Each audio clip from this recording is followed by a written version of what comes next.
Bridget says hello. Hazel, Bridget says good morning. Hi, Hazel. Oh, do you love Bridget? No? You don't want to leave? Okay, I'll move her. I'll move her. You don't like her touching you? You want her to get off your chair? Okay, pull some cards, do our makeup and hair. It's the only thing that can keep us feeling.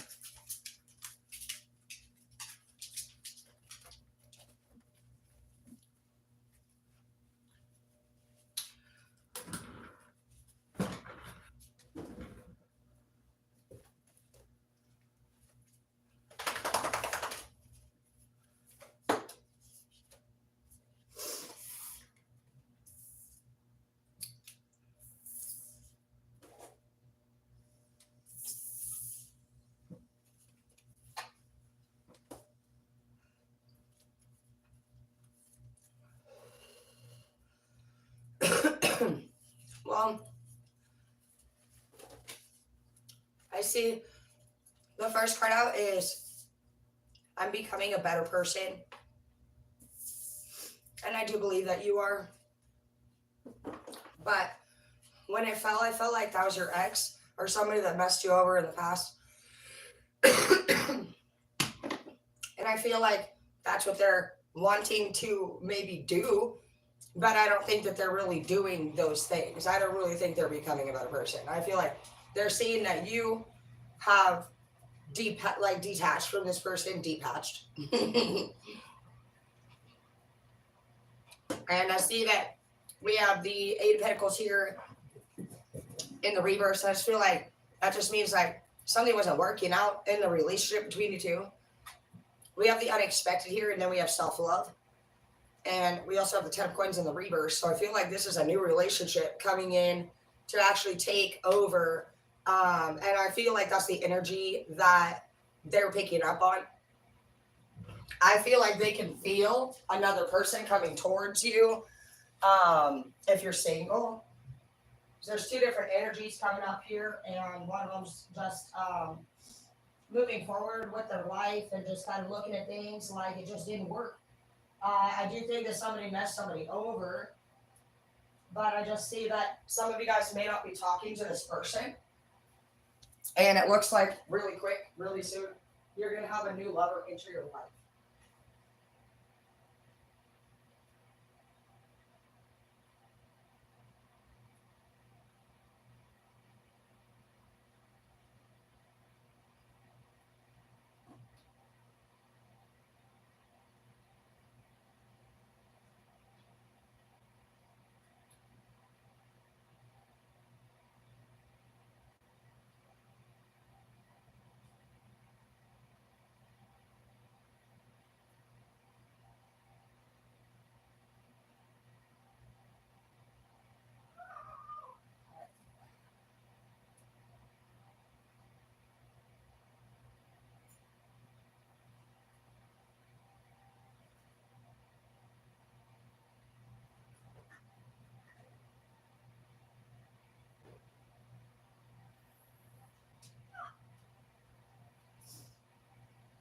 I see that some of you guys had to either lose some money, but there's a 10 of coins here in reverse. So that's actually a pretty good relationship, you would think, most time. But every time I've ever seen the 10 of Pentacles card on this one in particular, I've always thought it looks like a very dark house. I am picking up some serious energy in this read. You both could have been serious, or one of you could have just been more obedient than the other one, but followed in the more serious path. And I just don't feel like it was like, there's not a lot of light here in your past relationship. It's, in fact, if you really want to know, the only thing that's lit up on this card is the Pentacles. So maybe it was about money. Maybe it was about stability. I am becoming a better person is clarified by you are a bright energy, and I do feel like you are. I feel like you're a respectful energy. I feel like you'll go with the flow if you need to, but you did what you needed to do. You realized that this flow that you were going with really was not for you. And these are so comfortable. All right. This flow was somebody who was very possibly controlling, And they kept pretty much everything to themselves that they do, except for when you guys work together. And I feel like when you work together, when you would ask them anything, I don't feel like honestly you felt like you had an honest conversation. And I feel like this person thought that they were very intelligent. They're picking up this vibe of somebody who thinks they've outsmarted another person. And I just don't feel like you did get outsmarted. Obviously you didn't. You're not even with them anymore. So you're not the type of person that goes sit there and looks for bad things or qualities in people. But you are the type that can pick up bad feelings when something's just not really right. And you did. You were like, I don't know, like you just you probably knew the whole time. I don't even feel like you were like something's not right. I just feel like you fucking noticed as step by step it went. You just were somebody that could obviously see the fucking truth, and you probably even did things to offer that um there could be more than one way to do things, so that these type of situations didn't occur. And again, I feel like they thought they knew what was best for everybody, and I feel like they kind of just did whatever they want. And I don't feel like you really tried to like change it much. I feel like you probably just stood back and kind of watched them at work. And you know that relationships just take two people to work out, and you can't really tell anybody what to do anyway. So I just feel like when you saw them at work doing what they did, um, you just found yourself just wanting to do something different. You don't even have to say that there was somebody that you didn't want. I do think there was lying there in this relationship. I don't think that they were being as honest with you as they say that they were.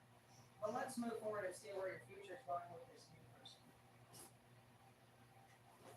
I do want to tell you though that this person is hearing your energy very much. They're actually making me kind of nauseous. They're making me kind of sick. The old person, I'm actually getting sick right now. Like thinking about them, my stomach is sick. So we'll clarify like what that means. Like, why would it make you feel like sick? This is not like, I don't know. It's like a nervous sick, like something bad's gonna happen, but not like I don't even know. It's weird. It's a weird feeling. Your person's feeling probably is okay. I bet you what it is. I bet you that's the feeling of somebody that's worried about somebody else having their woman or man. It's got to be something weird. My stomach's actually getting nauseous, like in a weird way, like anxiety / nauseous. So I do see the unexpected card here for you, and I see that somebody is coming in for you, so they can more than likely feel like that. You feel that coming in for you. Yeah, you have the whole world I see sticking out here, right here. Yeah, clarifying the emotional blackmail, because this person's going to see that they missed out on a good offer. They should have never disrespected you. You always knew that, though. You were like, dude, I don't care what you do. You're like, do whatever you need to do. You're like, everybody's doing those things anyway. And they're like, not me. Not me. I would never do that. And you're like looking at them because they're like literally doing it. And you're like, you don't really care. You're picking up laptop energy. Not that you even use it. But laptop energy just means that you fucking are setting goals. And typically, somebody's always off to the side. And they want to come in. And it's like, if you can see a laptop open and somebody working on it, to me, it's common sense. It's not really a good time to talk. And I feel like they had that kind of energy towards you. Like whenever you were doing something, it was like there they are, they're fucking right up in your shit, and then nothing that you say, I don't feel like mattered a lot in your past relationship. I feel like this person was like, no matter what they were doing with their energy, it was very disruptive to yours. You have different energies, and you just felt empty in this house. Even if you had a house with this person, even if you would have gotten a house, yeah. See, this person was gonna limit you. This could have been an employer money again in the reverse, but your card says you're unlimited. It says what you create is unlimited. And you already knew that. You were like, bro, I'm here to work with you because I chose you, bitch, not because I need a job. So they don't get, yeah, you have Ace of Cups here. Ooh, for your unexpected card. You guys are going to get married to somebody. That's super cool. I love marriage. I'm like a nerd about it. I have never been married. I think marriage is special, and you only want to get married once.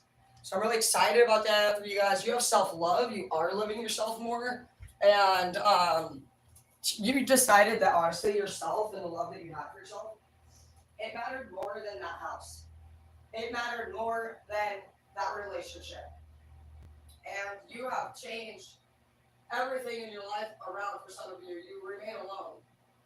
And it sucks. Even this morning I woke up literally crying when I was making my coffee because there's nobody in the house and I don't like it. But we have to stay strong and focused and get to this next chapter. I don't like it when the kids are off at work. It's like I'm used to it, but now it's going to be our time for some of us to do the unexpected. Isn't that crazy how when I've never like had a problem with being a mom, so I actually don't like it that much. I have a feeling I'm going to really like being a grandma.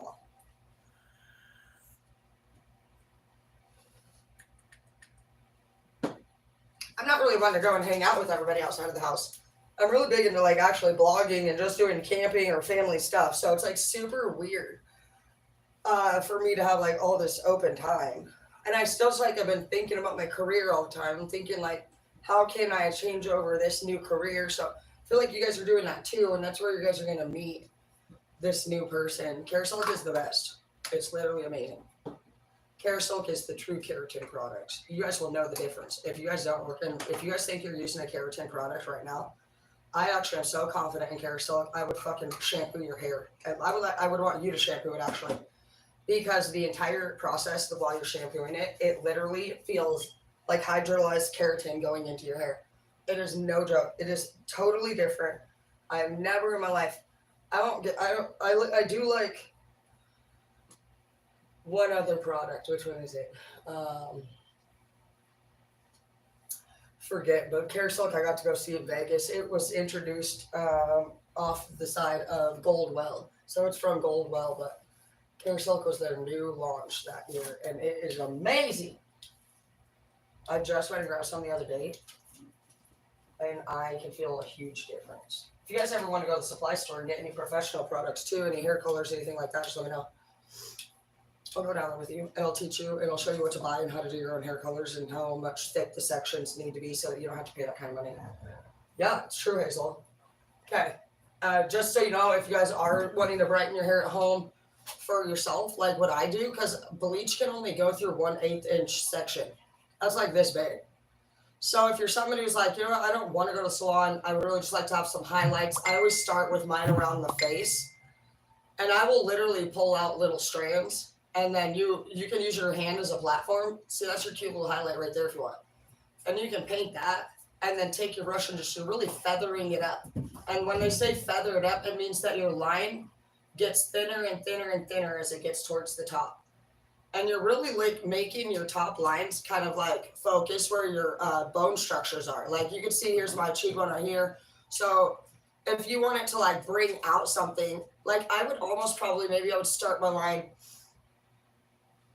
Probably for me, I think I would choose, if I was being strategic, I would do it right underneath of my, right underneath. That way it would like bring up the the bone right here. You would like see it, and then the blonde would start here. Or if you had somebody that was like really wide faced, you would maybe do a dark or low light around your face, because the darkness creates skinny, and the lighter you get around your face will make you look bigger. It's just like the day and the night. You can see farther or not farther.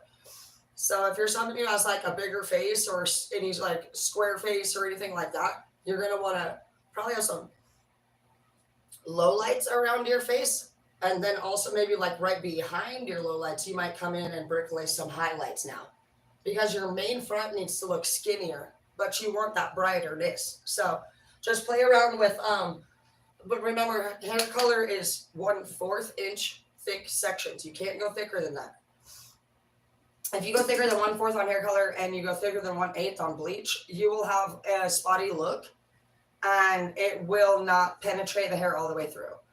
So it'll look hollow in areas, and then others it will look really juicy. I always do around my face, and then obviously underneath is easy to do too, because you can pull it out, and the feather thing is really easy. And then actually you could just do a section if you want, and then you could take your comb. It doesn't matter as long as you have like a rat tail comb, and then you just weave out your things. You can do a whole foil if you want. You do your section, but don't do it like that. You're gonna weave. You know what that is, right? I can't show you guys everything, but you're weaving. See how you would do that, and then you only have a few with those. It's fine. Just fucking grab it down, platform halfway down, all the way, everything, and then you come in and you're gonna make kind of a V shape. You take the outsides and bring those up, and then the middle one maybe just a dash, and you're really just looking at how that's all gonna fall.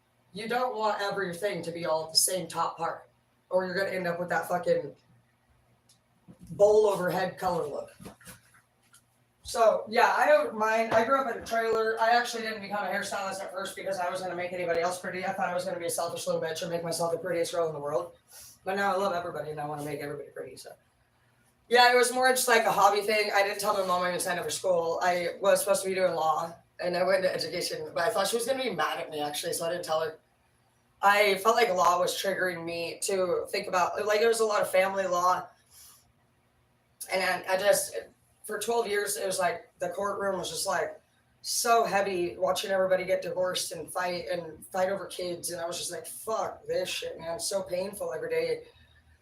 It made me think about my breakups every day. And I don't even know. I would have made one hell of a fucking criminal defense attorney, though, I'm not gonna lie. Because I always defend the wrong person. Okay, go lay down, Sprout.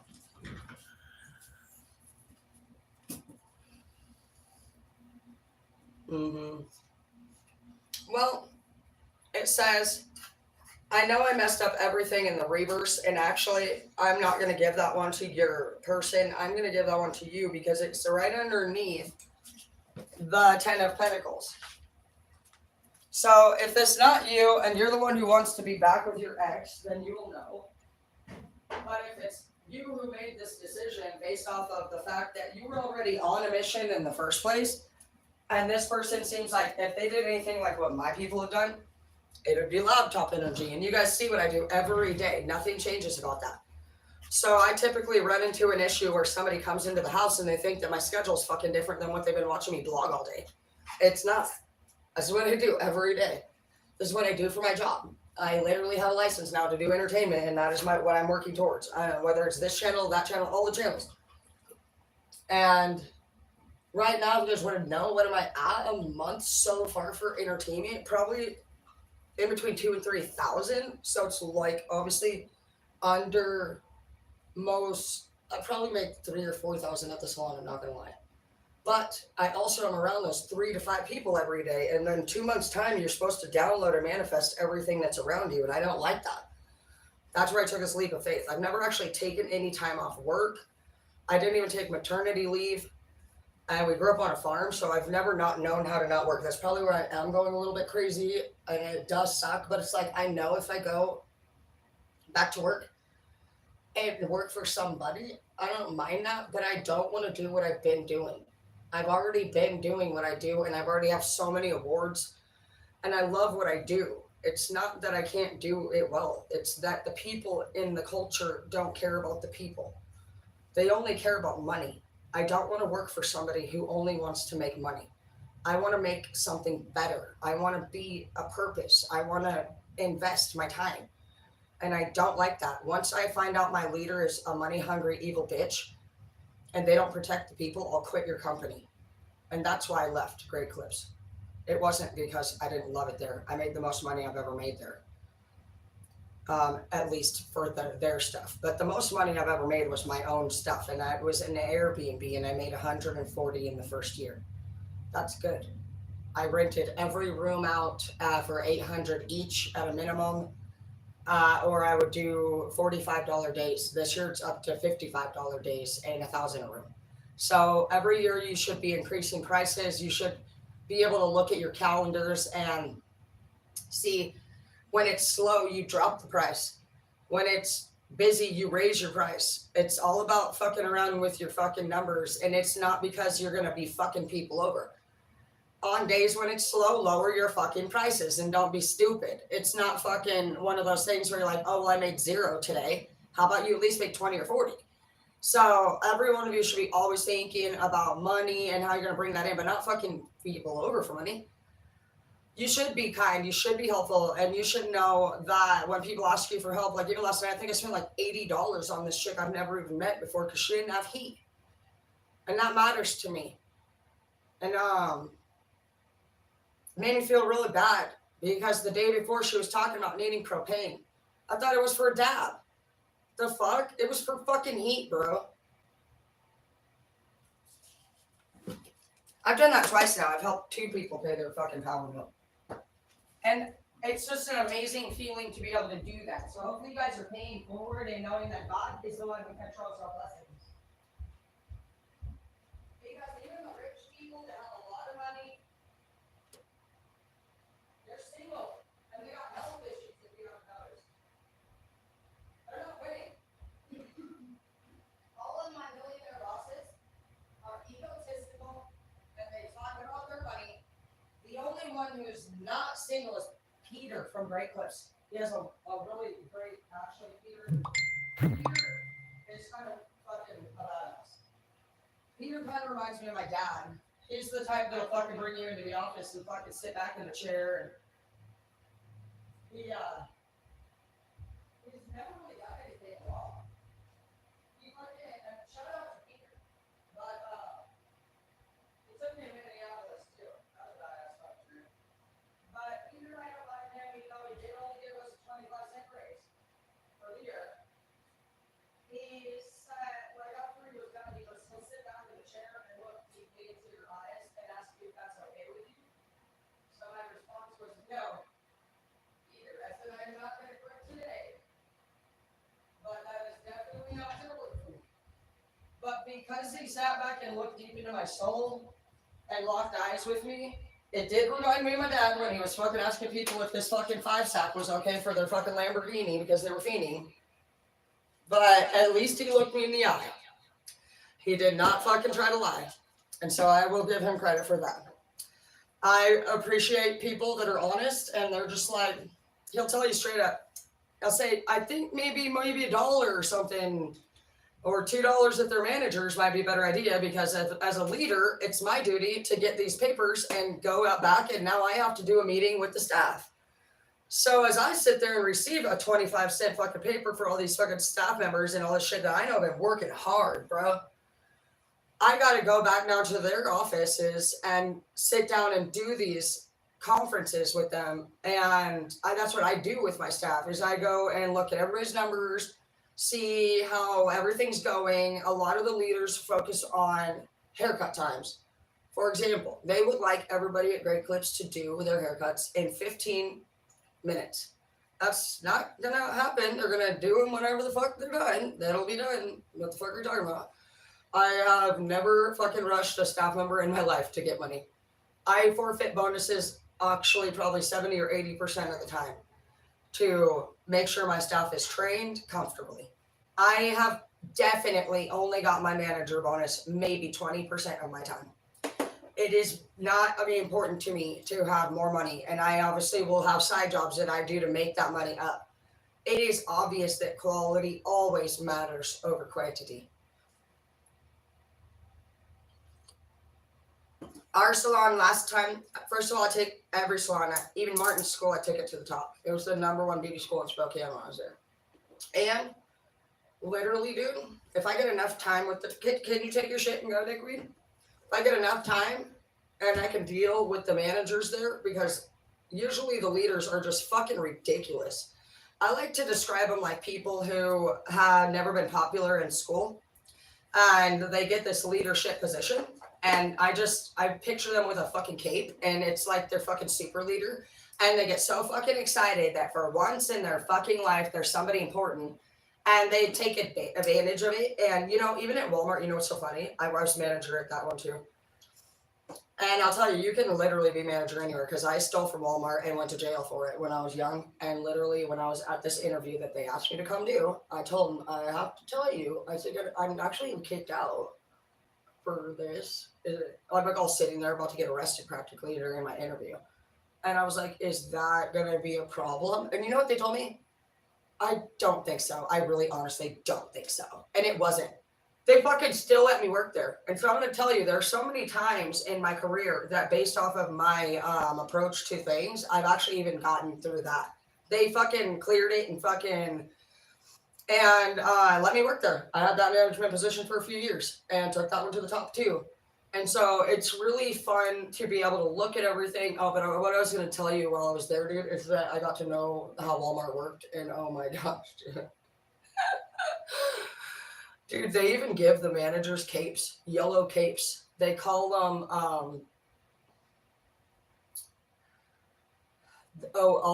the Walmart employees that are not actually managers call them the something with the B.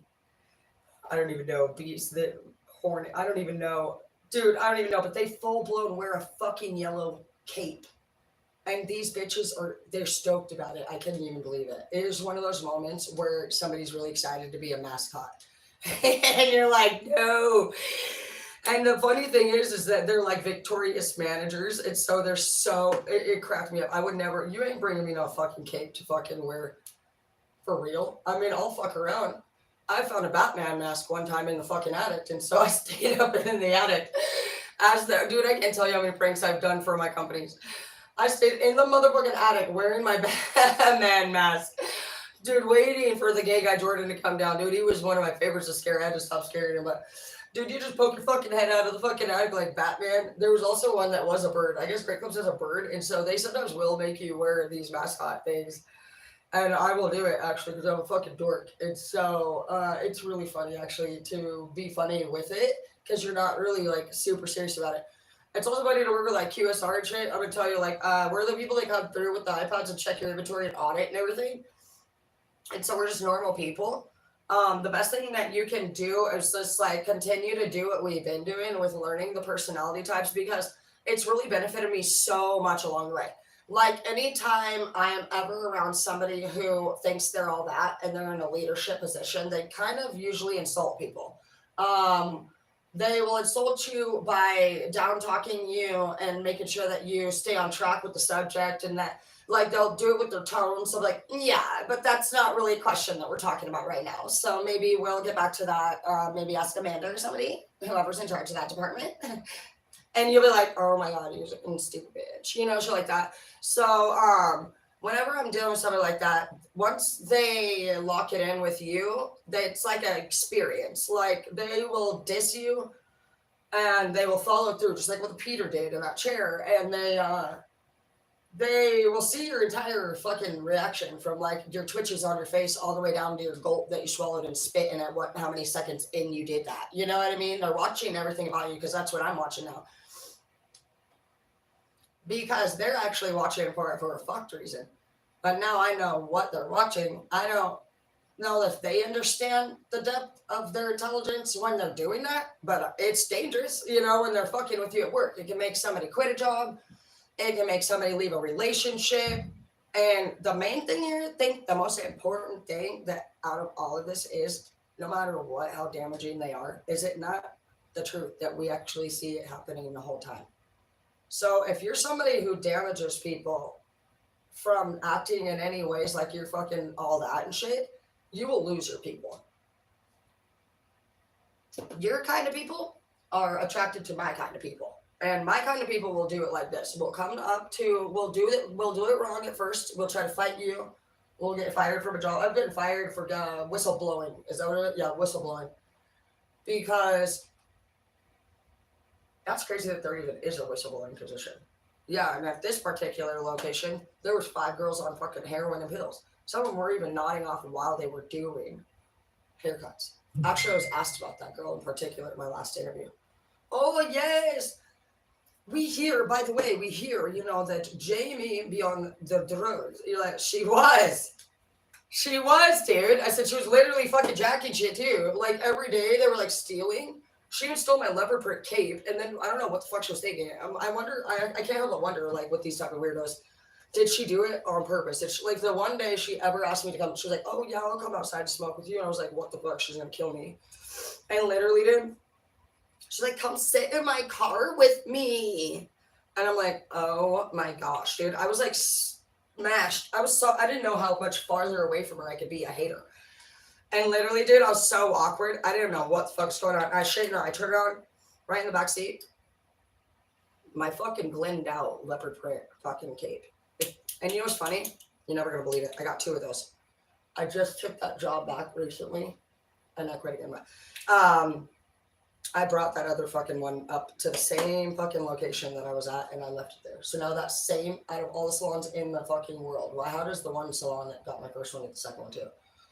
But anyways, dude, I literally was like, give me my kickback. And like Jamie, like all these money was coming out missing out of the till too. I do believe that it was probably a mixture of all of them, to be honest.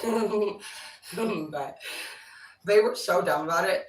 They would like write these letters and post them in the salon saying like, oh, if there's more money missing, if more colors missing, you're all going to get paid for all this stuff missing. No, we're fucking not, bitch. We're telling you we got some fucking heroin or whatever fucking addicts up here, and literally you are not firing them. You know what she said? Well, I want to do whatever she do with as much money she make here. Maybe you all do it. Make money like her. You lie. No, it's true, and no, that's not good advice.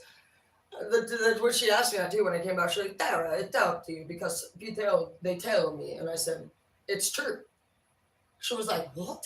I said, yes, it was so true. I said, she would jack like our shit. She was jacking every shit. She was like, I not even believe them. I know, and I actually don't mind her. She's funny. She cracks me up. Tara, she's like, you're never gonna believe. We actually try to be nice to you guys now. We trying. Okay, you're cracking me up, dude, because I've actually been best friends with Russians and Ukrainians, and they're not really fucking around. She's like, Tara, I need to talk to you about the video that you post. I said, what's up, dude? She's like, and I said that if you guys needed to come down and literally come see me for haircuts because they were threatening to take $1 off of my wages for not getting commission yet. Like on the second day I was there. She's like, Tara, come now. I have write-up for you. You hear about this, right? Write-ups. If you not be this time, you get $1 taken at 90 days after you start. So write that up, sign it, please. You're like, it's only the second day. She's like, I know. You're like, is this like for motivation? Because you just said 90 days. Anyways, I said, guys, y'all better get in here now. Or she's gonna, I think, beat my ass is what I said. She's like, Tara, I need to talk to you. You say in your video,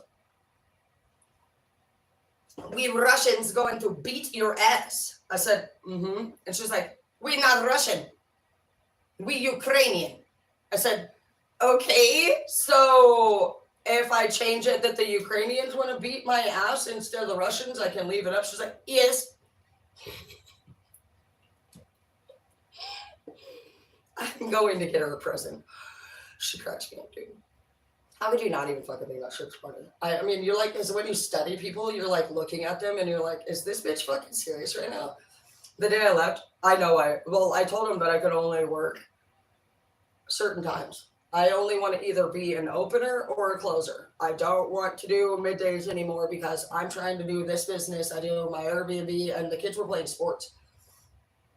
But there's a girl named Erica who everybody knows calls out from work because she's an alcoholic and has nowhere else to work in the world ever. Again, this is her last fucking place. So she'd call up every day, everywhere, always. And I'm not talking just one day. This bitch will call out 8 times for an interview. She used to be my friend.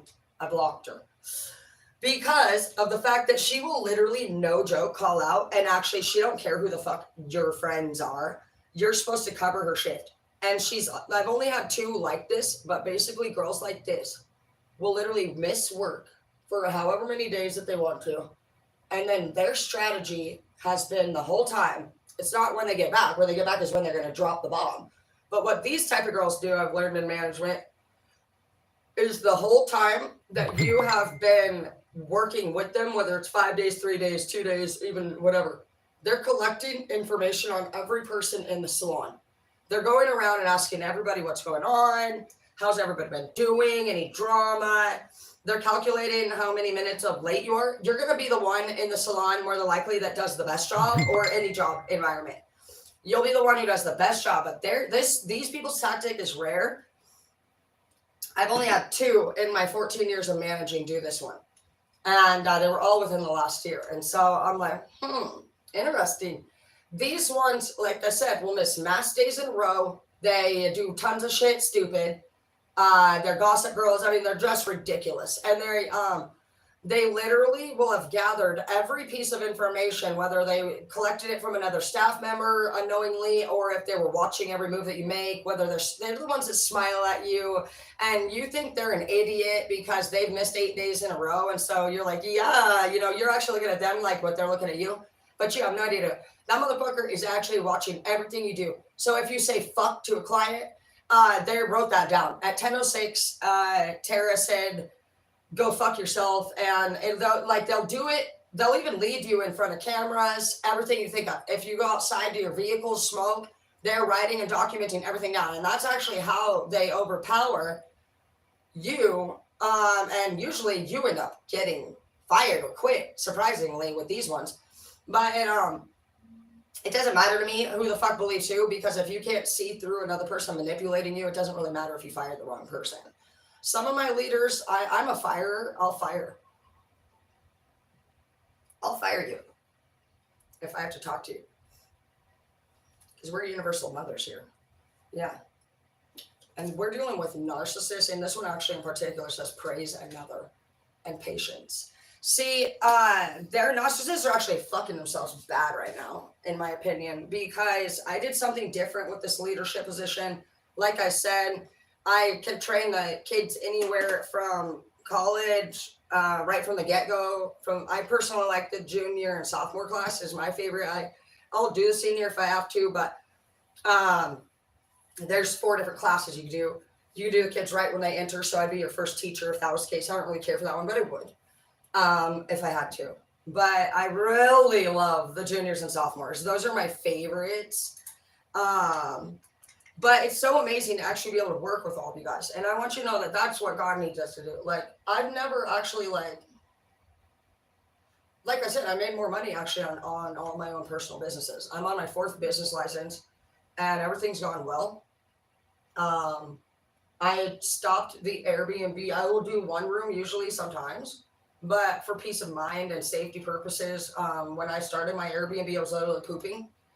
And I was just literally looking at the screen, fucking maybe even going to rent a room. And I just saw this button in the top right corner and it just said be a host.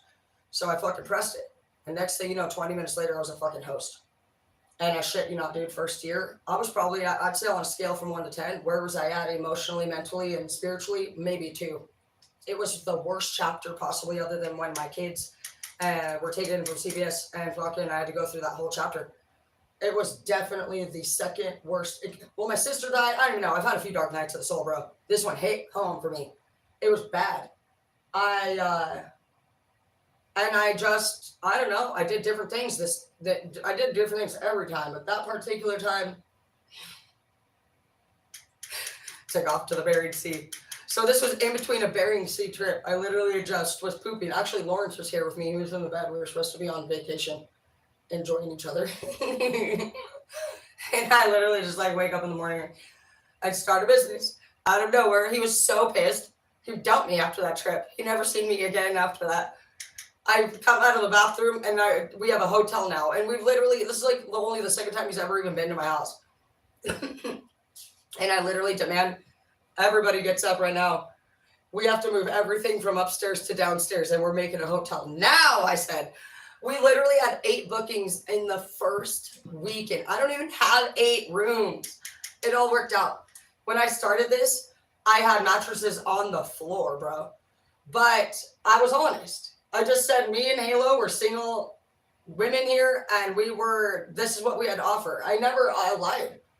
And that's what ended up giving me a super host status. I always had great customer service, and if they had a problem, even if it's down to killing a bumblebee, I have a forest with 2 R's. He won't even kill bees. I don't really care. I personally focus on specific type of clientele. I've been doing it since 18. I've made a lot of money. It's been good. Landlording, in my opinion, is hands down the best money I've ever made in my life. It's just that now that I want to make sure that they have I focus on safety now that I'm actually in a better state of mind.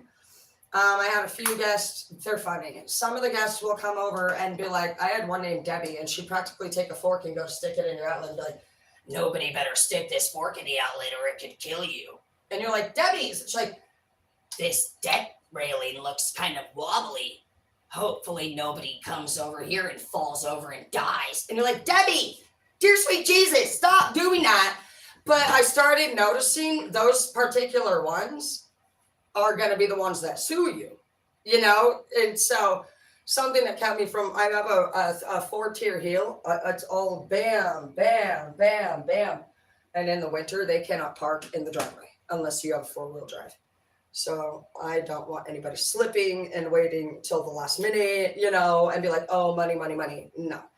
Money will literally fucking get me sued. So I stopped doing that until I decide, am I going to stay or go? Because I need to redo the deck and know for sure about that. I thought about maybe moving upstairs because nobody's up there anymore. I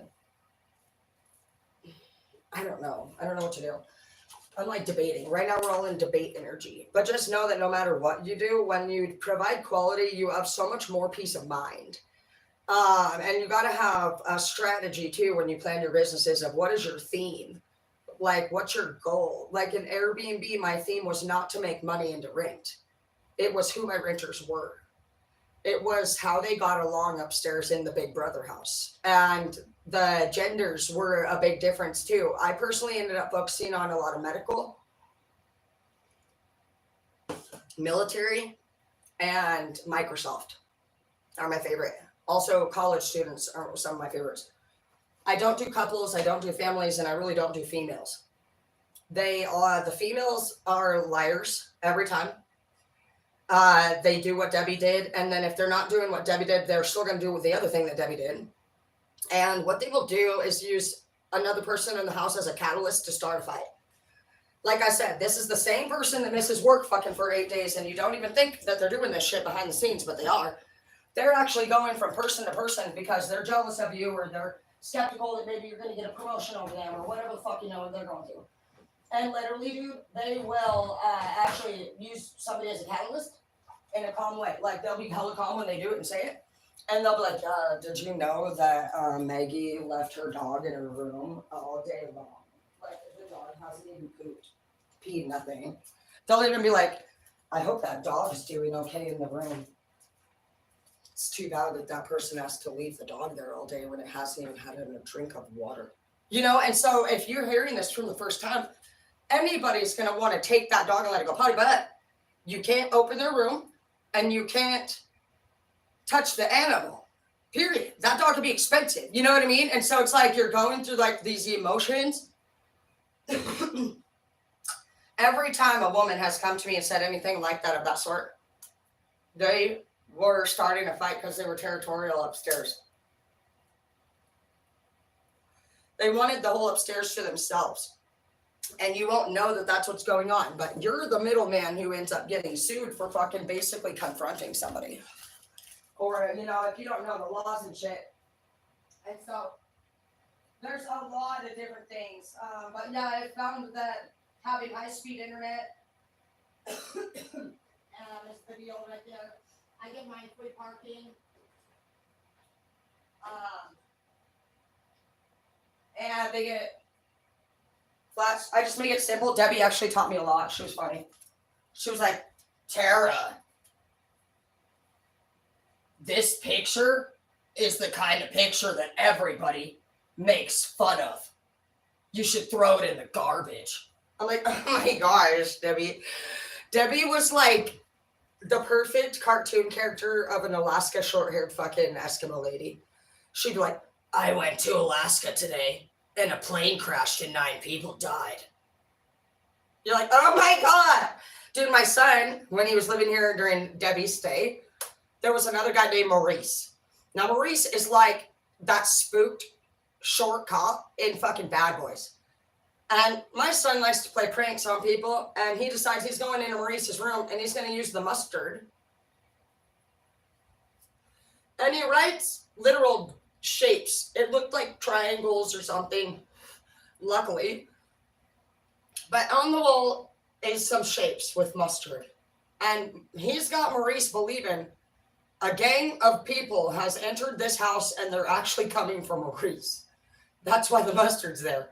That's them. That's the warning sign from the mustard man. And Maurice is no shit, dude. I should not, dude. Skylar was a liability while he was here. I was like, Skylar, you cannot do that, dude. Luckily, Maurice was like your guys' age, and he was like, oh my gosh, I don't even know. I feel like we worked into him a couple times, but my son, dude, he would not help. He would, because the boys would start playing video games with my son, and so they became friends and shit. And so Skylar actually started to know them on a personal level. But you can't do different things, Skylar. You obviously can't touch their stuff. You get into the room, and you most certainly can't fucking scare people with mustard signs. So it was like you have to like know the laws and the liability shit. But Maurice was like literally, there's two parking lots. There's a lower hill and an upper one. And Maurice was like down in the lower hill in his car, fucking waiting for the dudes to fucking show back up again. And he even, oh my gosh, dude. Another day when I was down here, I had that window open and I could hear all the guests upstairs on the deck, and Debbie's out there. And Skylar pranked Maurice again. And Maurice come outside accusing Debbie this time. He said, Debbie, you fucking did this.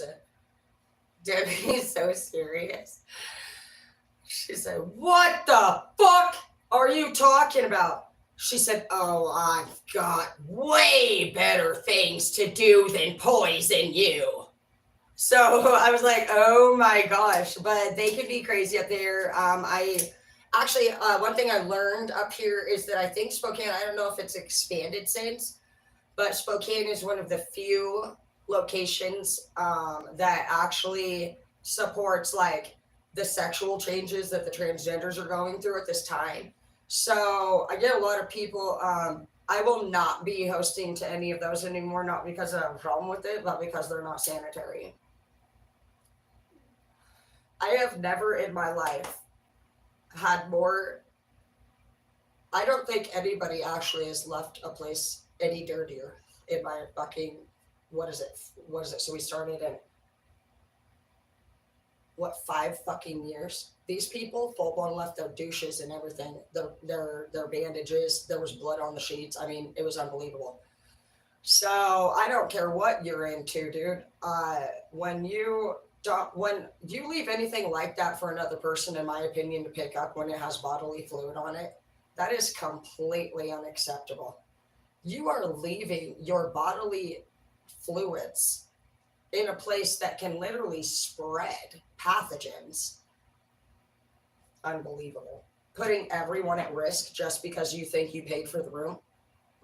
So they should pay for life to touch your fucking bodily fluids. That's crazy. I can tell you I have never found a condom or anything. It'll be blood. Andy's at least, he texted me too. I love Andy. Andy moved, he was funny. He saw me in my Batman mask. He said that he really felt like we needed to experience something a little further with me wearing that. He cracked me up. But he moved to Alaska, and he actually has a place in Alaska. He texted me the other day. I felt like it was one of you. He was like, wouldn't that be crazy if literally somebody that you already know? I feel like somebody we already know is our soulmate. Hi. Our soulmate's in our energy. It's cool to know that like your soulmate's watching you on the low, and it could be anyone in the whole world. Yeah, life is good. You're gonna play around with your clients, not for their money, but to match your guys' personalities up. You're gonna know that even if you think, oh, I'm a badass, I fucking fuck people over, I make money. Do you? Because even Jamie was talked about years later and asked to some random person that she just happened to fuck over if she was a fuck over. And it was confirmed and believed. So really and she still doesn't work there. She was fired long ago.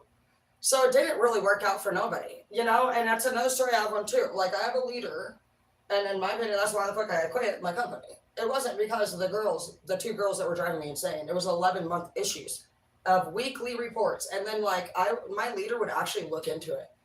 She would watch the cameras and look into it.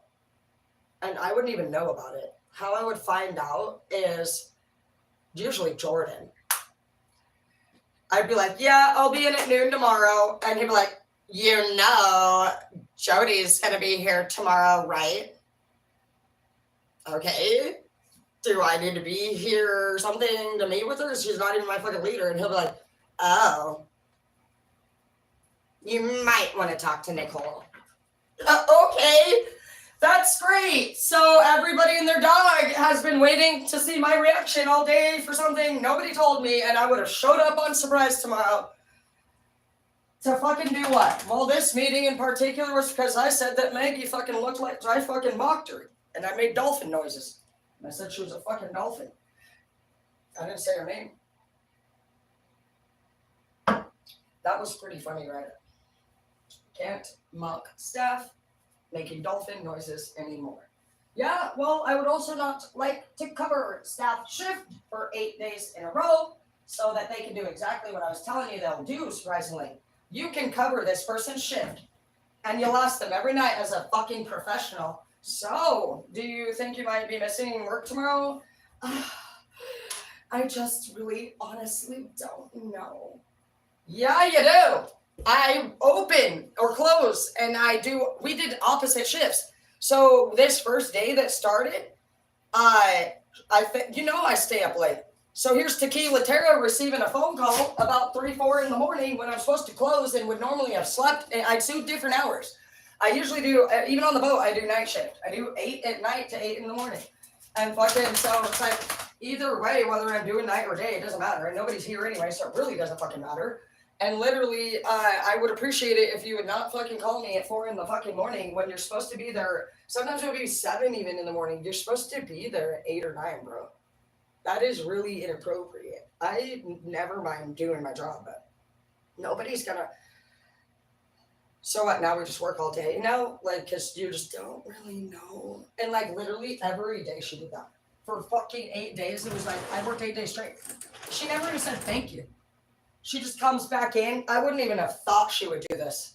Oh, fuck yeah, dude. She'd already been going through all of my social media looking for something against me. She literally she moves her fucking station directly behind mine. There's 9 stations. And she literally moves her station right directly behind mine. And I'm obviously blogging my haircuts. I'm turning the clients away from the mirror. And I learned that you need to mute it so that you don't get copyright. And also it's the conversation. So if you ask them if you can do the haircut, I want to show you guys how to do these things. It was all for educational. I don't want you guys having to pay $50 for a fucking haircut shit. And I also am a teacher for school. And it's easier for me to upload work and demos at a faster pace. Fucking Maggie literally moves her shit directly behind my mirror and then starts reporting that I have her in my camera. Bro! Move your shit then, dude. Stupid shit, dude. Anyways, I was actually training her to be my fucking assistant manager. So there I am, training an extremely untrustworthy person who's clearly not my assistant. She's fucking her own fucking something. And then it gets worse, dude. Her friend comes. At this time when I hired the friend, I didn't know that one of them was evil. I knew that she was money hungry, but I know that so was Great Clips. My job is to fucking look out in the talent and see which one's going to take over the position. I didn't want the position in the first place. Sonia did. And they fucked Sonia over too. I'm pretty sure they lied. And they called me. I think Jordan's racist. He didn't want somebody there. She was black, I think. She sued. She got at least $10,000 for that shit. So it doesn't work out. And I asked them too when they called me, oh, do you want this new job? They said, we're opening up another location. I said, honestly, does anybody else want it? Because I'm kind of doing my own thing. And they're like, just come. I did bring that company to the top. I got lots of awards for it. We actually beat the other 35. There's something called QSR that comes in, and you get 6 sections, and I don't know, green means A, and we got 4 out of 6 fucking A pluses, and we had the highest client return number and the highest tip percentage in the whole fucking 35 that Peter owned. So I was badass, and it's they're like, oh, get it down to this time, We had our haircuts down to 19.5. You know what? That's when we provide quality in ours. And still, if you want haircuts down to 15 minutes, you will either teach us a trick and not a single. Dude, you should see the teachers on. I'm not trying to be rude, but I don't know if they're aware of the fucking how hideous their fucking haircut demos look when we're in training. but they literally either have teachers that are fooling them and this is what they think looks good, or if they fucking have, that's what they can get it down to in that time frame. That would, I'm hoping that's what it is, because there's just so many different things that you would do with different people's hair, and it doesn't really matter. It's providing them with that wonderful quality experience. That's why clients come back. There was a few things that really rubbed me wrong during that experience that I will announce, because a lot of people can be business owners here, and I'll tell you why quality people quit. Because you're providing not good for your people. That is not what I'm ever there to do. I will quit your company. I will never bring your company to the top if I find out you're fucking over anyone. I also don't support people not being okay with locations of people in poverty. I found out what it, and I also want to say, if you guys have good credit, I love investments and stocks. The number one invested company, in my opinion, is absolutely Great Clips. Great Peter is making at least, like, even at our starting off, we were hitting 7,000 to 10,000 a week, and many of his locations were hitting 15 grand a week. They don't pay anyone much more than minimum wage. So every year, no matter what, minimum wage increases, so prices will increase. You should be increasing your prices whenever you need to as a company owner. And it is scary. I'm going to tell you, I don't increase my prices, even though I'm telling you that on my channels. It's only $5 a month, because I believe maybe we can get quantity on that, and we don't have to, because the reason for the channel money is not really for me. Because no matter what, if you guys get into the entertainment business, that's where I started thinking, now what are you going to do? Because with the salon stuff, if you're somebody who starts learning about energy and manifestation, you will learn that in 60 days, you download this new way of life around you. Every 60 days, your brain reprograms, it resets. And it's based off of the 3 to 5 people you're around. And so I'm like, what the fuck, dude? That's like, you learn that in college when I teach about the human brain in college. And then I obviously learned about martial arts and manifestation, and that was just through going through a hard relationship. I felt like it was pretty difficult for me to sit in the same room as somebody, but yet they weren't finishing conversations that we would need to finish. You know, I want resolution. I don't sit there and play mental mindfuck games. And so if I'm trying to talk to somebody and we need to fucking, fix a problem, I cannot deal with somebody who legit, I realize, is full of fucking with me. Are you kidding me? They're starting the problems. Can you believe it? Oh my gosh. Can you believe it? They were tricking us. Anyways, I'm learning that. So I'm like, what the fuck, That's crazy. It's crazy, dude, to find out that the person you full blown trusted the most more than likely could have been starting a fucking problem, dude. So that's what I found out. Last year I did a lot of classes that were I don't know, for the last year and a half, we were going through the 4D, and nobody probably knew that you were. And you guys have been going through a lot. Hey, what are you doing, dickweed? Come on out. You shut the fuck up. I started to feel different, literally,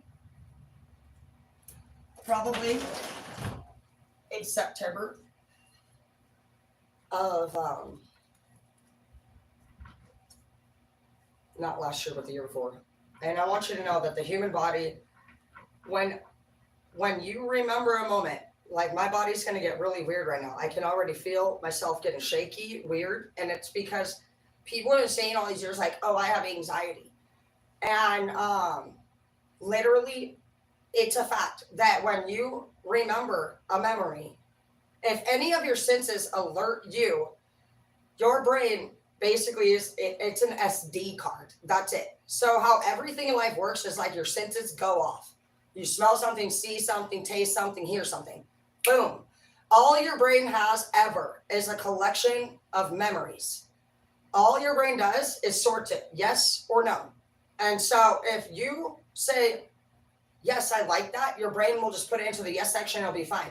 But if your brain says, no, I don't like that. So, for example, it could be anything. Like you could walk in from work and it stinks in the house really fucking bad. And if that's a simple no, you might be like, ew, what is that smell? You know, and your brain automatically says, no, I don't like that.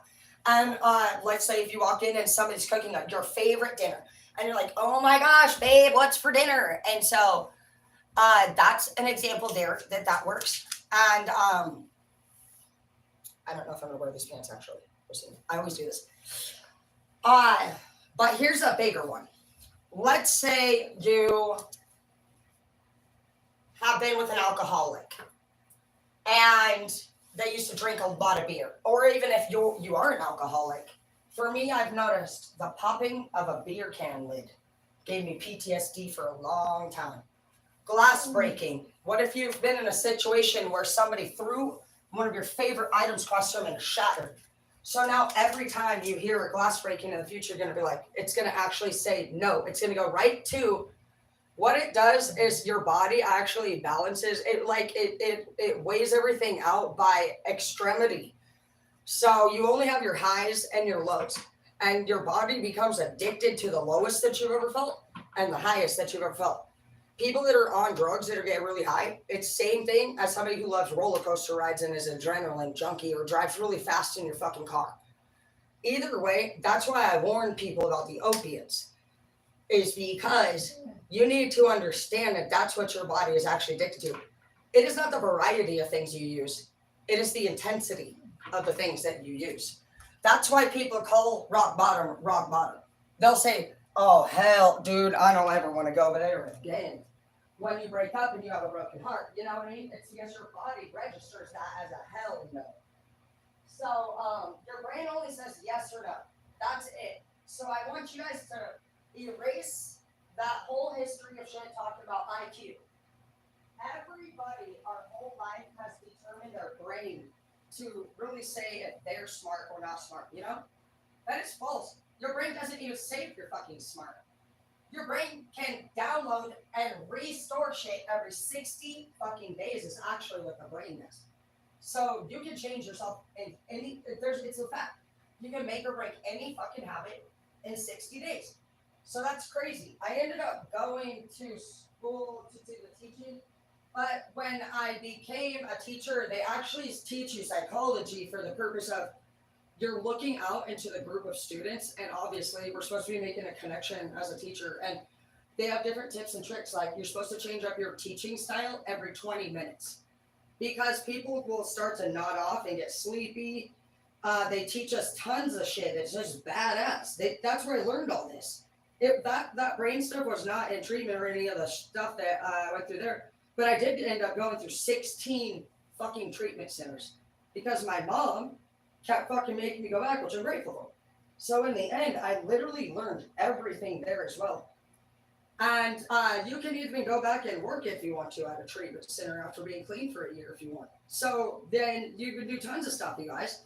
That's where the nonprofit organizations come in. Nonprofit is all people like us who have actually been inspired to now give back after somebody did that for us.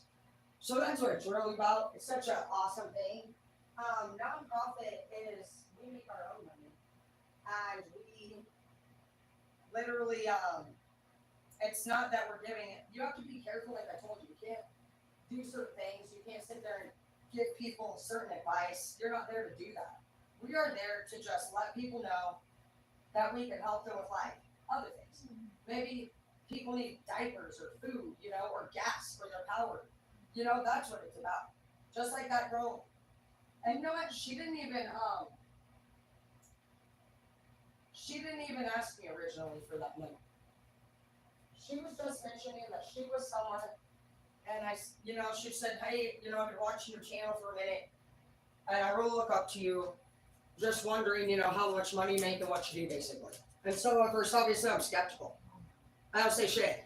And I just said, oh, right now I'm just playing around with it, trying it out. And she was like, well, this is what I do.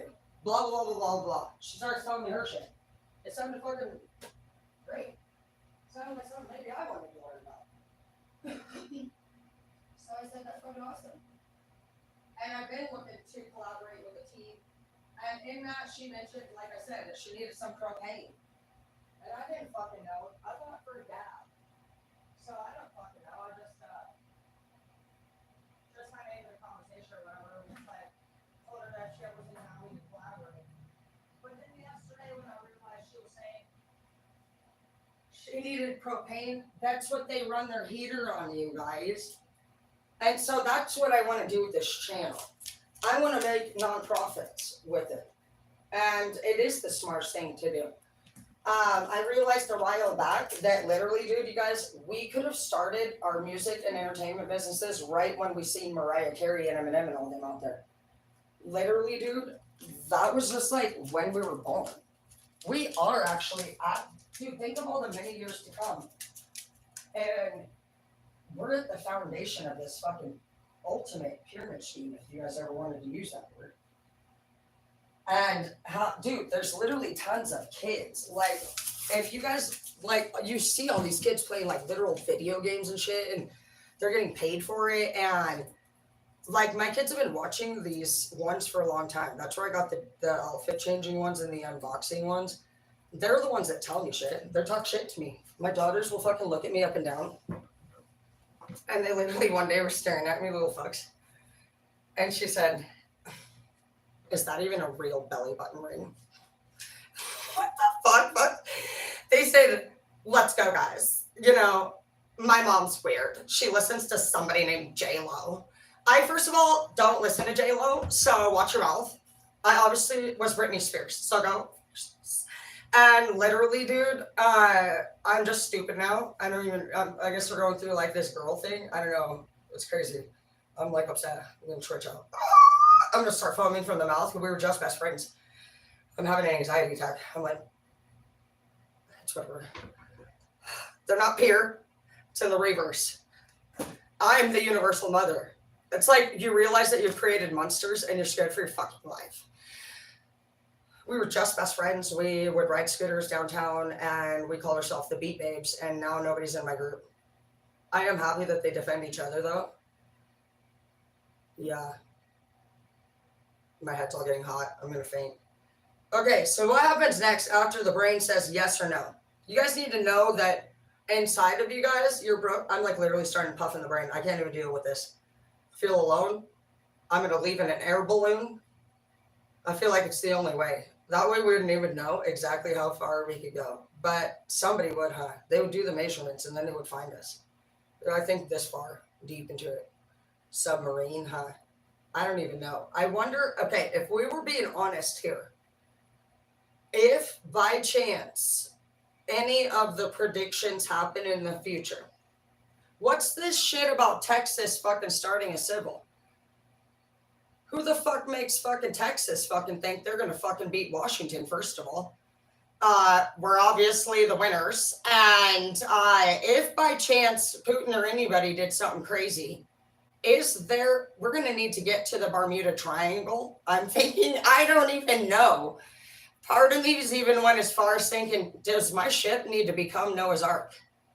And really though, if anything was to happen, it seems like water and explosion are the two main threats, or zombies, which would be the fentanyl users, because there's no way not to. Okay, so I'm going to explain to you why you are not wanting to use these pills and shit that the doctors are giving you. I imagine the doctors are the smart ones. They probably, somebody out there is obviously making money off everything. But I'm wondering, out of all the leaders, who is actually thinking anything smart? Right now, I see that every leader kind of just wants still power over land. And there'd be no way at this point, other than Obama's country taking over ours, that anybody seems the most I'm pretty sure it's going to, if we don't explode, that's what's going to happen. And Obama's not even in charge, I don't feel like. Obama's sweating it.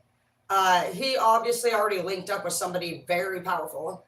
And you could tell that motherfucker is their little, I know exactly how shit works in the fucking dark world, dude. And whenever you see the big dog sweating it, that's because this motherfucker's making that dude and already did. That he's a bitch. He works for him, dude. Dude, no. The whole time, dude. Well, I already knew because I didn't know that fucking Obama picked. I didn't know Obama picked Biden.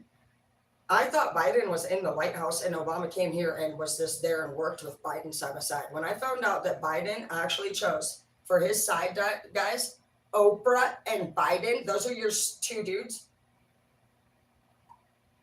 It's obviously that Obama is using Oprah and Biden as his little things. Like, you can see it. You can tell. If you guys start studying eyes, you'll see if somebody's focused or fiending. There's only a few levels and it goes with everything. You're either the big dog, you're the chemist. You're the chemist of whatever you're creating. And everything, no matter what, will focus. It breaks down to addictions. What are the people's temptations? What are yours? For me, I like to get freaky in the bedroom and I like to party sometimes and do drugs on my way. And I also have a career. I have starting my good side has an addiction to wanting to fucking start new businesses. I'm always loyal in long-term relationships, so that's actually I'm grateful for that. But some people's addiction is definitely sex. It's actually the number one profit maker in the world. It's actually trafficking, just so you know. So we obviously already know our royalty, and the problem is that we absolutely have a problem here. We absolutely have had a problem since 2/11. In my opinion, there's just so many ways that we could go about looking at this in a professional manner. If we were coming into a company and actually investigating why it was failing, that's exactly how I'm looking at this. And I am not here to judge. I would do this. I would literally go through this with any company as a procedure. First of all, we wouldn't let people run for any position that could be questionable for trafficking. And it wouldn't matter. If any of our leaders, even myself, ever were under investigation, we were under investigation. And there is never a position or a time when you say things like the government protects us from being able to remove somebody from until we figure it out. No, that's not what we do here. That is not what we would do anywhere. We would absolutely and do absolutely require a medical examination for any president to run. There is actually somebody in office. We can figure that out right now. We need to know because those people are they need to be held accountable. I've never been a politician, and I am not here to be one. Apparently, I guess I am, because I keep getting fucking warnings about it. I am not here to put anyone down. I'm being honest. This is what I do for work, and so actually this was brought to me, and that is why I actually am looking into it. So I'm just like, what the fuck, dude? So there are suspicions that Biden, obviously we've always said I've been listening to this for years. I just didn't know that Obama brought Biden together. Big problem.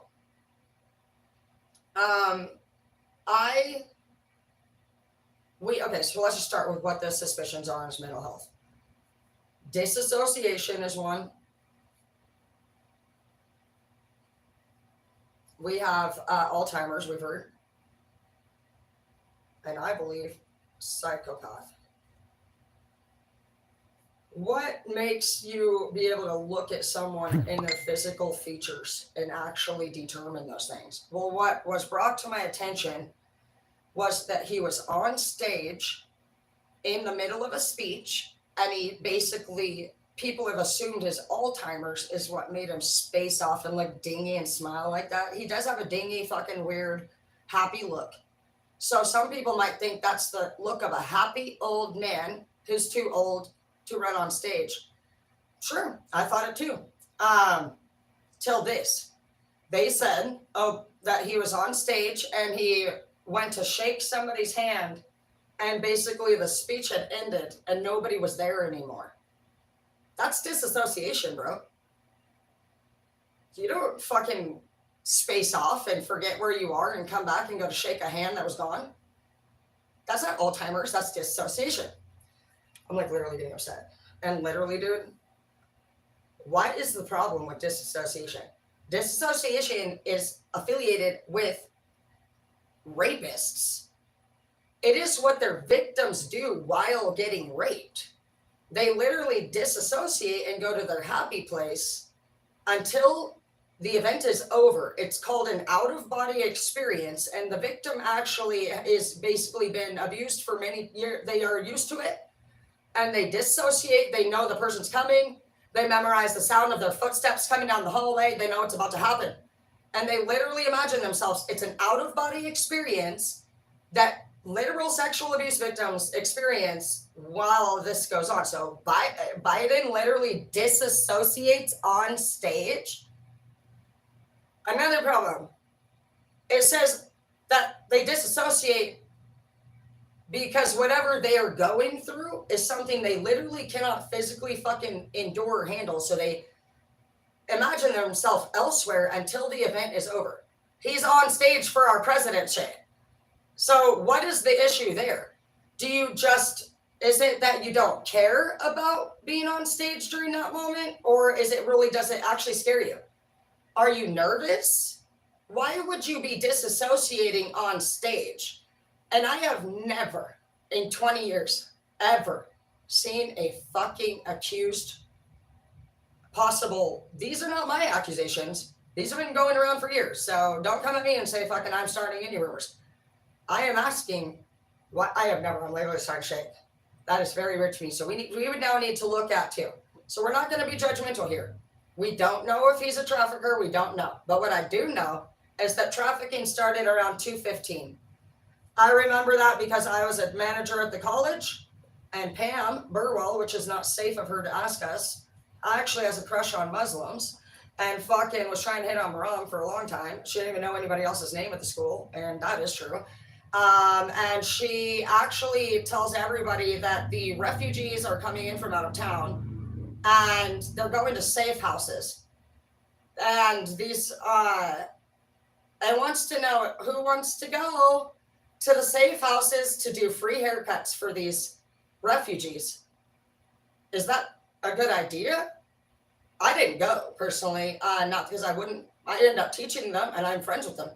I love all of them. They were safe. They did be safe, but as a man, like as a leader, I just was like, what the fuck? That's why we had to fire. I did fire Pam Burwell, and I just want to tell you guys that. We played it off as a retirement, but she really got fired. Anyways, yeah, I took her job. Fuck you. You shouldn't have talked shit about my boss, Martin. Nobody talk shit about Martin, or I will fucking straight fuck you up. All right, so, anyways, dude, literally, dude, and then I'll shit you not, dude. We start getting fucking trafficking everywhere. Okay, that's no problem. I actually was like, when the fuck did these things start? So then, also, you know what I also want to bring up? Let's not even go into this whole trafficking thing. I'm obviously focused on trafficking, dude. I want to know, right fucking now, fucking literally, dude. So, yeah, first things first, we need to figure out who the fuck is actually the mental health advisor counselor lady that does. There is a lady, no doubt. So we're now looking at a few people here. We would now need to know who is the mental health examiner responsible for Biden's health check. That is obviously required to run for president. If they're sitting there wanting to know if Trump grabbed crotch, and nobody cares that Biden himself has uploaded many videos talking about kids full-blown cutting his leg hairs in the sunlight because they like the color of them.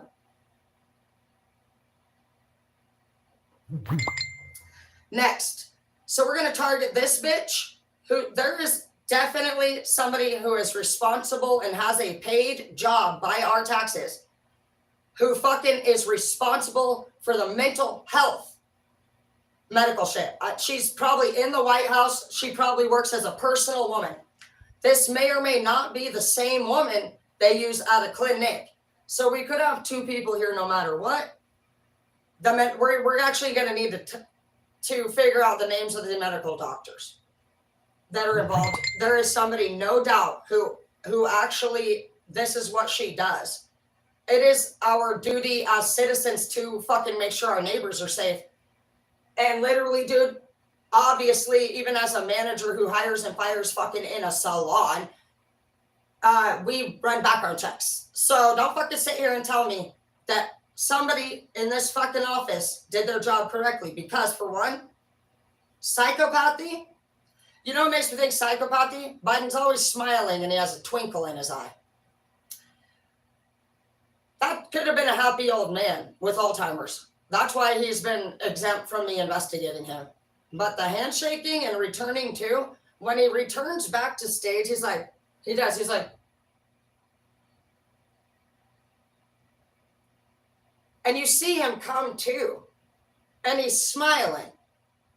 No one in fucking hell would smile, even on stage in the classroom, doing a fucking speech on fucking flowers and how they grow in 5th grade, would ever twinkle in their eye and smile.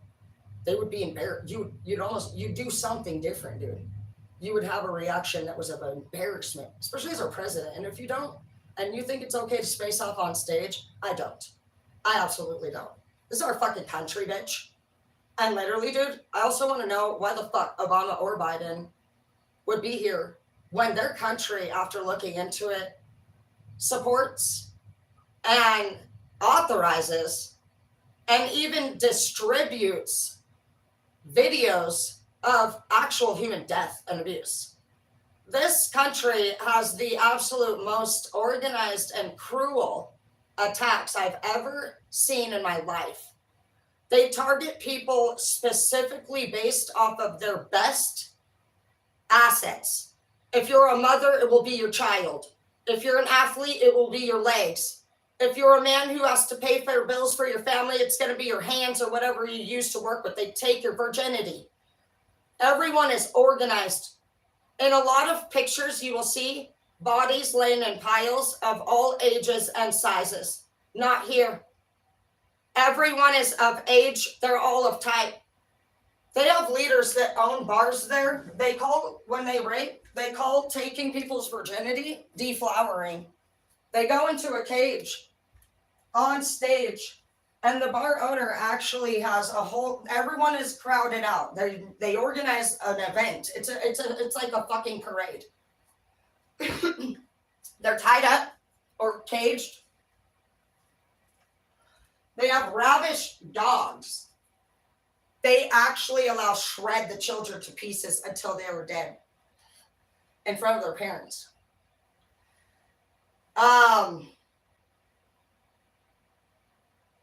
The dogs even wait to be told what to do.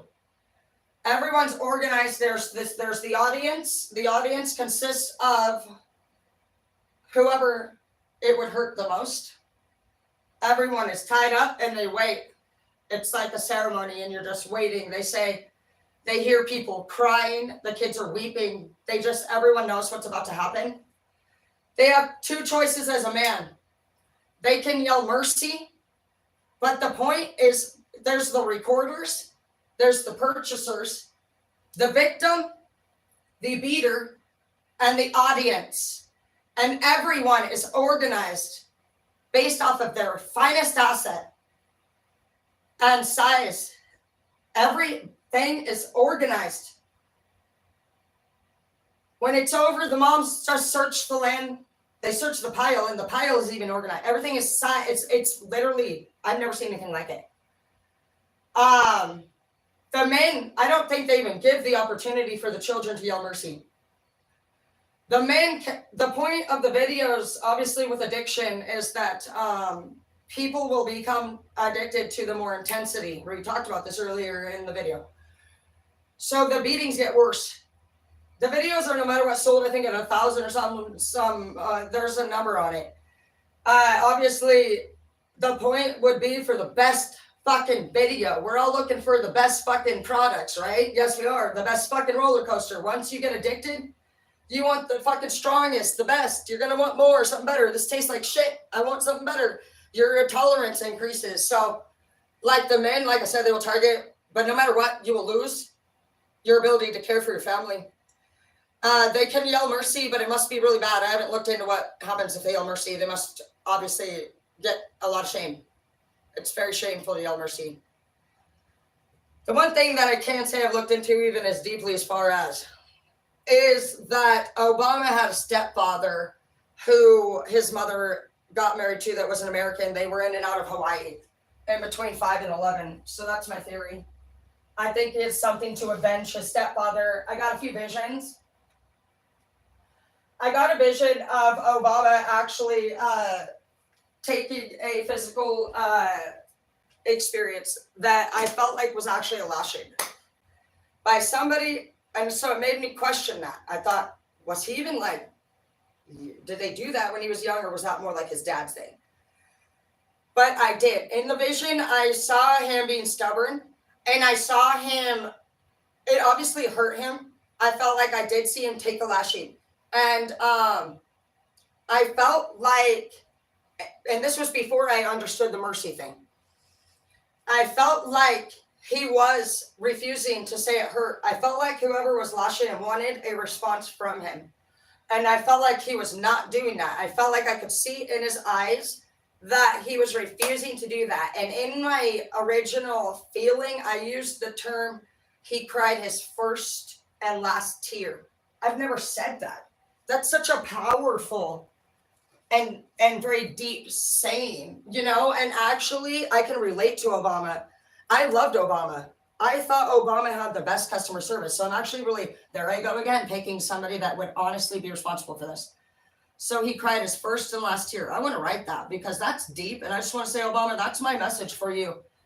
I want you to know that I've looked into this deeply. He cried his first and last tear. And I thought, you're such a great man. This way I should have been a criminal defense attorney.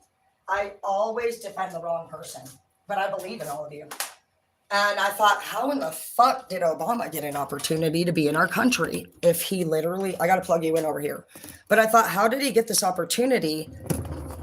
God doesn't make mistakes. And so I just realized he didn't make a mistake. Obama had an opportunity to do something no one in the world could have done. He could have helped his country. They no longer would have had to have dogs rip their children apart in front of them. Why didn't anybody mention that? Why didn't Obama talk about that is what I want to know. Why, Obama, why are you not doing something for your people? This is your country doing that. How are you over here trying to make our America? I have no problem with anyone from any country. It just really disturbed me to realize after looking into it that your people are suffering from that, Obama. And you didn't mention that to me or anyone. Why? Why doesn't he help his own people? If you're amazing enough to have an opportunity in America, we trusted you. And I'm not angry that I trusted you, that I can deal with. That's nothing new. I always trust the wrong man. This isn't even about America. We can handle ourselves and you. And obviously we need to handle your country. You're not fit to fucking lead anyone's country.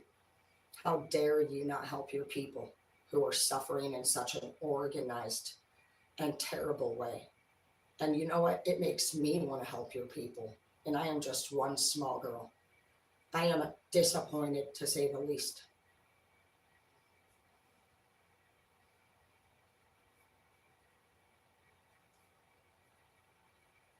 God didn't give this world to anybody. You guys have graffitied his land. He sent his own people. This civil war has nothing to do with a war. We fight for God here in our country now. I'm going to blow dry my section hair because you're pissing me off.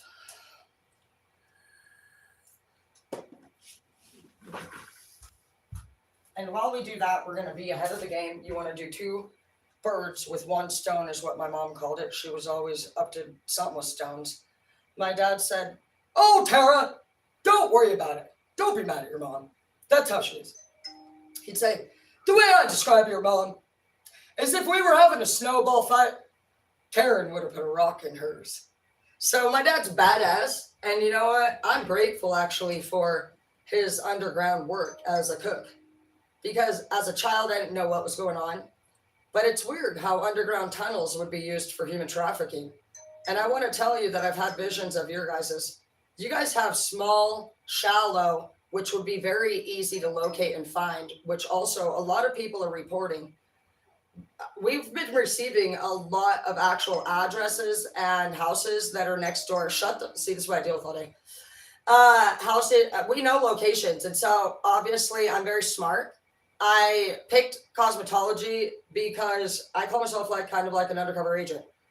Cosmetology is actually the number one job in the world that knows our nation's clients the most.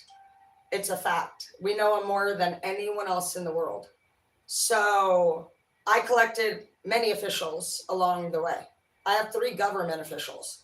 And I just want you to know that don't bother being mad at them, because I would never put any of your people in a situation to actually feel like they broke the law, because I actually know the law matters to you guys. And so none of them did. I was just able to ask them casual questions along the way and figure out why. Why aren't you protecting the people if that's what's going on? And they are. I do want to give a shout out to all of the city officials. In my opinion, the only officials that failed at any investigation are the Ephrata Police Department and medical offices. I feel like they absolutely cover up shit, and that's very concerning to me. And I feel like they're also very rude, and they try to detour you on the phone and make you feel like you're just a normal person that doesn't deserve respect. And so I actually don't tolerate that. But everybody else is legit. The thing about a lot of people want to know, they're trying to overthrow the police. I just want to talk a little bit about that. The police, I have a fire department chief, and I have somebody that teaches also to the police officers. He teaches about how to recognize criminals, and how to also, he focuses on DUI, and he gets to travel all the time to Oregon and teach classes, and they're all just really wonderful people. They're so sweet and so kind, and they're all my hair clients, and I've just had an opportunity to get to know them. You know, one of my FBI agents, she thinks she found true love. And I mean, look, she's so cute. She did her hair, and she's the one who focuses on the trafficking. So I asked her, what is going on? How come everybody keeps reporting all this shit to the cops? And like, why are they not doing it? It's like, we are. But basically, how does your local police department no longer have right or authority over a case? It's actually really easy. And it's so fast that it happens. 2 jurisdictions get involved. So if you're even dealing with a criminal that's fucking running from the cops, and he basically makes it over into a different jurisdiction, like even like the city police don't do the sheriff department. So you have 2 different departments now. Basically, when it goes into their territory, it's like if you're a biker gang, you would know, I guess the gang, I didn't know all these things. I'm learning so much about all of you guys, and it's an amazing experience. And so that's what it's really about. We just need to know what's going on. But yeah, once it's in their jurisdiction, you have 2 fucking leaders that are like, I can handle it. And they're like, actually, this was my case first. And so it started to make me think about one of those old movies where there's the 2 sheriffs, and they're like, no, this is mine. And they're like, the Men in Black even have their fucking, you know, that's the FBI, they're coming in. And so actually we can relate to that. I already work in policy. And so I realized it's not really about what we think is smart or stupid. It's about what is going on. So I just want to let you guys know that all lives matter, and the Black Lives Matter has been mattering to me too. I want you to know that I've been looking at all this shit, because this is our world, and we are people, and we are one. And God did not actually put any borders up. And it's obvious here that when Putin may suffer from sociopath, like Putin's mother clearly abused him. Putin is a man. What happens to any other male who doesn't have love? He's angry and sad. Doesn't he need a hug and a wife and somebody to give him a hug too? Do you know how I know Putin's not psychopath and he's sociopath? Because he's emotionally attached to the problem. Putin, I looked up, and has threatened us 35 times. At what point do we say, okay, well, God didn't give us actually land with borders in the first place, so we're fine with everybody. It's obvious here that we could even go back right now and go back to, where did this even originally start? Who was the first person that claimed land? So we would go back, if we want to go back and help people understand how they've made an error, we would look at the first person who either they claimed land, guys. They got a wild hair up their ass of greed. And they literally went around, and from the Jews fucking in their camps to the blacks getting whipped to the Indians getting scalped. It's like, what the fuck? You guys are crazy, okay? Obviously. We can definitely say the above 50 went through a time of control, abuse, and greed. And that's the truth.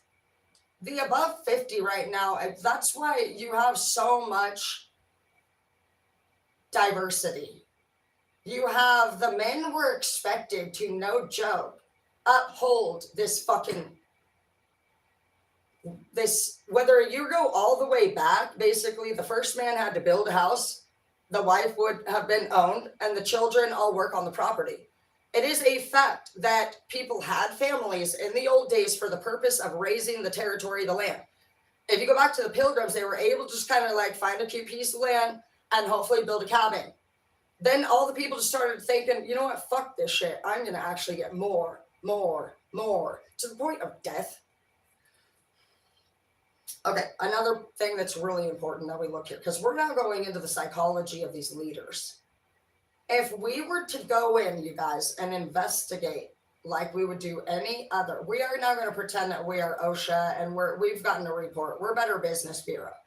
This is the mindset I'm coming from. If we were the Better Business Bureau, there's some big problems here. Let's talk about how it wasn't until 1983 child pornography and rape was made illegal.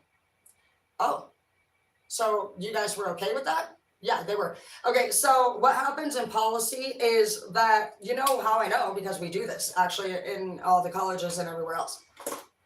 So when you get a new paper that's bulleted up on your board and everybody's like, hey, make sure you read this. This is going to affect your tips or whatever on Friday, blah, blah, blah. Make sure you fill this out. Make sure you read this. That's because it's mandatorily happening. Why does that come in? It's because we've received reports saying we've received complaints. Basically, somebody has actually contacted us and said, I was harassed. I was sexually harassed at work and I am reporting it. So these people actually, so I'll tell you, when did that all happen? I'm like such a nerd about all this shit. I love all this. And that's because I care about you guys, truly. Where did this happen? Well, it's easy to go back in time. Pretty much when rock and roll. Okay, so the girl in It tells the perfect story about when this policy was about to come into play. And I don't know when that movie was released, but it was okay for them to do those things. And so these girls, they do. She's in that movie, she's sitting in the bathroom and blood's blowing up everywhere. She's crying and her friends come over because I don't know if at that time they do or do not know that her dad's doing that to her, but they like her, they have a crush on her. And she can't even have a normal fucking relationship because her dad is a fucking weirdo. And she cries in that bathroom and blood blows up. And, you know what's crazy? Many people went through that. Even we did in our family. And ironically, my dad actually makes cages for this purpose. And we actually grinded them down and smoothed them and welded them to be sold for obvious traffic, whatever they were doing. This is all the same shit. This is why it's crazy to me that I actually study this now as an adult. Obviously, I became very passionate about it. I moved away from my family. My mom fought very hard in court to where his visitation was taken, obviously. But it's dead ass, dude, on the nipple for the shit. Anyways, we're looking at that. So that's a problem. We need to know that in our era, we would never make child porn. I hope you wouldn't. I wouldn't. I already thought to myself, I think a lot of us thought, laws and shit. You know that laws and mental health and all, like the laws of control were existent, but mental health and all this stuff about what we would not, don't you think it's normal? I mean, I don't know. I don't know if I would think like to myself, like it's normal to make child porn. I'm trying to like actually be understanding. I don't want to be judgmental because it's not it's not my place. I mean, because I don't know. I just feel like we were born, obviously, when I was born in 87. So my sister was born in 83. And with any addiction, just because a law was made that now all of a sudden you can't make these videos and sell them, doesn't mean that it was easy for them to just stop doing. That's not how addiction works. And so I'm actually being understanding. I'm like coming in and I'm just like, what the fuck is going on, dude? So I'm actually not trying to be a politician or scare anybody, or I'm not going to do anything outside of the law. I follow the law. I do want to touch really quick on the Black Lives Matter. I have honestly I was getting frustrated with it for a long time because I felt as though when they spoke or expressed themselves, okay, I'm going to be honest with you. I actually have always felt, we're not doing this. I've always felt, who is that? Oh, hey girl. Let me see. I'll wait for you over here. I've always actually felt this, I guess, intimidation from blacks, not because you did ever anything wrong. And actually, I have a few best friends that are black. David's black, and I've always loved him. But I was trying to dissect my own self. Why did I feel like that? Well, I decided my God is black. I turned his face into Dr. Dre mixed with Ice Cube. And I realized that I felt like that.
Okay. See, somebody needed gas. I'm always helping. That's what this channel, that's the point. All my money is going to go to you guys' shit like this. That's what I care about.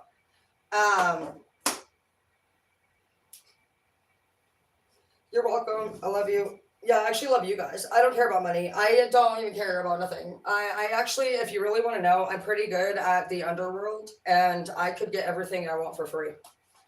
If you really want to know. The only thing I can't get for free is my mortgage. So if you guys could pay that for me, that'd be great. But yeah, I don't care about money. We're all here trying to survive, bro. I've asked him questions like, what's up with the money machine? Why can't we print any more off? Dude, people's faces are swollen. They ain't got no water. And they're like, oh, we would, but if we print too much money off, it'll lose its value. Right? Just who's value? What are we talking about here? It'll lose the value. Like if they divide. I don't know. I failed at math. I literally got an F on every test, and I copied Tatiana about it. So Tatiana, I'm gonna bless your ass, putting you in the book right now. Thank you for letting me copy your homework. Chelsea, I want to bless too. Chelsea Elliott, you're one of my firsties. Daisy Nunes, all my first best friends are getting blessed. Chelsea Elliott, dude, she's one of my. I was in the prep group. I was a bitch. That's why it's funny that I went through the dark world. Isn't that crazy? That is what becoming an emperor and empress is in tarot. It says that you're going to be a preppy ass little fudge. I was like, don't. Kyla, overall, you're getting blessed big time. I was mean to Kyla. Ricky Hatcher's getting blessed because I was rude to him. Overall, yeah, I'm not going to bless your other sister or brother because they've robbed me. But I do like you guys. But too bad for you. Kyla's getting the blessing. Let's see. Who else is getting blessed? Vince Cicchetti. I'm going to bless your ass if you're still alive because Vince was actually funny. Vince's house was the one that everybody used. I'm going to buy you a new house, Vince. If you're still fucking alive, you little shit. It was not the good house. Everybody was there. But it was the only house we could go to when we were being bad, and which is the worst house. It's basically the flop house. But Vince was funny. Vince is like Ted, the teddy bear. And he was always like, just like in a good mood. And like, there would like always be like the most random groups of people, but everything was very like divided. It was like, don't go downstairs if you're not cool. Don't go in the kitchen unless you've got something to share. I don't even know. It was like such a unique experience. There was even an attic and campers outside and people in the shop. I don't even know. It was that house. But Vince is, I don't think it's like that. I don't even know. I have no clue. I haven't been over there in years. But Vince, I just want to say thank you. He never did anything wrong to me. And he was really sweet. He never tried to even do it. He wasn't one like a pig like that. He was just like actually a big old teddy bear. People were pretty much like kind of screwing over. So thanks. I love all of you. Let me see. Ricky Hatcher. Thank you for being so sweet to me too. I want to bless too Tyra Banks. No, I hate Tyra Banks. Tyra, the blonde one, my student from Glendale. Because she is the most beautiful girl. She is pure beauty. Tyra, I want you to know I think you're pure beauty. You literally are the only girl I want you to know that I've ever met that goes swimming with eyelashes and extensions and hunts. All that's important to your husband. She's a wonderful mother. She's a great beauty. She's somebody that you can look up to. Motherfucker, who are you? Because everybody needs to know what to look up to. You guys need better mentors. No, I'm going off into mentors. You're welcome. All right. Not you. I was talking to her. Hi, Patrick. I love you so much. Thank you, Patrick. I think you would be a fantastic lover too. That's why we need to go out for friends dates so that we can all get each other together. Like I learned about a soul tribe from Lumen Tarot. So shout out to Lumen. I'm going to give Lumen a blessing too. So I love her. Lumen, I really like Chris Minopon Tarot too. Chris is very logical and he's just like, yeah, like pretty much, about who cares about that. You already know. But yeah, I definitely see that stuff. He's like logical. Lumen is sweet. She always makes you feel good. She's like the cup of cocoa and a cookie. And she never says anything that hurts your feelings. And you can hear it in her voice that she really cares. She's a great example to look up to if you're learning how to talk more like a sweetheart. Also, I want to give a shout out to Goddess Tarot. She's very intelligent. Goddess energy is a great example of a woman who is intelligent, but natural. I do want to tell you, Goddess, I don't like your hair color. I love you. I'm honest. She went blonde, but it's orange. You know that drill. She's got thick hair and it's usually black. So if you want any, we're all stylists, Goddess. We got you on the house. So if you need anything, Maji, I like you too. I want to give a shout out to Maji Got the Tea too. If you guys like watching anybody grow, you've seen me do it online. I act different every day. Who fucking knows? And I know why. I know why I act different every day because I change my chemical mixtures. You guys do it. Yeah. If you like, we have to be a self. My mom says that all the time. I'm like, do you miss me? And she's like, one of you. I only like one tarot. So it's like you're gonna actually decide. Do you like all your tarots? Does one tarot work better for you? What area of life are you actually focused on? If I wanted to be freaky and have a lot of sex, I could be a slutty tarot. Obviously, I get a lot of emails. If I want to be a wifey tarot, I would definitely need to start having a bedtime schedule before 10 p.m. It's going to be a lot of my responsible men get up early. So we're in bed in between 8 to 10 max. And dinner, I pretty much serve my man. And that's fine. But I've already done that for well, I was with James for 5 years, Tori 5 years, and Zeke for 8, and Edward for 3. So I've only actually been single for a little less than 5 years, probably. And then I got with Tori when I was 14. So I was like owned by my mom. And then the kids are grown. So it's like a different chapter. So it's kind of a chapter I've never been before. And that's what you guys might be feeling, you know. So I want you guys to erase that idea of ever being back to your old self. That's what I think. You're a new person. Always.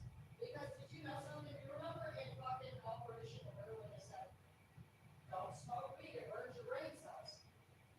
I don't feel like they ever mentioned that other drugs really burn your brain cells in specific. I think we've been told that meth rots your teeth and makes people, they show pictures of the meth heads. I feel like meth has been described to kind of make people look like they twitch out and do weird shit and have zits all over their face and their teeth are rotting. I think they've really focused on the physical appearance of meth.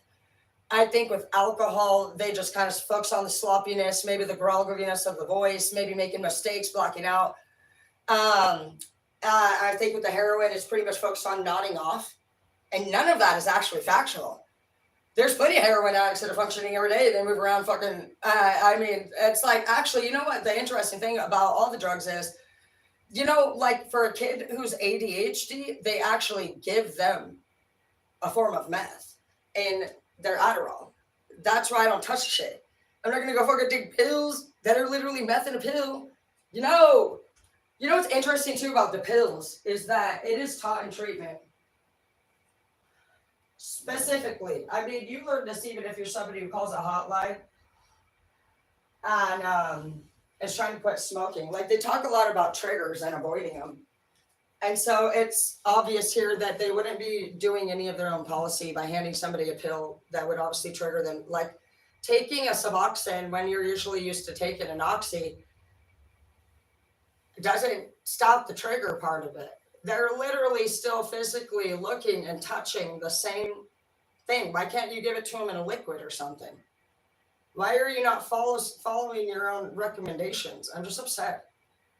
I did ask why they legalized all drugs. Because it felt like like the Lord of the Rings, when they take over the world. I have one that works in the drug department too in the FBI, and they don't really know they work for me. Because you can't be stupid. And it's not because I'm trying to scam anybody. It's because, do you know why?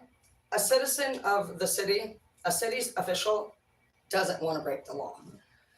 And so as you ask questions, you want to make sure you're not putting them in a situation to do that. And so you just ask them simply, like, you want to know what your career is. Why are we collecting careers? Because we need to get back to the old days when we're shaman healers. We don't have money.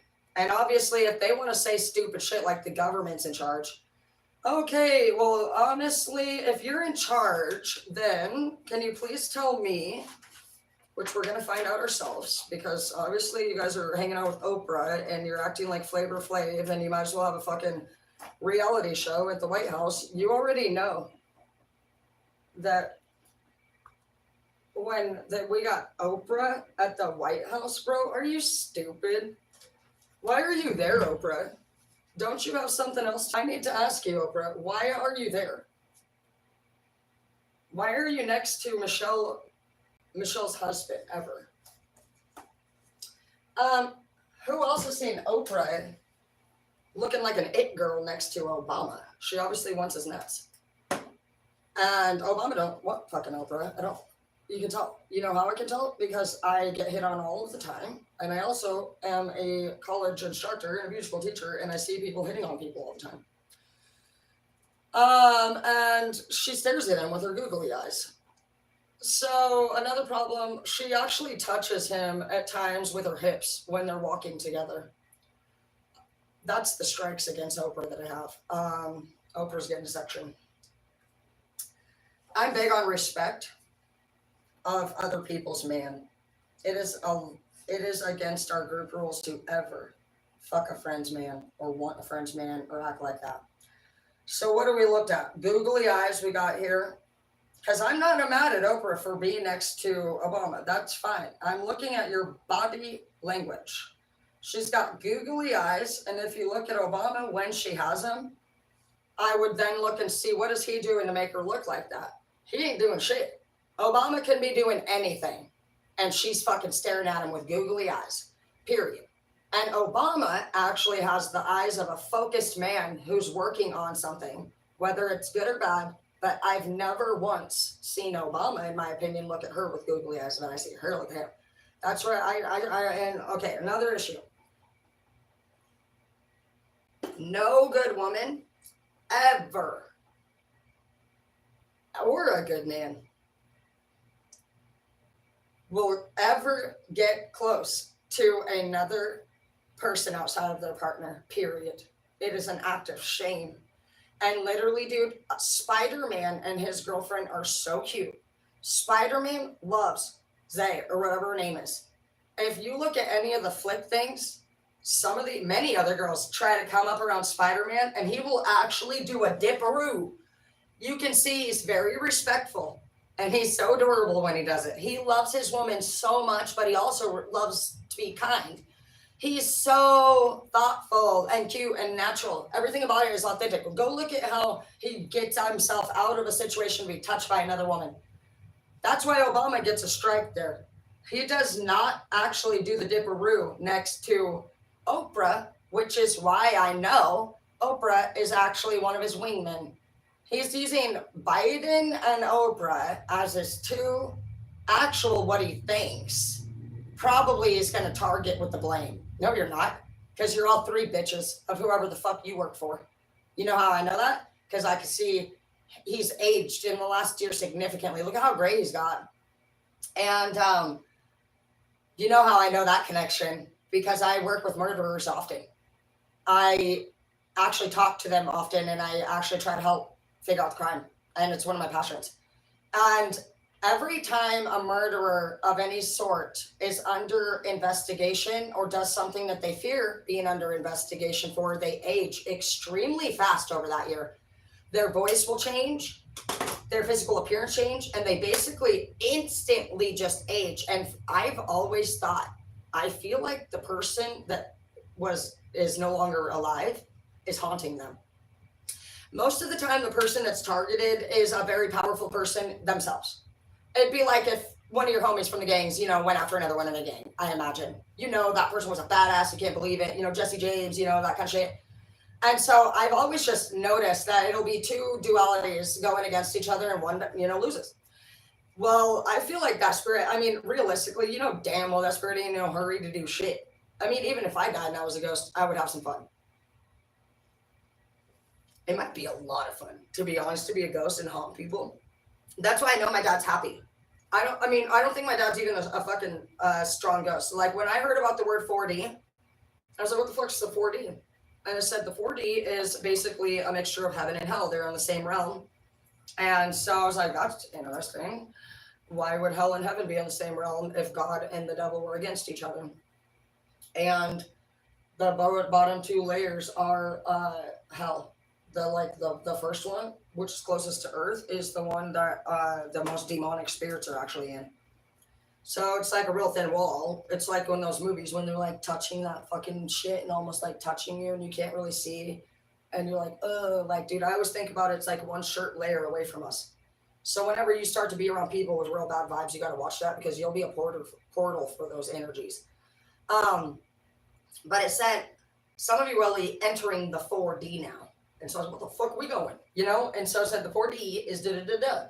And it said, you're going to know if you're more pure because your dreams are going to be more restful. You'll have a restful night's sleep. Said some of you guys are like actually not getting a lot of good sleep, and whether you remember your dreams or not, you're actually could be entering the 4D, and we have to go through all those levels. And so the first level is actually the demonic spirits, the ones that are like super evil. I don't know if you guys see that movie 13 Ghosts, but they have them locked up in this room, and they're pretty creepy looking, and they're like the worst of the creepy. Like, I don't know, whatever the scariest movie you've ever fucking seen.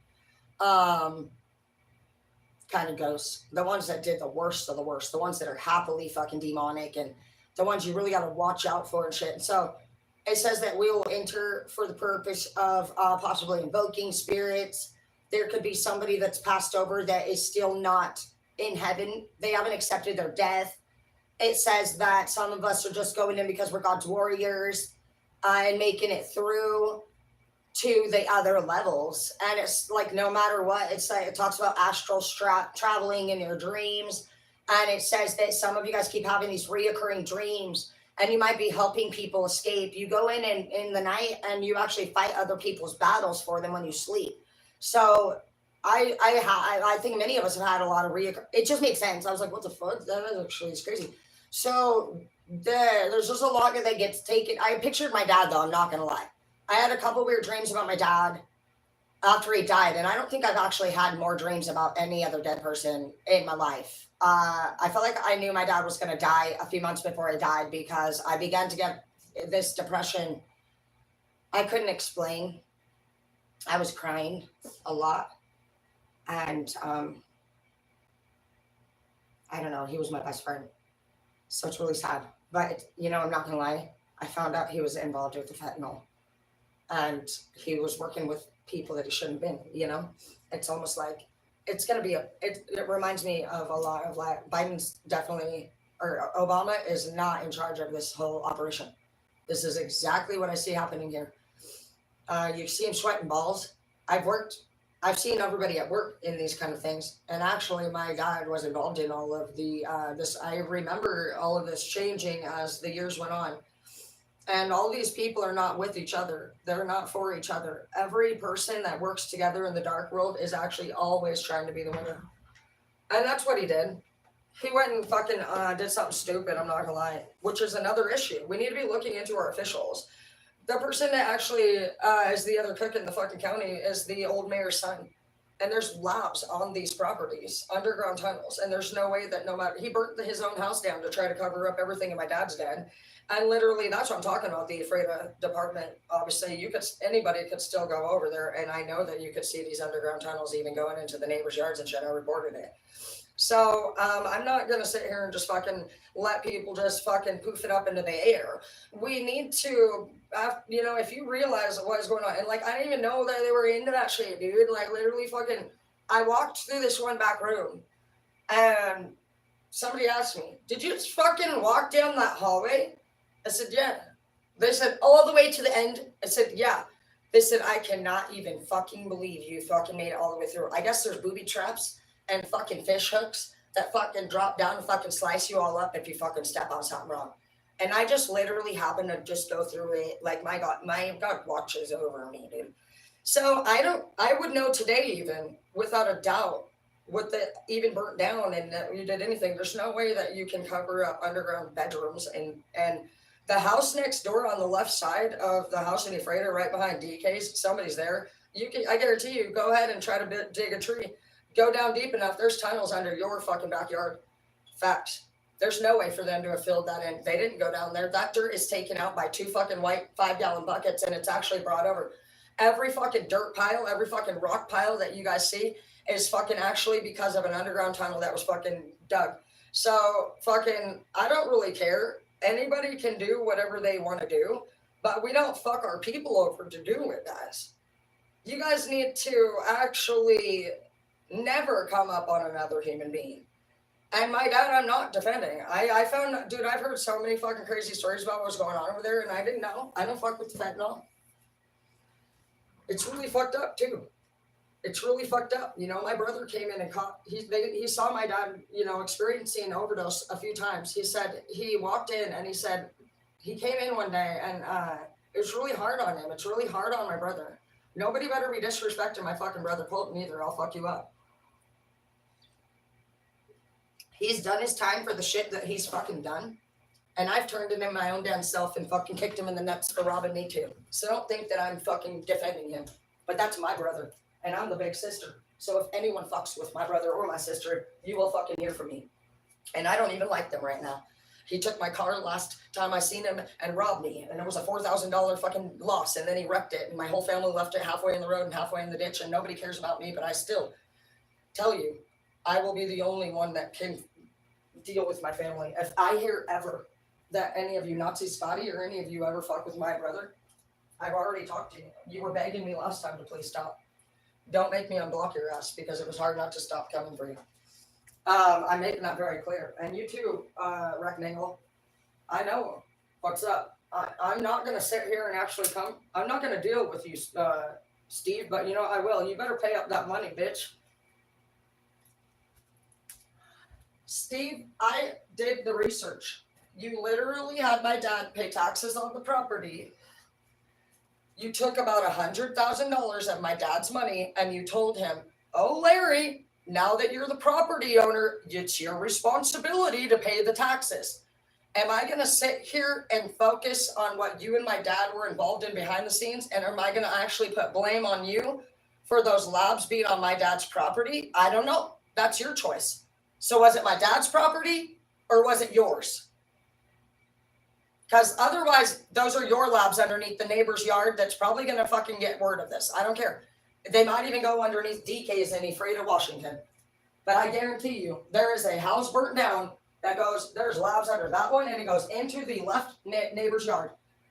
Facts. So people are going to look into those things. And you need to decide if you want to be honest or not. That's not my shit. You guys have your own shit. I don't care about the use that you guys were involved in. I'm glad it's off the streets. I heard about what was in this house that you're saying is yours and now not my dad's. So I'm just wondering, was it your house or was it his house? Because I'm trying to complete this investigation. And as far as I know, it was my dad's. And I am not the type to fucking sit there and put that kind of shit out on the streets. And fucking, obviously, my dad was taken from it. So it matters to me. You're saying you were his friend. I can see in the records here that literally you took $100,000 from my father. You're the mayor's son in Ephrata, Washington, Steve Recknagel. It says that you used my father's phone several times while you drove him back from California to Ephrata Hospital. You drove my dad dead in the back seat from California to Ephrata. And you actually turned him into the Ephrata Hospital where a doctor took a body that was actually already passed away. I've looked at I've tracked your guys' entire route, and there were several hospitals along that way. I also want to know how you got from border to border. You claim that a friend of yours, was sleeping in the back seat. From what I have found, there was actually a mixture of food and fentanyl in his throat, and the French fries, even in the autopsy, were not chewed. So I'm asking you, what's going on? This is not anything that anybody has to do. I'm not afraid of any of you. I don't care what happens to me. I have nobody here. Nobody even likes me. So at this point, I could fucking come for you all damn fucking day. There's a few ways that we could do this. Obviously, I've already looked into it. And the only thing that makes sense would be that Ephrata officials are involved. Why would you have accepted a body that was not from your jurisdiction? Anyways, I already turned it into the FBI and they took the case a while ago. It's not my place. And actually, that's why I'm telling you, if you ever are worried about somebody being not good, I don't care if you're the mayor's son. If she even knew you were fucking claiming to be her son with the shit you're doing right now, you're embarrassing your mother. You should stop fucking claiming to be her son. She worked really hard for what she had. But I don't know, maybe she was like you. Who fucking knows? But you guys all need to know who the fuck your officials are. I'm not here, and I also want to defend. Don't quit trying to overthrow the police. Let's get back to the Black Lives Matter. There's so much here to talk about. The police cannot do something if it goes outside of their jurisdiction. So you can imagine that from a movie, even Twilight. He comes home, he's sad, and he sits there. He's a single dad, and he loves his daughter, and he's like, yeah, it was okay. I sure hope that they don't take the case. You know, I've been working on it the best that I can. She's like, it's okay, honey. You're still the best sheriff in town. Everybody loves the local sheriff, okay? I also want to give a shout out to Portland Police Department. You guys had the most sanitary jail I've ever had to go to. And you guys were very professional, and you guys are the best police department I've ever seen in my life. Seaside Police Department, I want to give a shout out to you. I want to give a shout out to the chief of police over there. He had a really stressful night. And the drugs over there are very intense. You can tell. The men come into the jail screaming at the top of their lungs. Very crazy stuff. I knew when I got out I was going to research who does what. There's two cartels that have taken over Seaside. They are selling meth over there. That's their target drug, and it's ruining the place. So, yep, sorry guys. I love Seaside a lot. Unbelievable. See, this is what I have to deal with. Okay, the cartel on Seaside. See, why are you on my to-do list? Unbelievable. You guys need to get your shit together. You need to obviously not be doing stuff that makes people scream like that. People trying to enjoy their life too. I don't care what anybody does, but when it's disrupting what we have going on, and even I admit that I am disrupted, it's a blessing to have went through all these things because I can say, Tara, I'm Tara and I'm an addict. I'm Tara, I went to jail, but I'm Tara who learned from what they taught me. I'm Tara who can say, regardless of how many times I've been arrested, I'm a little mad that we didn't get a little freakier with those handcuffs, but I'm not trying to harass you. When they say harassment, I'm like, only saying, they're like, Dana, knock it off, Dana. Like, sometimes I'll take my pants off in jail because obviously I'm going to sleep. And then I didn't know you couldn't take your pants. I just always like it when I get my own cell. So I'm just all sleeping in the, Dana, put your pants on. I've never been harassed sexually in jail. I do want to at least say that. I don't know who else has went through that. I'm sorry if that was something that you went through. They've always been really kind to me and just done policy and procedure. I also want to give a shout out to the Spokane Police Department. You guys do a really good job up here. I don't have any problem with the police, and I've been arrested a lot of times and even raided. So I think it's about being accountable. Okay, so Black Lives Matter.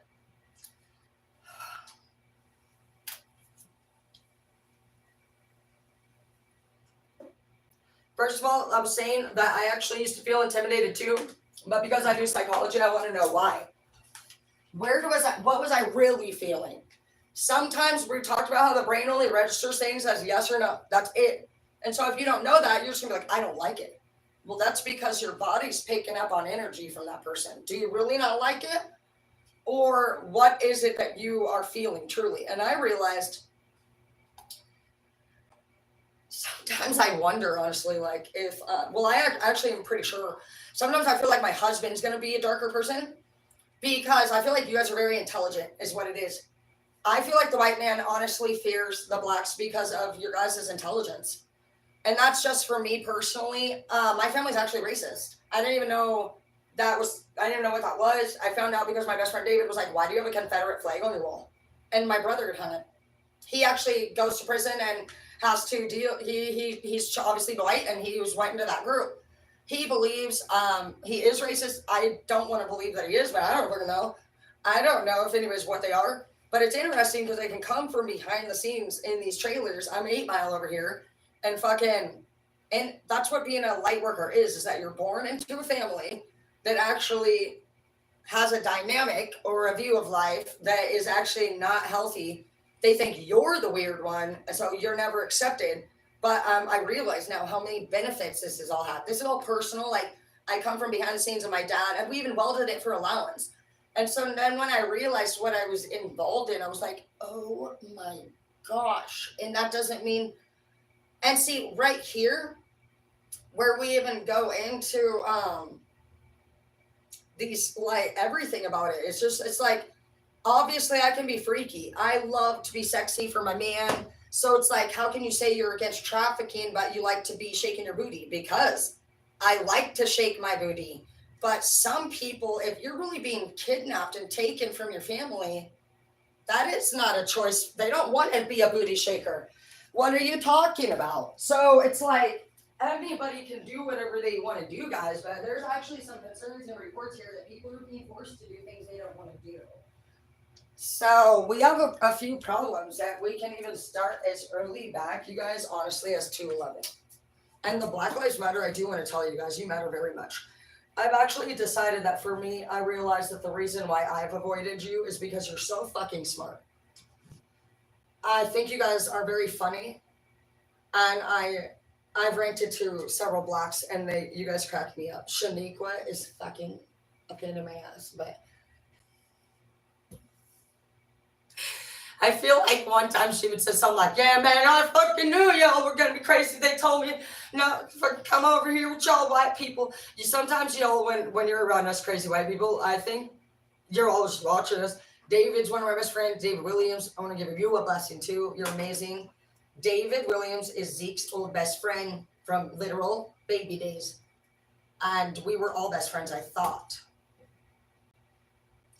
Zeke and Randy were cheating on me and David behind our fucking back, bro.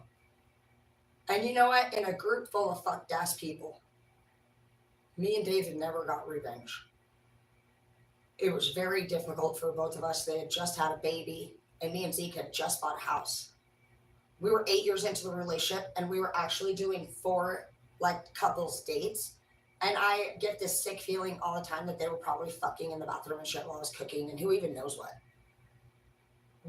It's pretty disgusting to think about that kind of stuff happening. And when it was like 3 months after, I knew that he had cheated because he came with a hickey. And me and David were just like, what the fuck? Because our whole world just changed. And I found out like 3 months later it was Randy. And I was just mind blown. Because I thought, well, I value friends no matter what. I would never fuck another friend's boyfriend or my siblings. But does that happen to me all the time? Yes. Actually, I've had 3 members of my family go after my boyfriends. And I obviously can't trust that fucking who you're even having couples dates with on a fucking behind your back. So that's weird. But it didn't change me and David in a bad way. It made us stronger and it made us better. And on the day that I found out it was his girlfriend, I just was so disturbed by it. And we were all best friends and our whole group changed. Nobody hung out anymore together. It was like we went from being all friends and a couple. I bought a house. I had to triple my income instantly. Obviously, they just had a baby. We were just not dirty like that. Obviously, they were dirty, but half the group couldn't fucking be around the other half anymore. It was just weird. It was like we lost everything. And then when I found out it was her, I called David. I was like, actually probably crying. I don't even know. Maybe I was like pissed. I don't know. Either way, I was emotional.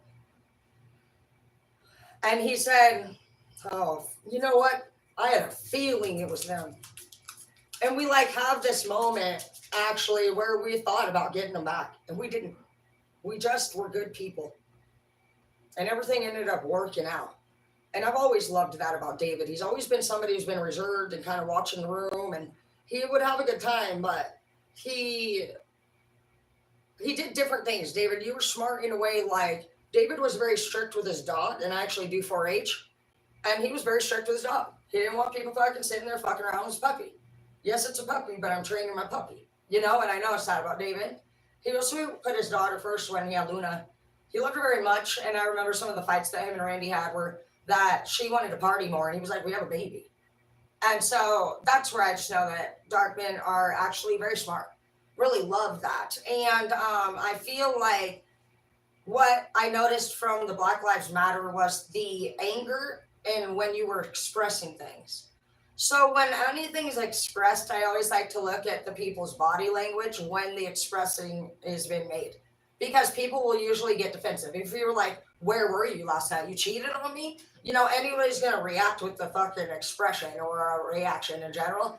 And the blacks, you guys have been actually pissed. You're fucking deeply angry. And so I was talking to somebody about that. I said, I don't know, what's up with how angry they are? Because to be technical, the Jews were fucking put in concentration camps. I would have died. And I said, literally, dude, the natives were scalped. And then somebody said, do you know where scalping came from? I said, no. They said, the natives. I said, oh my God, see, this is where I'm like, I don't even know. Sometimes I'm like, I don't care who started scalping. What are you doing? And like, I don't even know. I don't want to say it. And I realized, they said, you know why I think the blacks are so angry? I said, why? They said because their blood is in the lands. It's like in the lands, and it made me just think shaman, native, like actually like transferred blood. It does have a deep meaning. Your blood is actually in the lands.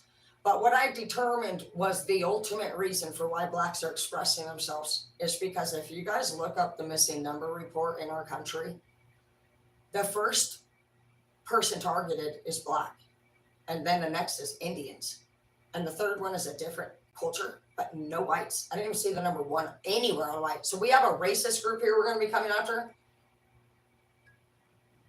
The Villain Bloods are not a gang. We're heroes. We're a superhero team. So we don't allow racism in our country, guys. Anytime you guys have a problem, just bring it to me, babe. I know that I'm kind of dingy, but I actually do this because the world's so fucking whack that I have to at least be happy sometimes. I get so pissed. That was my face when I see Oprah's name. You're not a bitch. Black Lives Matter. We're going to have all these subjects going on because I want everybody to feel better. I want all of you to be heard. This channel is a place to be heard and seen to be for your authentic self. That's why I've expressed my addiction. That's why I've expressed my CPS, my arrests, my domestic violence stuff, all that shit. It was not easy to do. But what I was experiencing was a lot of lonely, sad nights where I was crying in my apartment under the use of things, where I was being told to get better. But what I found out were my number one fucking narcissistic bullies, who I'm not mad at either. All I wanted ever for them was just for them to feel better. And they worked very hard, finding out that being a narcissistic extension doesn't mean anything but your purpose. And unfortunately, that's a disease that they will have to come to terms with. Nothing that you can actually make them fucking appreciate. They have to actually believe they're a narcissist and actually understand their problem. Otherwise, you're a whiny little bitch, and basically you're wasting their time. You're not doing what they need you to do. It literally means you're an extension of them. So I want you to know, for the people that are black, if you have anybody that's targeting you in a racist way, I want you to calm down and stop being mad, because it's very concerning. But if you need to come to me, then I'm always here for you. We will definitely be looking at who the fuck these racist groups are. And it's easy, guys. Stop complaining about your problems and let's get to the bottom of it. Somebody's in charge of these things. So, if it's a gang, we need to find out who the group leaders are first. Who are the top racist group gang leaders in America?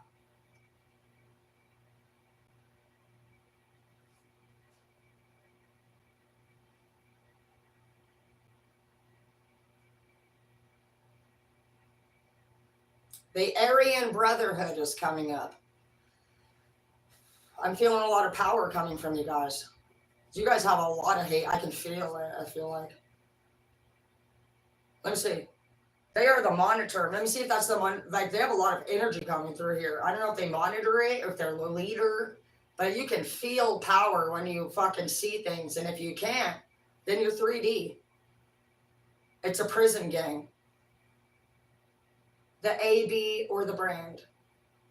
It is organized crime that is based in the U.S. and it has estimated 15,000 to 20,000 members. So this is what we're doing here. We're now going to investigate the psychology of these people. You need to be smart. You need to say, this person is the leader of approximately 20,000 assassins. Obviously, we ain't fucking with them. You're good. Obviously, but I still want to know.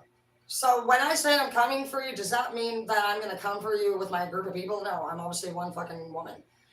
What I mean by coming for you is I would actually like to be there for you. And I've already got to have 3 gang leaders. And honestly, I always tell them, guys, you can be a part of a gang, but what do you stand for? Do you stand for something that's negative or positive?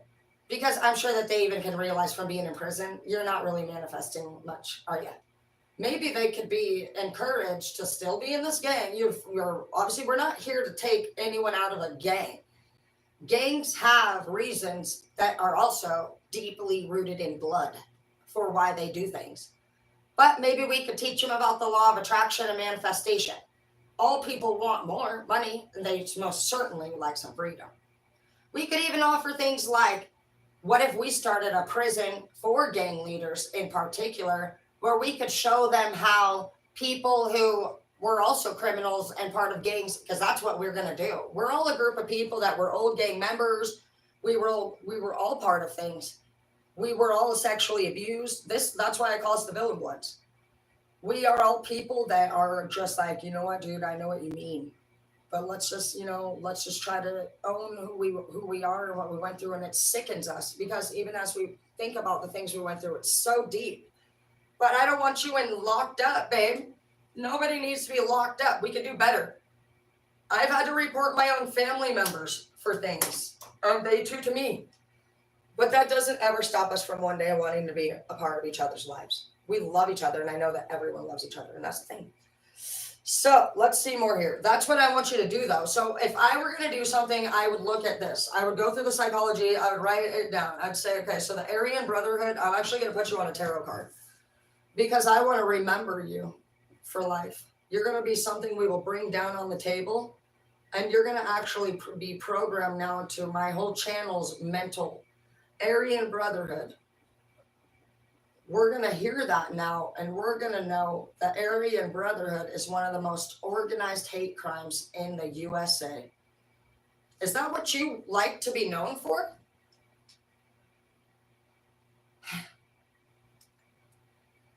Last time I checked, Satan doesn't bless people. And I don't know who the fuck you think. What are you literally doing? Who believes somebody that ends up in prison? I'm going to be honest with y'all. I would never follow my leader who fucking I end up in jail following. Sorry. But that's not leadership. That's selfishness. Unbelievable. So let's see. Aryan Brotherhood. Oh yeah, we already did this. But we're going to put you over here too. I'm going to have you in my book of to-dos too. So I'm going to come in. Maybe we could go do a visit. I'd like to visit one of these fuckers. Okay. Yeah, I called you a fucker. Aryan Brotherhood. Why the fuck are you not? You're over there fucking, you hurt somebody to be in charge? I've never even written up a student once.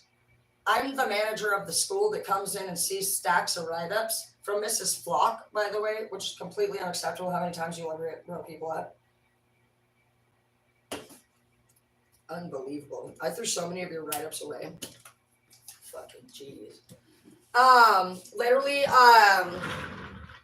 No, you obviously all need some adjustments. Putin needs some fucking assistance. But the Black Lives Matter, you definitely matter. Don't worry, we're on it. The right people are on it. The right people are on it, babe. You have to be smart. You can't be on it if you're somebody who's like, oh yeah, I'll take care of it. I'm going to go fucking be an Aryan Brotherhood leader. I'm going to go be part of a gang that fucking literally hurts people. And I'm going to take one for the homies. You're going to take one for the homie, huh? Really? Did you have children or a girlfriend or are any of your family members still alive? Because you just took one from a homie. You caused pain to be a puppet for somebody that ain't there for you today. Are they there for you because they say, brother, do you even talk on the phone with this person or what's going on here? That's what we're going to figure out. Because the problem is that we need a solution. We clearly have a problem. We got 20,000 people that are in prison because they followed the wrong leader, in my opinion. So we got 20,000. We're supposed to be, yeah, we know what you'll do to us. We get threats about how you'll take us out. For what? Calling you out? I'm asking you. Okay, where the fuck's the leader of this fucker? Is he in prison or are you guys just in prison? How's this work? Both inside and outside. The Southern Poverty Law Center. So Texas, interesting that they're the ones, is that Texas? That's funny that we're actually getting threats now saying, are we even on the same team, Texas, or are you coming in as a racist group? Because now I had a feeling Washington was against Texas. I never doubt. I never get the wrong feeling, bro. All right, Texas, now you're on it to do. You're never going to beat Washington. I don't care. You don't just declare civil war. You did talk. Did you go up the chain of command? Hello. Email me. You don't. If you do anything without permission of all of us, this is a group decision. For one, you won't win. The fuck? You don't even have fucking evergreen trees over there. You have hairspray and you focus on big hair and a fucking fake smile. Literally, with respect. I've went to Texas many times. I'm actually, my grandpa's name is South. I am very Southern. We're all Southern. So I'm super Texas. That doesn't mean that you have a nice state. It's freaking treeless. It's hot as fuck over there. All of your people are fake. Literally, you're fake. With respect. You literally have a standard. I hate this one girl named Kel too, who also came from there. Oh my gosh, I call her Darth Vader. You all are like, and blonde. Like, whatever. What is this, fucking Whoville? Nobody said you're in charge, bro. Obviously, Sasquatch territory wins. The fuck is wrong with you? California, you're cool, but let's take care of y'all. You guys are Katy Perry energy. Let's just get your beach back to fucking where it needs to be. You guys can party it up still. California is more like our fucking happy-go-lucky surfer fucking kids. We got California. You're fine. I don't got no problem with Cali. Portland is a lot of energy for me. I'm not sure where I stand with that now. I will protect you though because I got arrested, ironically, and how sanitary the Seaside Police Department was really impressive. I was really also impressed with Chief. He obviously has had enough of all of our shit. Love you, Chief. He said, "Let's go, Tara." I said, what? I said, "Can I at least smoke cigarettes?" He said, "No, I've honestly lost my patience with you." You know that he's just had a long and he's done. I gotta give you guys credit for that shit. I love you guys so much. So I'm accountable. I'm actually somebody who can be arrested about. Take a look at this. So Black Lives Matter, we're on it. Don't worry. We're not going to focus too much more on this hate shit. But what I would do is I would actually directly figure out the psychology of all the leaders. I wouldn't fuck with who the fuck they send for us. Obviously, that's a fear. But who's sending? We need to get right to the director. We got to fuck your middleman shit. If you work for the dude, you ain't shit anyway. Even the dude who's next door, the next dude, you're still fucking hoping to God you never lose your spot. And you want his. That's why you're there. So you can inherit it, right? Yeah. So Black Lives Matter is definitely something we don't accept here. We will be definitely, actually one of the main organizations I want to use with my money is I want to do safe houses for a lot of people. And I actually ran into some kids that were part of some gangs this year. And I was talking about wanting to create safe houses and how people were being threatened if they stopped. These kids are being asked to be in gangs, and even as early as a lot of them at 10 and 12 and 15, they're actually doing some pretty criminal shit. Very sophisticated. They're robbing like full blood, like they're actually coming in and taking over like stores and just like shit. And actually, it's really a wonderful thing to be part of a nonprofit organization because you don't know this shit. And so as you're working with all these people and you're helping them become better. And I do this all shit for free. I love all of you guys. That's what I want to use my money for, just so you know. Every person that texts me is one of you guys from my channel, needing help. And I haven't even paid my mortgage yet. And I would still help you with your power and gas. I didn't check the bank this morning because I'm scared. But you have to have faith. And you have to always respect yourself. You know, I had to leave Seattle last week because somebody was disrespecting me. They were lying. And actually, I saw them trying to get me fired, actually. They were trying to they've been reporting my channels trying to get me kicked off. And I keep getting these, dude, I'm talking a lot of reports too. And YouTube actually has been messaging me, telling me that somebody's reporting me and they looked into it and not to worry about it. And I actually saw a screenshot. I told this person, hey, you know, I don't know what's going on, but what it looks like here, and the reason why I thought this is because you guys need to be good at watching your own back. I ended up having somebody who was very obsessed, and they're still hacked into my shit. And ironically, when I got near their phone, they were located somewhere that I needed an address to, and it synced the shit together. It actually told me I was 4 minutes away from this particular location when we weren't even in the same town, and I actually located them through them connecting a certain app, clearly. And so I had already felt like this person was in they were the one because I pay attention to times, days, and everything. And they keep lying. You know what I mean? So it's like, whatever, dude. I'm not gonna say if I can argue with you. But actually, if you guys look into things, you will find that they are not being honest. And so I was like, I already was like, felt like some of you guys are gonna find out that somebody has been cheating on you. And I feel like whoever you have been over this last month has been actually kind of a sweetheart and a little bit oblivious to it. And so I've actually been giving recommendations to whoever actually this concerns, to maybe have a female friend of yours or a sister maybe look through it. Or if you're a girl and you feel like your man's doing it, maybe have another dude that's a friend of yours look into it so they can handle it. Somebody that would respectfully respond and, you know, communicate. They like you're such a gentle, sweet person, or I feel like it would really break your heart. And so no matter what, you guys are definitely the type that would have self-respect. And I've always realized that if we had self-respect, other people would not be disrespecting us. If we would actually act on our intuition the first time we ever get a weird feeling, guys, are we not right every time? So absolutely one of the tests in life is having self-respect. You cannot expect to be elevated or for God to save you or for people to promote you. 20,000.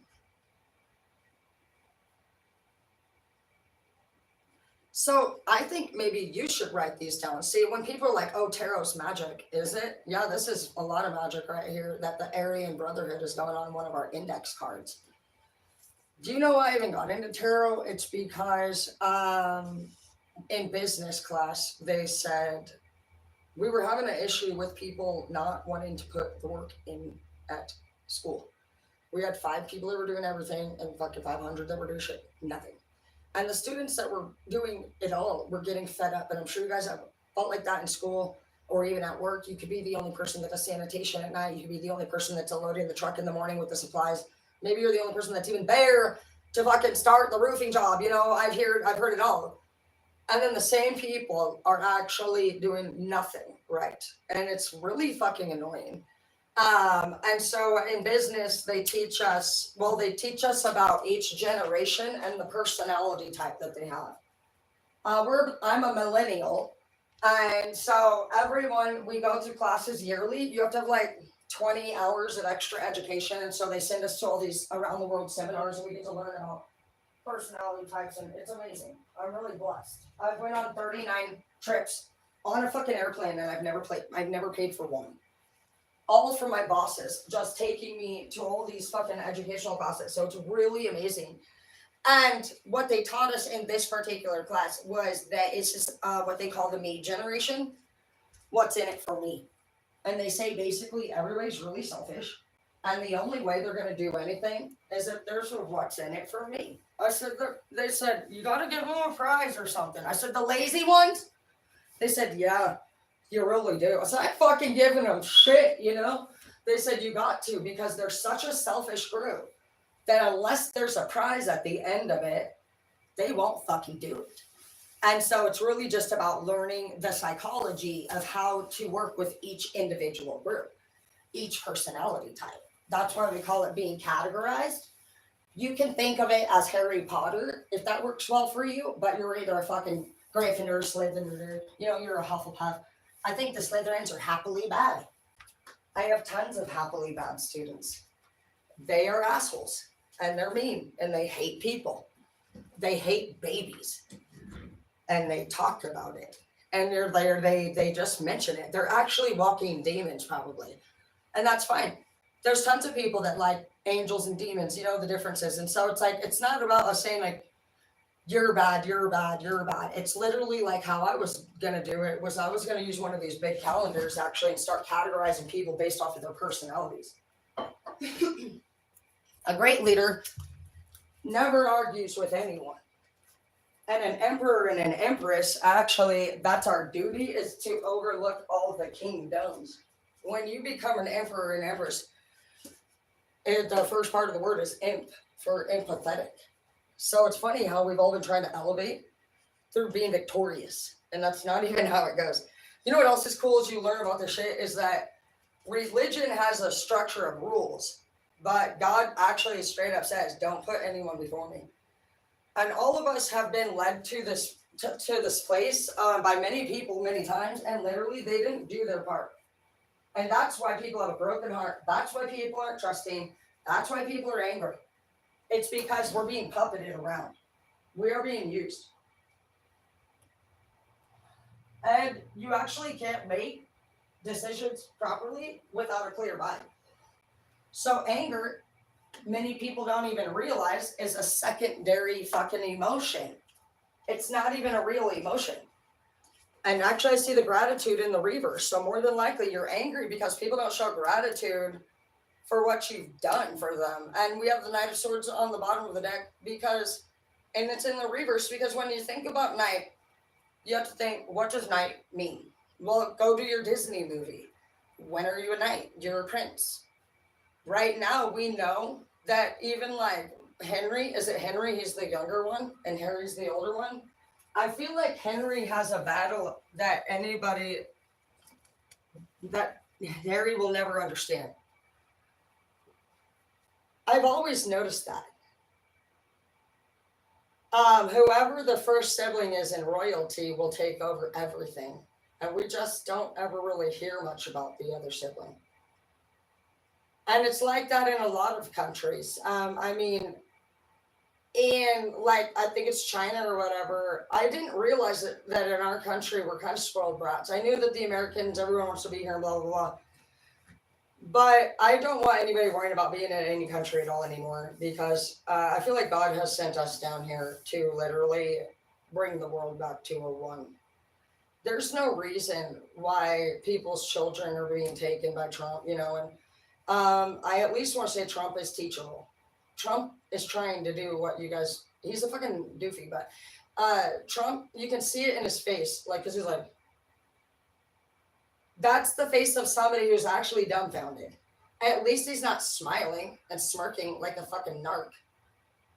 At least he doesn't disassociate on stage, which is ironically connected to fucking rapists, and that's what he's being accused of. And it's not even appropriate to be at work and disassociate ever, especially not when you're running for our country. The fuck? How do you have disassociation? And to return and smile with your face with a twinkle in your eye when you realize you went to shake somebody's hand and you've been gone for so long that fucking the whole thing's done. Nobody's even standing near you and you smile about it. That seems pretty psychopathy. Do you know psychopaths are born with a different shaped brain?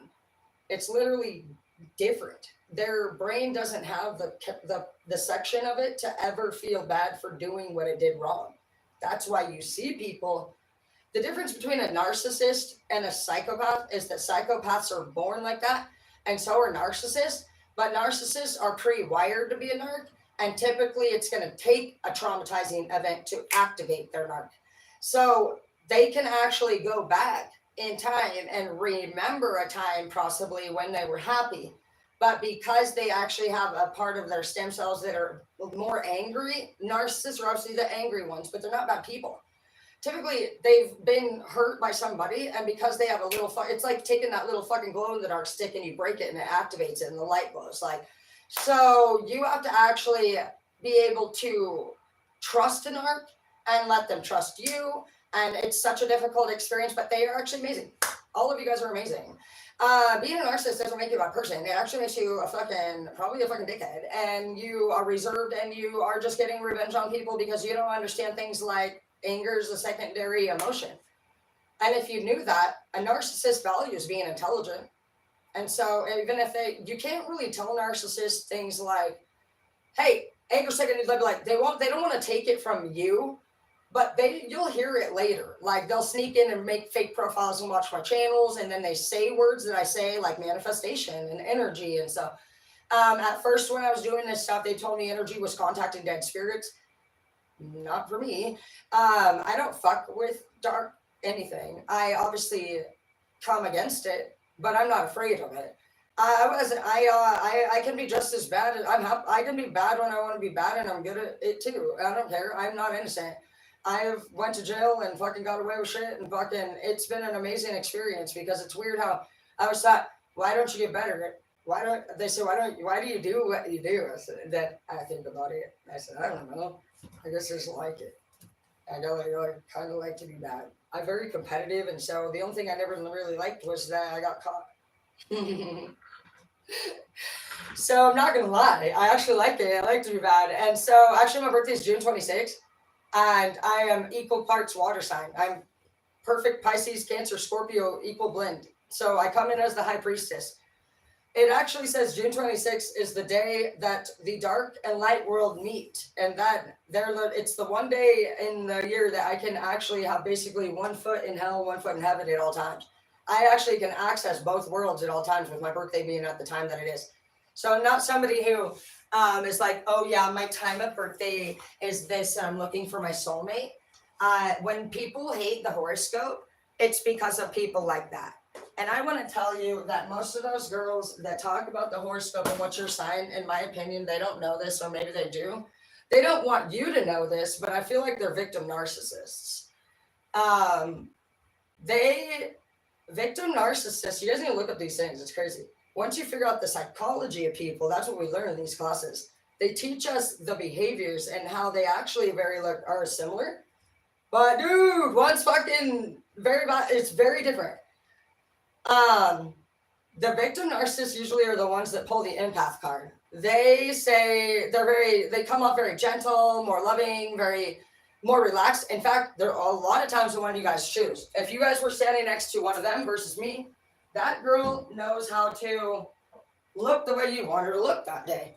She's channeled. They have a mixture of victim narcissism, sociopathy, and also BPD. So BPD, all of them, like with borderline personality disorder, guys, that is not somebody who has like multiple personalities. That is somebody, I just learned these last year. I was mind blown. I was dating somebody. The last dude that tried to date me had that. People say BPD could be one of the most dangerous mental health, and I actually believe that. I am actually not somebody who likes to encourage opiates. I teach life skills and how to actually break things down and get to the core root of the problem and help people heal. But there's a few conditions that I would definitely say have a little bit, you need to be on your medication. Facts. So borderline personality disorder is very concerning with these people because a lot of the women, which is why you fall for it, is because they have attachment issues for one to whatever target they're going for. A borderline personality disorder suffers from like what I call chameleonization of community members. They sit back in a room. They are they're way more quiet. They're more your B personality. They're not somebody who's going to be rambunctious, the life of the party. They're more reserved. They're more of your medium. I call them the middlemen. They're somebody that people can talk to easily, but that's because they want to be liked. A BPD always has a main source. A host. The host is who they've evaluated throughout the room as being the best fit person for them to attach themselves to. They absolutely try to choose what they believe to be the best host. You're a host to this person. So one of the best ways they experience, what I noticed that was concerning to me that made me look into it further was they have a blend of emotions that are different from other people's. They experience a mixture of rage and depression. So rage and depression is very dangerous. You can definitely be explosive. Depressed people may sleep for days on end and not want to be in community sight. A rage member is the one who grabs that and does the school, Columbine shit. Rage plus depression plus chameleonization of host, and there's one host. It could be their best friend. No matter what, they've made a decision based off of your skills. They chose you because they think you are best fit for them. So they attach themselves to people almost like an Elmira energy. I'm going to love you. I'm going to squeeze you, but it's very toxic. Another vision that I got to help me understand it was like one of those surrogate families where you watch that movie and it's like the sweetest couple where the wife can't have a baby and it's a businessman and they got that glorious house, and then all of a sudden the girl realizes that maybe she wants to be the husband's wife, and she's trying to murder the girl in the movie. It's literally very much like that. I imagine Carrie. I would need to rewatch Carrie, but the rage, they're very distinct. Their mixture of rage, because the reason for that is that they feel like they've made, it's like a destroying feeling because they chose you based off of your skill. So it's like they can go through a mixture of emotions of like, are you doing something that's bad for you? That's where you got that Dolores Claiborne energy where she ties him up and she's like, oh, hell no, you ain't acting right. I know what's best for you. I've studied you. And they, like, you can either be held hostage or murdered even by these people. And also, if that doesn't work and you actually escape them, they become destroyed, like maybe they made the wrong decision. They lose all their self-esteem. They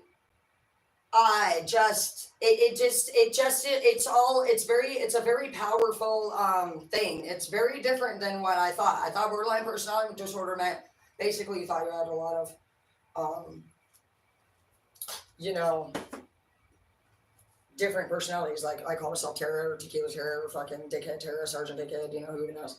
That's not what it is.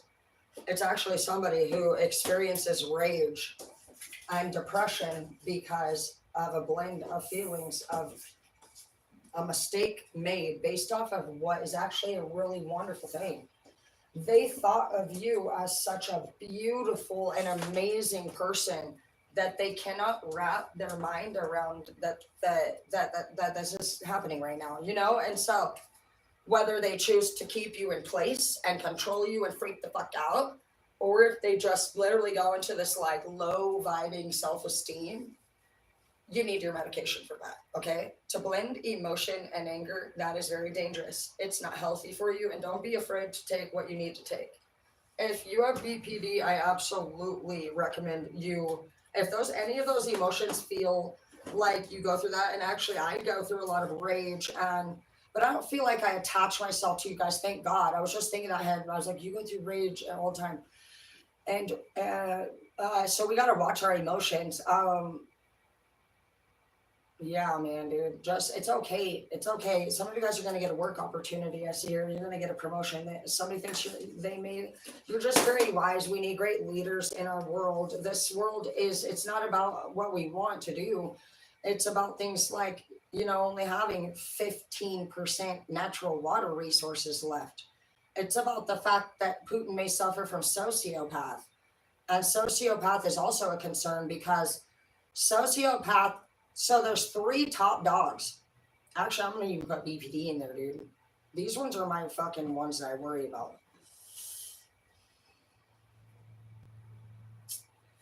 We have literally sociopath here that concerns me. Okay, so we have, this is the rank they go down in. Psychopath is number 1 for at least controlled fucking shit. Then we have socio. Then we have narc, and then we have BPD. I don't think bipolar, I'm not putting that in here or anything, but bipolar, I do think, I don't know, I'd have to look into yours. I'm not so sure, like, I'm gonna have to look into bipolar a little bit further because I wanna make sure that you weren't dealing with one of these 4 people trying to make you feel like you were bipolar. That I'd have to confirm. But psychopath actually is born this way. They're the only one of those signs that actually are born this way. They are not born with the normal brain. Psychopath, just like Jeffrey Dahmer and all the people that eat people shit, they're like, what the fuck? Yeah, so they actually don't think it's bad. They don't have the section of the brain that thinks anything's bad. They don't care yet. It's never there. It never will be there. And whatever they like to do. And psychopath, actually, that's where they smile and have a twinkle in their eye. They love it. They love what they do. Then there's no shame in it. And so while you say, what have you done, Michael? This is terrible. You know, Michael doesn't feel like terrible at all. He's happy with himself. He's done a great job here. Okay? So how do you determine a psychopath on sight? They have a happy face, they smile, and their eyes look actually happy. They, a lot of times, will look like, if they're a happy psychopath, they get that little twinkle in their eye and they get a little half grin. How do you separate the half grin from a narcissist and a psychopath? because a narcissist and a sociopath will get something that they call the narcissistic smirk. And the smirk is the smirk when you say something that's true, but it hurts them in the heart. And so that's when you get that little look back and they're like, oh yeah, you you wait, you little fucking bitch. Because you can tell that you hit a nerve, you hit a spot, and you knew that you were going to do that anyway. You've always wanted to say that this person's been abusing you. That is what a narc and a sociopath is. A psychopath is like my dad, and he will just okay, I'll tell you, my dad, this is a pretty bad story. Like, my dad will go to the ultimate revenge, happily. He told me that, like, the last Christmas dinner that he was at, my dad's so funny. My dad will always smile and never let you know that he's about to take you out. But he said that somebody in the family, I think it was Dave, was just sitting there staring at him. And he was getting all pissed. Probably because he struggles from sociopath. Because narcs get jealous. I don't know. Maybe. I don't know. He could be a narc. I'd have to look into it. I feel like I'm looking at everybody. But he said that Dave was staring at him and said, well, I don't fucking get it, Larry. Your fucking life sucks. You don't even have a job. You're on drugs. And every day, you're still always fucking happy. And my dad said, my dad told me that he said that. Bro, my dad, you know what he did? He went and drove to one of his old kids. He went and, oh, dude, I don't even tell you. My dad's like, yep, you know what I did? Drove right over to this other person's job site that Dave had problems with, and he brought up an old problem that was extremely serious. And basically brought it back to life so that Dave could have that as his revenge. And the problem, the level of where my dad took it to, he reminded somebody of a problem, that would have hurt that person deeply in the heart. So that's where psychopaths will do that. They'll smile the whole time. You won't really know. Jeffrey Dahmer looked pretty casual.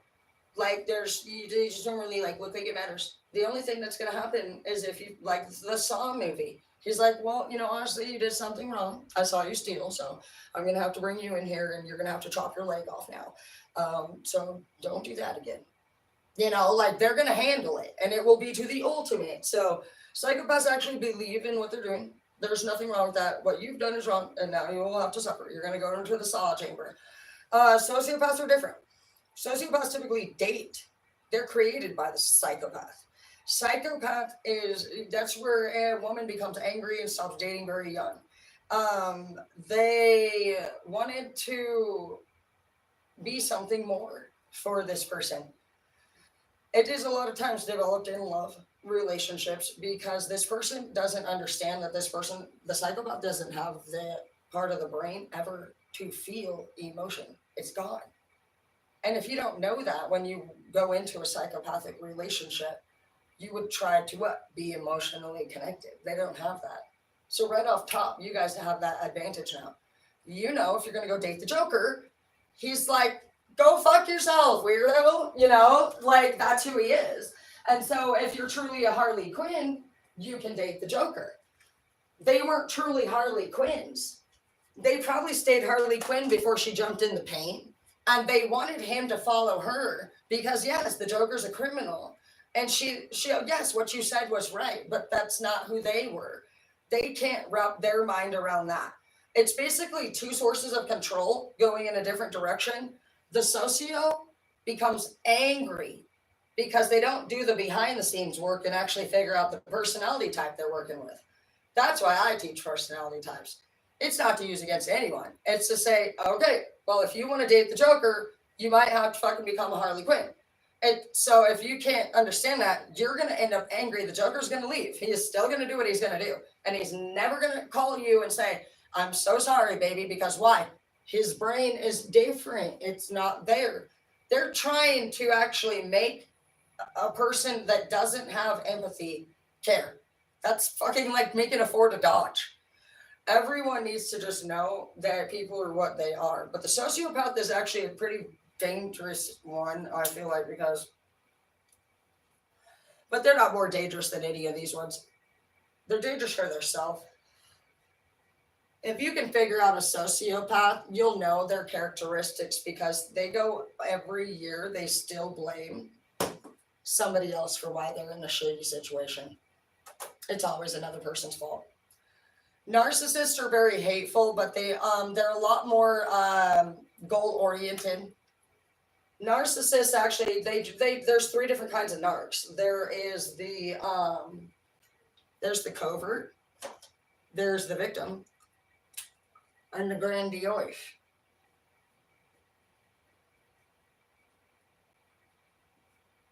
You guys should write these things down just like how I cover little notes. That way you guys know.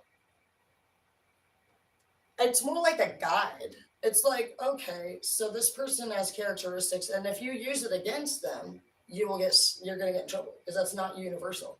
You cannot be an emperor and an empress if you are judgmental of the people. Sure, you can be a king or queen of swords in reverse, but that's when you are not healed. And you will know when somebody's ready to date because they will actually talk in either love or hate for their exes or not at all. But they don't just say nothing. They'll say, oh, yeah, just, it was good. They were really amazing while we were together. It was, we raised kids together and we grew apart. Wonderful experience, had a couple differences, but it's no big deal. They're happy, they're married, you'll hear them speak, just chill. Like some of the most beautiful ones will be like, they'll say things like, yeah, I was at work today. I remember this one guy. I feel like it was somebody from church too. Possibly the Mormon church. You guys are really sweet. I do want to tell you I love you very much. I know, like, the Mormons are really sweet. They've came over here multiple times and mentioned me coming in, and they bring the elders over and see if I'm a prophet. I've had a lot of meetings with them. But guys, I love you very much. But actually, God says to put him first. You guys are somebody that are so beautiful for me. I could never live up to your standard. So it's not that I avoid you because I don't respect you. It's that I don't want to agree to rules I'm not going to follow. I'm not going to lie to you, and I'm not going to agree to things. I like to actually show my skin. I'm not having a damn fucking one more baby. I'm not married. There's a lot of things. You guys are too good for me, but don't think that I don't love you. I think Mormons, you guys would do a lot better at if maybe all the church would come together and everybody would just focus on God or something. It's not about baptism for the church. You can say that the rule structure is good, and it is. If everybody wants to follow that, then kudos to you. But don't bother trying to ask people to do it if they don't want to. It's not about people and God are number one together. So if you end up, I want to warn you too, you guys, you got to stop sending your guys' kids out to do these doors because with the human trafficking guys, those girls are going to get taken real quick. Okay, I worry about them. So just keep that in mind. But everybody can follow whatever they need to. But if in your heart you feel like you ever want to do anything different, that's definitely God tugging at you and changing directions for you. Really quick, we'll talk about the covert. The covert is a mute. They actually, you'll know you're with a covert because they don't ever talk to you about any of the problems that are going on. They'll be your quiet person. They'll be on the phone typically.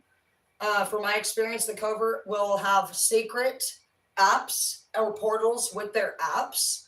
They are very good at just pretending like they go to work. They just want to go to bed early. You will know when a covert is cheating because the sex stops and they say that they're tired. You will think there will be a situation that seems awkward. You'll feel it, but they never say anything. You'll always wait for them to speak, but they never do. At any other time, when it would have been the right time, they don't. You'll think, they'll say, well, are you going to give me a ride to work? And you'll be like, yeah, even though you're to this point where you definitely shouldn't be doing anything for them because they haven't even answered the questions that you asked them fucking last month.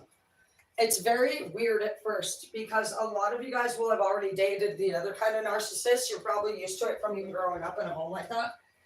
And so you'll get your first round of the quiet narcissist. It's crazy. You're used to somebody possibly talking down to you, abusing you verbally, and even...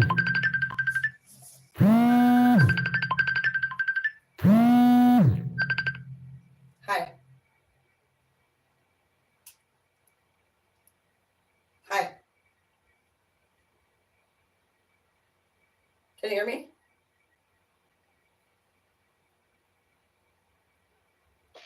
Hi. Hold on. Hear me? Yeah. Hi. Yeah.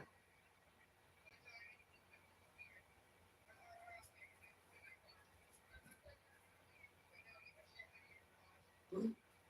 Okay, I'm here.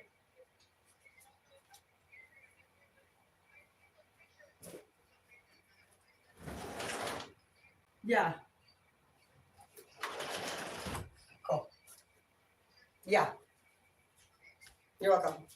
Bye. Okay. I'm excited for life. We've taken a turn. After my experience with Jeff, it was pretty. It was great on my part because I fucking kept my word, made that money.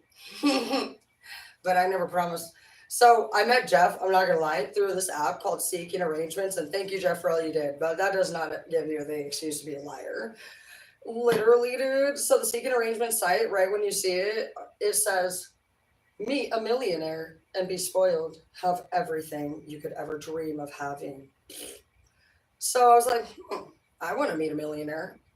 So it's like, what are you looking for? And who are you? Basically, why should a millionaire choose you? I said, oh shit, I don't fucking know.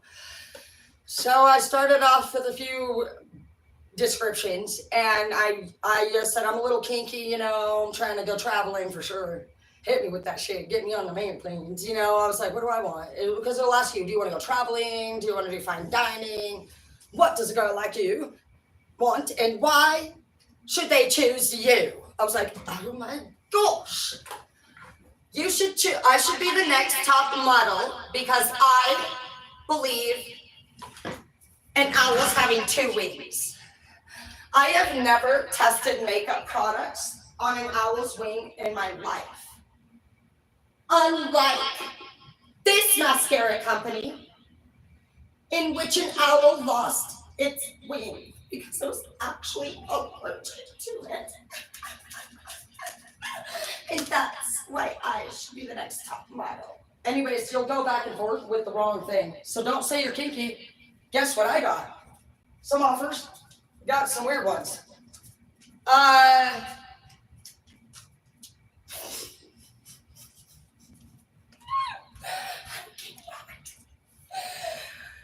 One guy asked me if I would be willing to be his millionaire girlfriend. He has his own WWE wrestling ring, and he would like to know if I'm willing to be thrown. So we're going to be full-blown wrestling. What? Well, who am I? I'm a Stone Cold Stunner, bitch ass. Like, what are you talking about? So in order to be a millionaire's girlfriend, they're kind of like everybody, that's why it's called Seeking Arrangements, because basically they're like, you can be my millionaire girlfriend, but are you into this wonderful and unique fetish of mine? I did not take that offer. I would not like to be your WWE fucking girlfriend.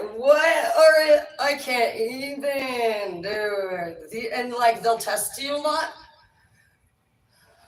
They're cracking me. I cannot with this line.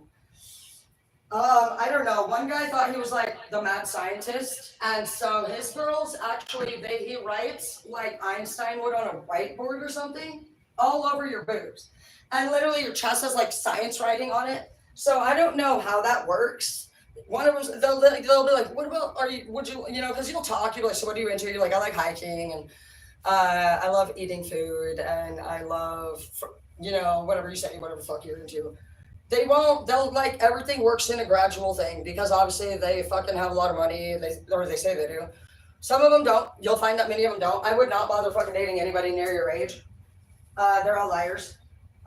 You guys will always need to go about 30, 40 years about, plain and simple.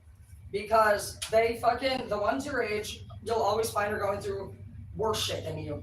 There are a lot of times the exact same thing you don't want. They're liars, they waste your time, and it's just no point. Keep them on your inbox too, actually. I will no longer give anybody my number because people have to pay to text you if you're the one who is the one looking. So it actually seems like they should pay because otherwise you're going to give them your phone number and they're going to get it all for free, and then you're just going to waste your time. Just like I'm sure you guys do on Plenty of Fish. But you get to say at least what you want too. And so I find that just by being honest, you can work your way through everything, and you don't have to have any shame in your game, bitch. But if you play people and you lie to them, you absolutely are going to get in trouble by God and the universe, because those are actually both weighed out different. And for all we know, Cupid could be real. I don't fucking know. But for those of you who have questions about how karma works, I know that some of the religions are like, oh, you know, tenfold if you do that, or it goes down into your fucking children's shit. Well, the technical term for that would be family dynamic. It's not about karma. It's about dynamic. It's about being courageous. It's about standing up for what's right when the time comes. And people that cover for other people, when it comes to a lot of sexual abuse and things like that, I've seen that one actually be one of the main things that bothers people into their fucking livelihood. In families that deal with that, this has often happened. There'll be one person that turns everything in, and the whole family will stand against that person. Which then what? Creates an abuser, an abuser, an abuser.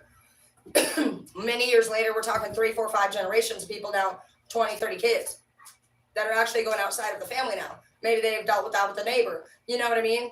They also feel like they can't say anything because whatever the fuck they've been told, you know, don't say that or they could get in big trouble and then we'd never see them again. So in their mind, their body has been working with God the whole time and saying, you know, you always felt like it was wrong if you felt like it was wrong. You can't change that. But what you did was actually act 3D. So God's actually taking everybody from the 3D and he's placing people. For some of you guys, you're actually just now learning about the 4D. And for some of you guys, you're out of the 4D. You made it through. Basically, the last year and a half has been like that for you. Really hard. If you didn't really know what was going on over the last year and a half, it was probably different for you guys than some of your other tower moments. It felt unusual. You probably were somebody in the past who said things like, oh, I have anxiety or maybe I have PTSD. But you also could find the common denominator.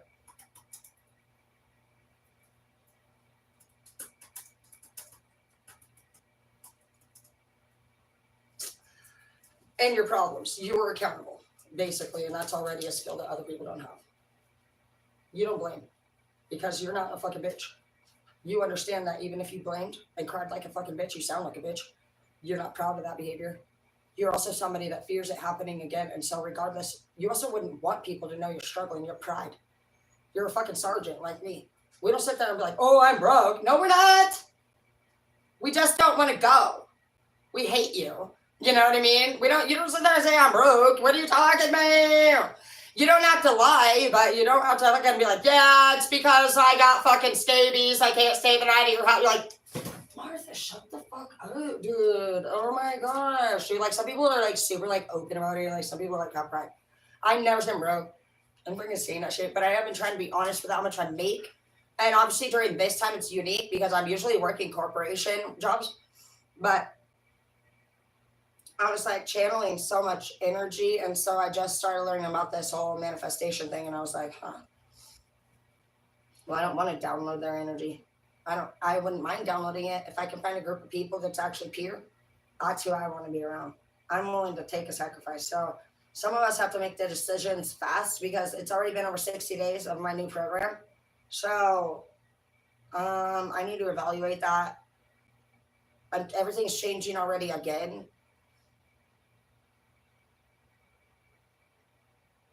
I don't know. I have a pretty open schedule, which is fine. I actually feel interesting, because I'm not struggling with Martin's death anymore. I did turn those papers into the Umpqua Bank, just in case anybody was wondering. I did.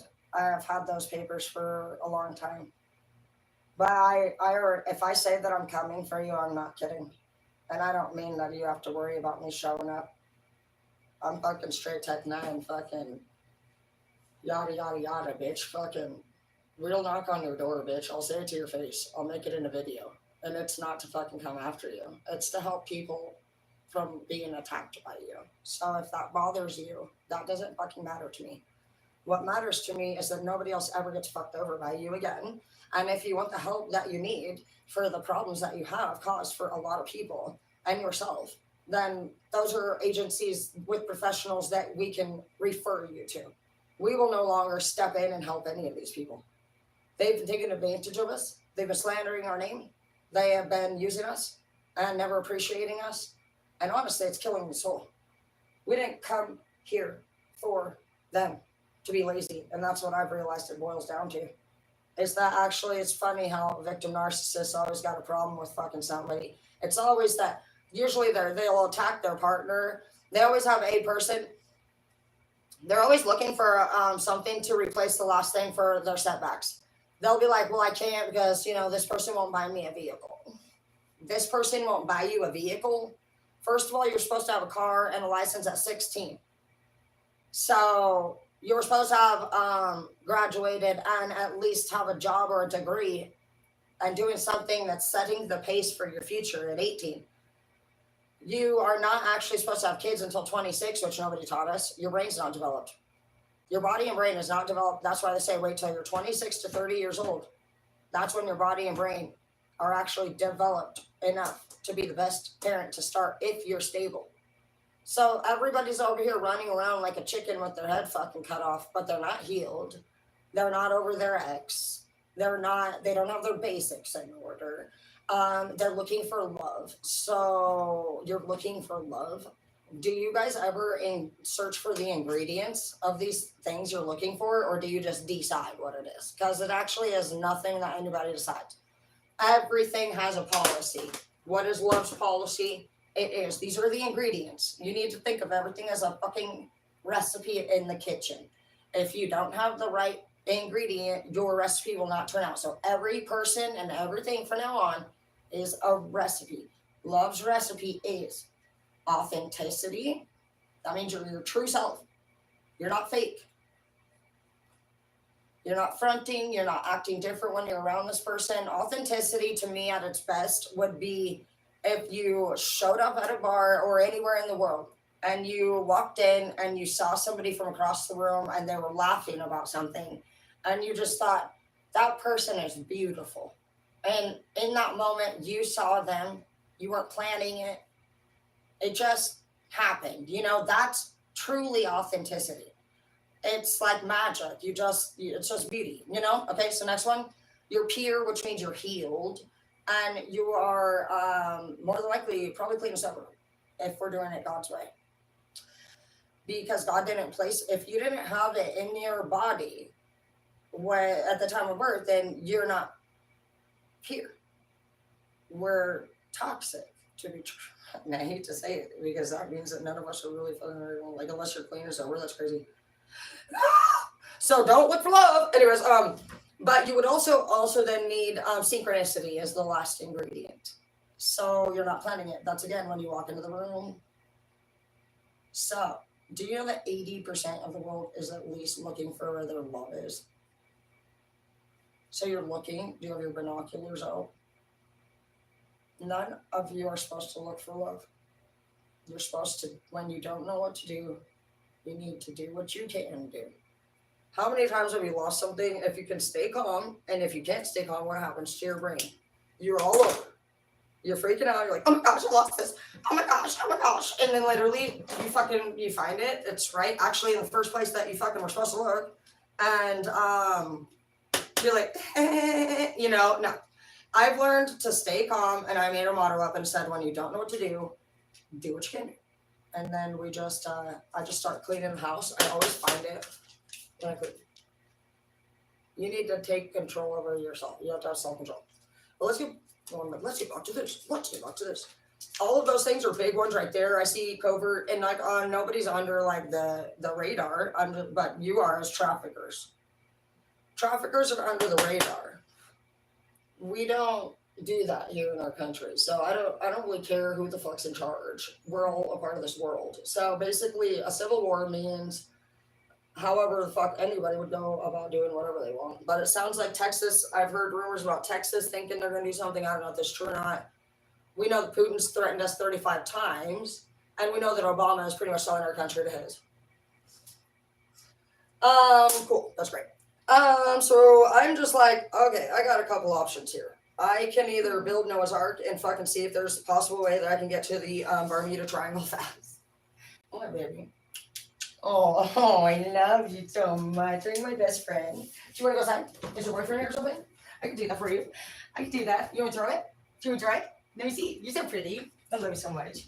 You make me so happy. You're so beautiful. She's so beautiful. Oh, I love her so much. She brings so much joy to my heart. Anyways, we got to figure something out. But we definitely need to be more thoughtful and caring to people. I'm caring of the people over in Obama's country that don't have a choice, that are saying that they hear people screaming and they're crying, and that everybody knows these terrible ceremonies are about to start. I just can't imagine why Obama hasn't been mentioning that. Well, gee, Obama, I want to know. I want to know a few things. So I'm not gonna wait for them to do nothing. Leonardo made a Caprio. Leonardo made a Caprio last year. He's never failed at us. Leonardo DiCaprio, I want to bless you with a picture of my butt for being such a great actor. I mean, I'm sure you have everything else. That's the best I could do.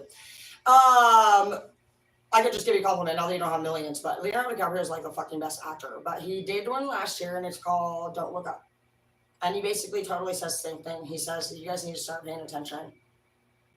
He shows the movie and the government and the news and everybody just minimizing everything. That's a big deal. It is a big deal, and it's happening.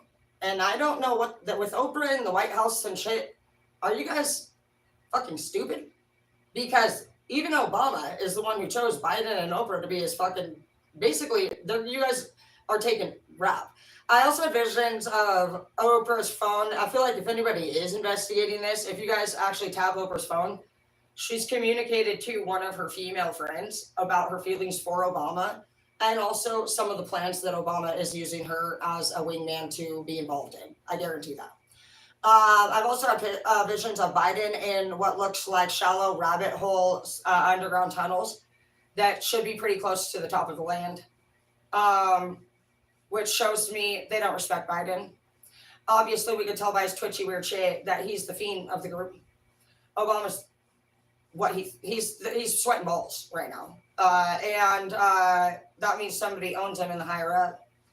And the fact that he wouldn't just think it's a big deal to actually help his own country when they have organized crime like that, or even mention it, clearly shows me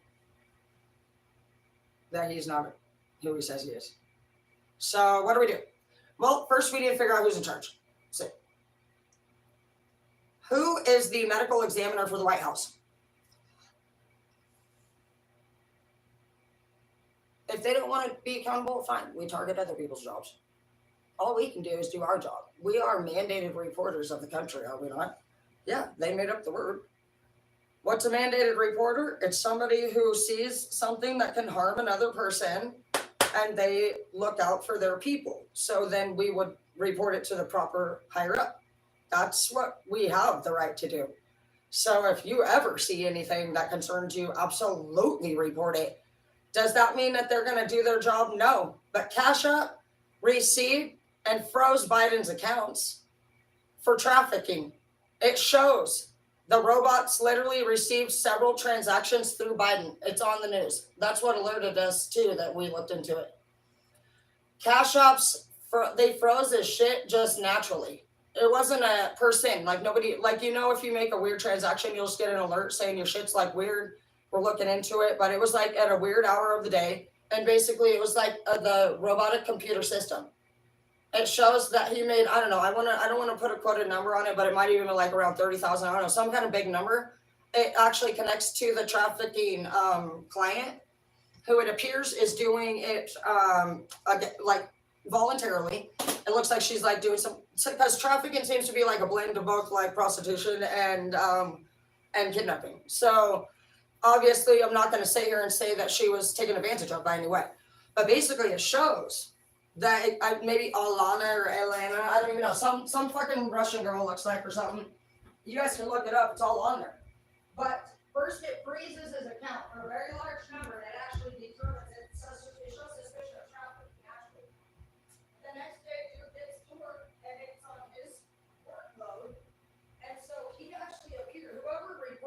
Biden, good fucking job for you.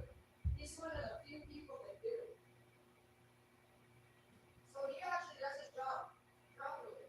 He reports it to the higher up. Basically, like some kind of TMZ group clearly got all of the info. It goes fucking national for 2 seconds and then it just disappears in the thin air again. Very well. So how do we figure out who's gonna get in trouble for that? Obviously, we're gonna figure out who the fuck dude reported it to. It is so fucking easy to fucking track back. And I can tell anybody that literally, dude, as long as you know these skills, whether I'm alive or not, that's all I care about, eh? People are liars every day, but you don't have to put up with it. But basically, literally, it shows that shit, dude. And all of us know, dude, if you were frozen and fucking audited for fucking some 30,000 fucking human trafficking thing, where would we be right now? If nobody wants to look into it, we're going to do it ourselves. And Texas, I'm sorry, but we need to actually make sure you guys aren't suffering from racism so you can back the fuck off. You're not doing shit, bro. Why don't you? Yeah, right. This is the Sasquatch country, motherfuckers. We'll straight roll into it the motherfucking blacks and the natives. Okay, if that's the case, so don't start your shit. We love you guys for whatever the fuck your Texas ass is, but we're very different over here. And honestly, we don't fuck with no racism shit in our country. Period. If you'll find out you're racist, you will be fucking on my fucking note cards, and we will memorize your name and your locations and everything about you. That's all that's gonna happen. We aren't here to break the law. I actually love the law, and I've been arrested a lot of times. You know, I love people because I can see that they're either doing their job correctly or if they're actually being faulty. We've all been given a set of rules. And if you expect us to follow them, you will do the same. So where are we at? We're at fucking figuring out the medical examiners. Fine. She didn't do her job right. Chief medical, see?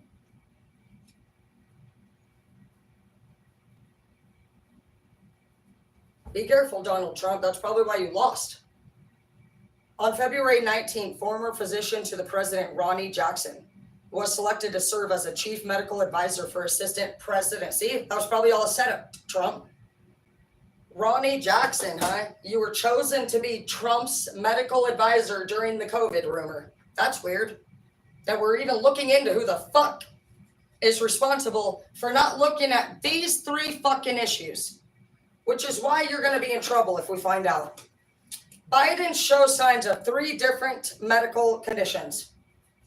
Alzheimer's, disassociation, and psychopathy is what has been brought to the people that are investigating.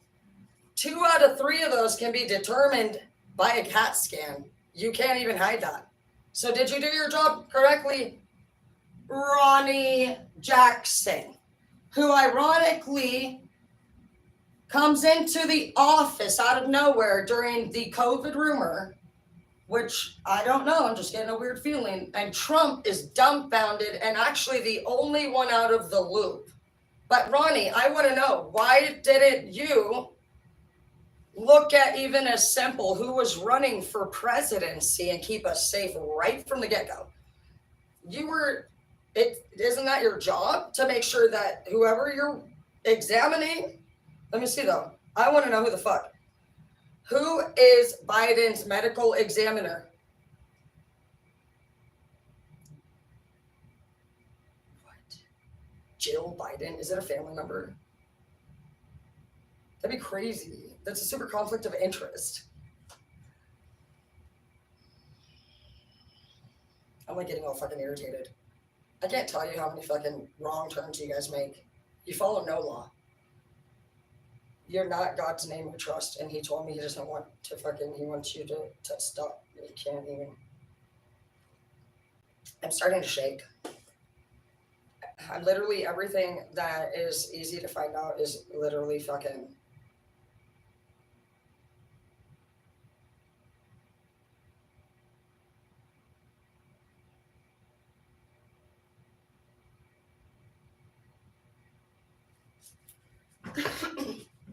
There's a few things we're going to be looking at in this group. I want to focus on the families who suffered from the deaths of the towers on 9/11. My sister died that year as well, and so I didn't have time to actually just show my grievances to you. But I feel like people need to be held accountable for that day in a much greater way than they have been. And I feel like the people that were targeted are good people that have no criminal record or history or even knowledge of what's even happening to them. There's no excuse for why ISIS went missing all that time.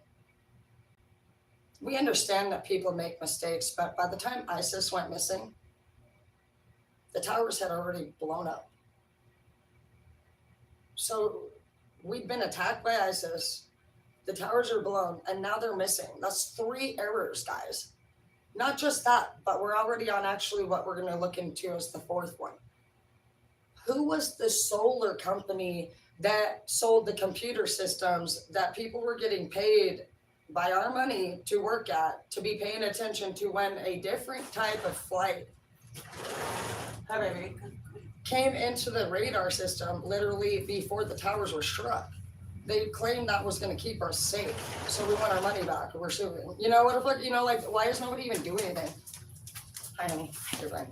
I'm just like, actually, I want people to be held accountable for things, and I want to know what our money is going towards, and I want to know why people are reporting their families missing, and why we have leaders over here that, which are fine. It's always fine Obama to be over here and be in our country. I loved him the whole time. It was that he chose Biden to work at his side. Why would you choose Biden, Obama? He's not fit. You couldn't have done any better than that. I mean, even if like, Biden actually is old. Like, he's literally not, he has no fucking prime left in him, with respect. It's not even about what I say. It was obvious from the get-go. I hire and fire all the time, and you need somebody that's in their prime so they can just do the best job. It's not a fucking little job. I just lost respect for, I thought Biden was some old man that was already in office and that Obama met him and that was his little buddy or something. I didn't know that he came from a country that was like that. There's, you know, and that's just not okay. We need to help his, obviously, honey. Yeah. You have a very live mouse stuck on a sticky pad and then I know, I threw it in there. there's another one.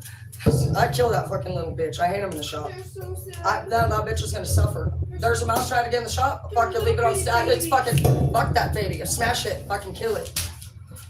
I don't care, I'm Randy. vegetarian. No, if it wants to come in my shop, it'll die. I'm a vegetarian. Eat it then. No. No, they try to run in the shop from the woods. Oh yeah, bitch. Sticky traps all the way across, motherfucker. Oh hell no, dude. I made a border. It's like, I don't care. Hallelujah to the sticky trap. Fuck you, mouse. She's over here like, fuck it. I don't care. I need a cat. Because I live in a forested area, and so you never know what you're going to get. Livestock, chocolates. But yeah, the mice, they think they're going to come chill in my shop or something while it's all fucking cold weather. Yeah, you can die in there too. I leave it out there to suffer too for the whole world to see. And I just let him know. Let it be known, beach. Let it be known. I'm not going to lie, I'm not a murderer. But one of the greatest things I've ever seen in my life was a mouse trying to get in your house and get stuck by a trap. It's just like, I mean, it sucks for you, but you're gonna eat my house. We ain't playing your game. I'm not afraid of mice. I actually tried one time to get 2 rats. Ooh. Hell no. A white rat with a bald tail. No, dude. I couldn't even touch it. I couldn't do it. I actually found that I could kill fish too. It didn't bother me, but those are the only 2 things. But I do want to try hunting this year. We are not supposed to hunt unless we eat it. So I'll eat it if you can turn 1 small piece into beef jerky. Life is good, guys. I want you to know that there's always people that are going to be accountable. We can do a lot of things. They're not doing their job correctly. And Texas, I don't really feel like you are doing anything to really say having weapons, but I feel like everyone that moves into Washington from Texas, I gotta tell you guys, they tell us how you are. They say that there's just this standard all the time that you have to uphold, that fucking straight fucking Dallas Cowboy cheerleader bitch shit. And literally, nobody likes that. I'm not being ran underneath that. And so we don't mind who the fuck. It's not even about leader. You're not a leader. Nobody's leading. This is God's world. And you can mind your own fucking business. And literally, dude, if a money machine is only used to make money and it's what we need supposedly to fucking make the world go around, then it's definitely a problem. If people are talking about value this and value that, if we have more, it'll lose its value. There's people in literally, I don't know where it is, but like there's pollution in every animal right now. Marine life is fucking polluted. No marine life since 18 has actually came back not testing positive for pollution. There's plastic in every fucking marine life. That the science, there's something called an observer, and the observers go out on the boat and they actually have to be on deck and they monitor all of our catches and they actually make sure we don't catch things. The halibut used to be the size of cars. They're in the Anchorage airport. It's amazing. If you ever get to fly to Anchorage, you'll see all the animals there in these glass cases that have been just, stuffed from over the years, and they're incredibly large. I can imagine that to get 2 or 3 halibut, you're looking at having 650 tons in just a short period of time. These people were getting mass checks in short periods of time, but over the years, the pollution from the water has actually shrunk down all these animals. The halibut are really not much larger than, they're small. They're like this chair. They're very small. They were bigger than cars and shit, easy. Even on 18, I loved working with the scientists out there. They were such wonderful people, and I got to get really close to them and learn about their job and learn about everything. We were not allowed to catch the halibut. If you basically how it works out on the water is everything is divided into zones, and it's like a hunting season out there. And they have to come out, and you're only supposed to be catching what you are looking to catch. Like each fishing trip is saying like, oh, you might catch like yellowfin, bottom feeding fish. You might catch cod on this trip, maybe salmon on this trip, not, and like every water is just a different temperature too, like crabs and all that shit are in a different part. Like I actually applied for that one job, that one, that's on TV, greatest catch or whatever, deadliest catch. And I actually got it. They said I could come, but if you go to that one, you have to do the deck job first, and if they have to go to such freezing temperatures, that literally, bro, like, you have to be the sledgehammer person first on deck. Like, you have to your job is to sledgehammer all the ice as it basically freezes empty, or instantly. I'm not working on the deck in frozen. No way, dude. I'm not doing that. I'm not wanting to go through the sorority shit, but it would have been badass. But like, there's a lot of things that are going on, and Putin, I don't know. I always choose to defend the wrong person all the time, but he still obviously is a man, and we know that when men get angry, they need love. Everybody at least deserves a conversation. It's not that hard. You know what? Nobody's went at an approach like this. Nobody goes and tries to talk to the cartel leaders. Nobody's trying to talk to the gang leaders. Nobody's saying you're not fucking threatening nobody that if they want a better life. And I'll make that very clear. If I have any gang or cartel members that want to get out of your fucking gang or cartel, just hit me up. That's one of the things we focus mainly on. You'll be one of our first fucking organizations that we invest into. Anybody who wants safety from an evil leader, I protect. And that's the fact. I don't come for leaders the same way most people do. I am also from the dark world and from the light. So I actually am not looking at what you're doing. The only person I can tell you go lay down. The only person that is at risk 24/7 with me is any type of sexual abuser. We don't tolerate that in our country.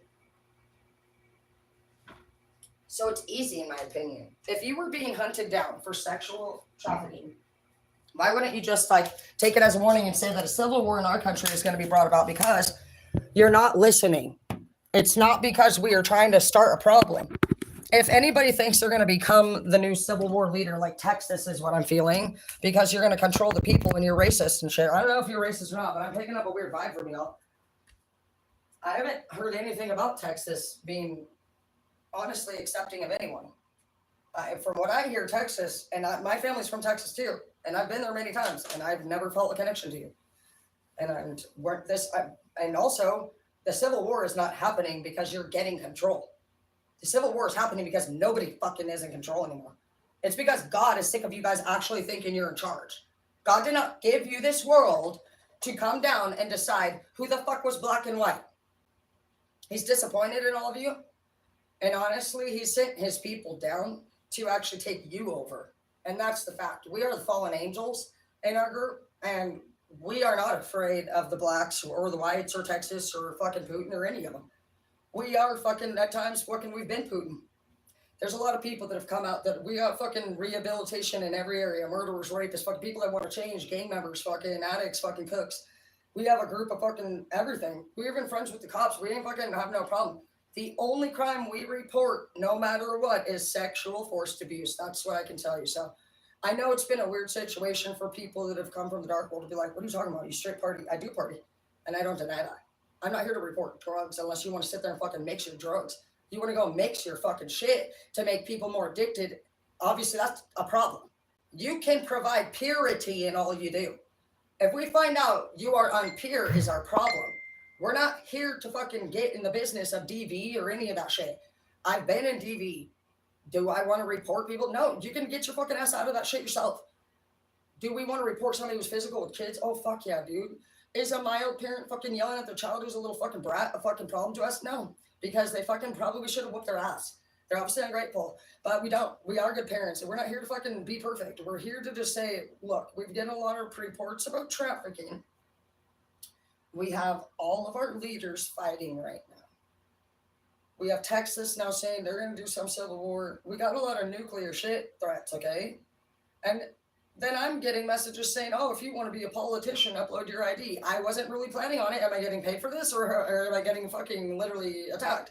Because it's not about me being a politician. This is about me doing my job.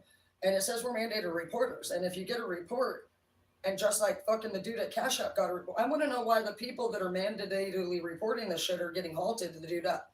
I want to know why you guys bought a fucking radar system that said you could see whoever sold the computer system to our country that straight up said, buy my computer radar system. It can see clearly. We all know how it works. We watch it on Armageddon. They're supposed to be able to see, oh, what's this, Mom? Looks like something's coming in about 500 yards away. You know, whether you're in a fucking straight submarine or you're looking into the skies and not your job. So somebody in that department, where were you? How did you not see from miles away that we have somebody coming to attack the tower? I don't buy it. You were hired as the number one chosen person. Absolutely not. So then who hires? It just makes me want to go deeper, deeper, deeper. Never give up.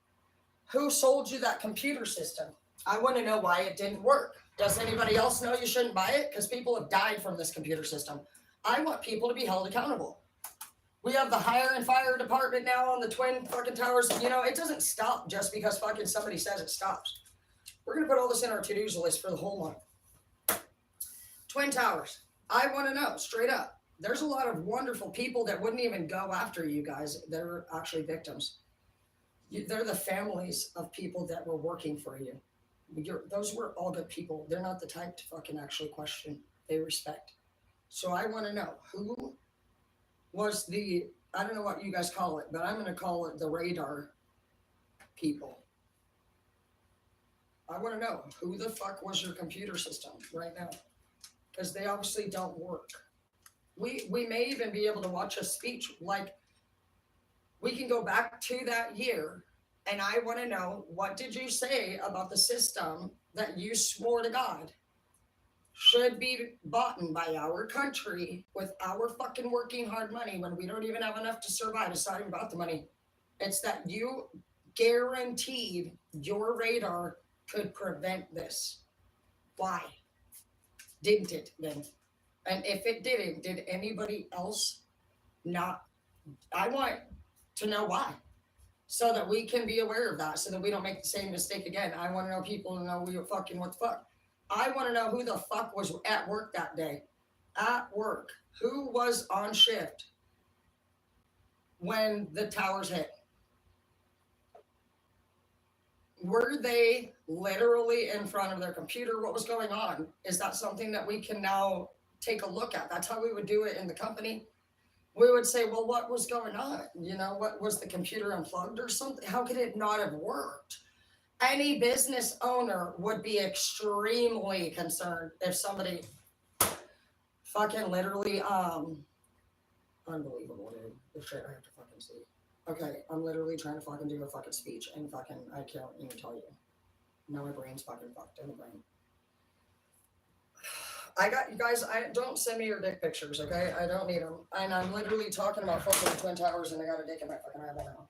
All right, so I'm taking a shot. That was terrible for me. It wasn't that it looks bad. It's just I'm actually the farmer's daughter, and my mom carried pliers around, and I know that I shake my booty, but that's because I got fucking Ariana Grande fucking energy, and I'm a Cancer. We're both Cancers. Cancers are freaks, and I'm also fucking manic. And it says that manic goes through phases of wanting freaky leaky sex. Okay, it's true. I'm a freak, but you're not. You need to act right. You need to fucking get your ass to work and come home and I'll be cooking dinner and then you're gonna fucking have me in the kitchen. I'm gonna be and you're gonna be like that. That's it, dude. You don't need to be out here fucking going to do your Magic Mike shit. Fucking I like a fucking dude who fucking Magic Mike's the fucking tools in the shed, gets the fuck out there and fucking gets in his 4x4 truck and then fucking handles me like a woman. You act like a man. I don't want you in my inbox doing that. I want you to fucking use a power tool for once in your fucking life and know how to use 4-wheel drive. Try it. I'm attracted to a fucking country boy. Or at least somebody who goes camping. And not your car.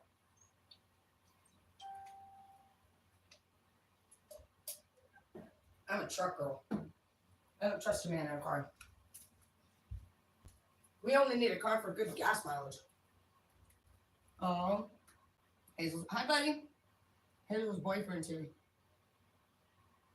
You know what's funny about guys? Have a good time, boys. Is that they think they're so cute. I've actually met a lot of guys this year that think I want them to match my energy. Hey, Chris. Hey, Chris. I don't want you to match my energy, babe. I want you to be my man. Everybody can see I'm wild. I need you to take some of these great ideas that I have and think, I want you to be an emperor, not a king in reverse who just is proud that you have something that you can brag about. I want to make the world a better place because I care about people. I'm not a prize that you get because you're lucky. I'm a prize that you get because you are an emperor. And I know that our work, no matter what, like some major things that I will not tolerate is anyone who literally isn't thinking about the world honestly in a greater way. You will never keep me if you think you matter more than the people. Because an emperor and an empress doesn't think about their self. They don't even talk about their relationship. We don't even know if they're together. They and their job is to overlook all the kingdoms. So as a leader, it is never about power. I can't get your garage open. Huh? I can't get the garage open.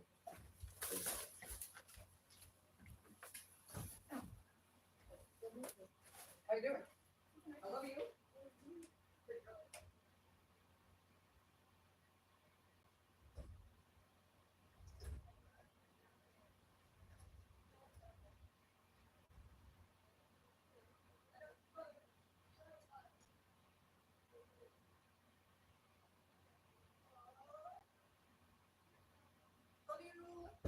Good to see you. It's not about power. Even if you're powerful, do you know why? Because look at the Queen of Hearts. She's over there like, off with their heads. Why do you think she says that? Because she's not over her ex. So it's not really like a grand thing. You get a lot of money, but you don't get love. And I've noticed that health is what's attacked. And that's when they really start caring. They're all mighty and shit until they get a fucking injury. And then they have to end up in an old folks home or like there's just nobody that cares for them anymore. And actually it's like, if you think about it, like the Lion King, excuse me, I guess I'll use my manners. The Lion King is when like, remember when Skarsgård gets injured and then everybody he ever hurt, they start coming in and it's like, they think about it and they're just like, rah! You know, like instantly, dude, like you actually won't win. You won't win. But you know who does win? The Ten of Pentacles love. the grandparents that kept it medium life. You know, the ones that were so cute. The ones I never had. I never had grandparents like that. Never had parents like that either. I've never even known love. That's why when sometimes you guys are like, oh man, you know, you guys should like be nice or whatever the fuck. We're like, what is nice? Like I grew up on a farm, so we were giving orders. We were never hugged. Somebody when Andre said, "If you ever need a hug, just look at this picture," and I actually like cried a little bit. So I was like, "Oh my gosh!" Like we never actually got hugs growing up. We were yelled at, dude. Guaranteed. If we would have fucking made a noise during one of my mom and dad's like fights, all I remember literally is sitting at the end of the bunk bed and watching them. My dad wasn't a screamer. My mom was, and I'm not putting her down. I'm just saying that's the focal point. I don't really remember the words. I remember a couple words, but they were always insulting. And I remember it was just always my mom's way or no way. And she's still to this day angry at my dad. So I don't know. I pray every day for them to be happier. But sometimes people just don't want to get happy, and that's not something we're gonna deal with. But yeah, so we're gonna be looking into. We already know that the radar fucking thing. You guys can do all the shit. I'm not. I don't know exactly what I'll focus on. I want to know what's up in Texas though. Okay, we also need to know Biden's doctor because they didn't do their job.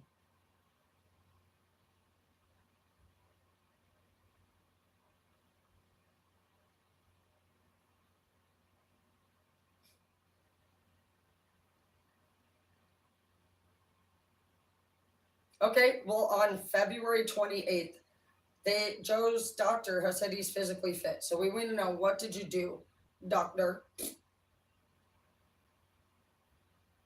Did he do a CAT scan? Because that's what I want to know. I want to see the CAT scan results. And I don't really feel like at this point, with all the other reports that have been made and things disappearing, his cash out, what is up with that?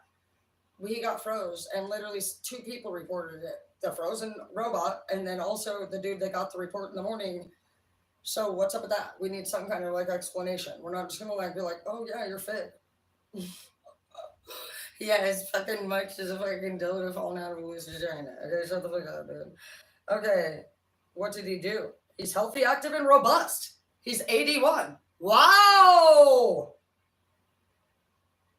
Okay, who even are you? Annoying me. Happy, active, and robust, guys. Wow, those are all really well. After doing, I can't even with this life. I talk shit. I'm not talking shit. I just, guys, come on. Attention, America. If we could all just please stand for the national anthem. I pledge allegiance to the flag of the United States of Terra. And in the public for which it stands, I promise to make it fair.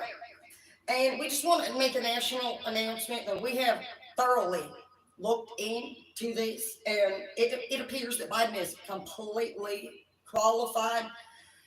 According to our book, that in God we trust, it says that he has passed all three. So please check yes or no. Simon, it's a yes for me. Thanks, Simon. Okay, what are we on? Fucking American Idol? It's a yes for me. It's a yes for me. Green button, fucking literally, dude. Like, so in order to be the president, we know that you need to be these three things: robust, active, and healthy. So if you guys are feeling like you have any of those qualities, don't hesitate to run next year. We love that kind of stuff.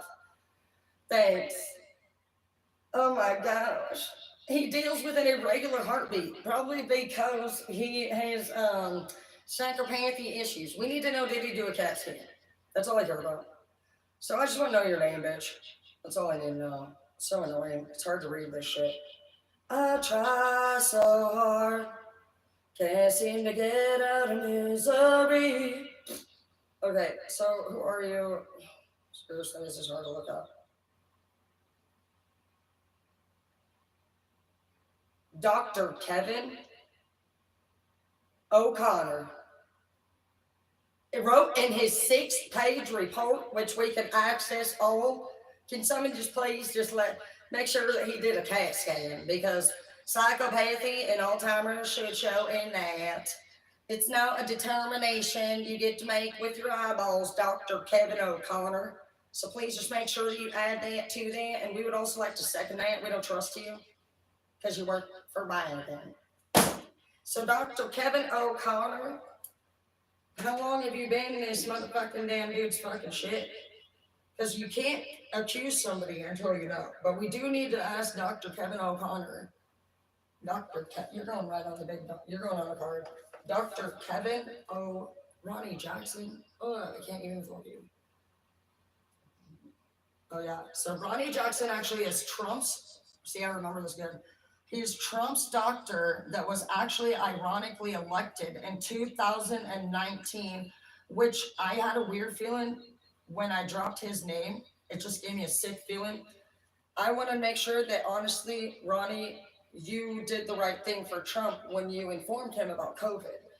Because in my opinion, he was thrown off stand because of his reaction about not keeping the medical fearful people of the country safe.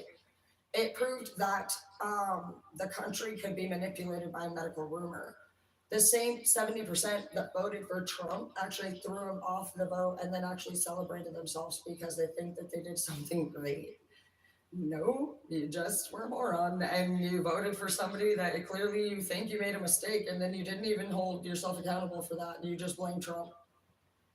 And I'm pretty sure that it was a medical rumor that was started for your dumbasses to fucking, for all this shit to be weird so that we can have trafficking into our country, but whatever. So Trump was actually, again, he's the catalyst. He's like me. He's the fucker that goes out there and says, hey, you little fucking bitch. And they're like, oh my God, get your fucking phone out. That's a manager.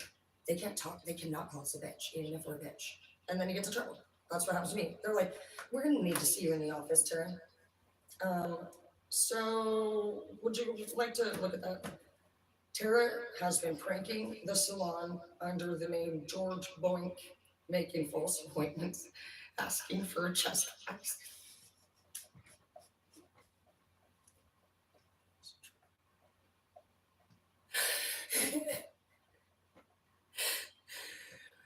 So funny. Do you know how hard it was to spell the word boink out, dude? And all, bro, dude, I'm the one who pranks the place.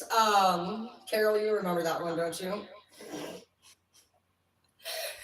Oh my gosh, dude. I would always do it to the colleges too, because like I had to teach the students wax.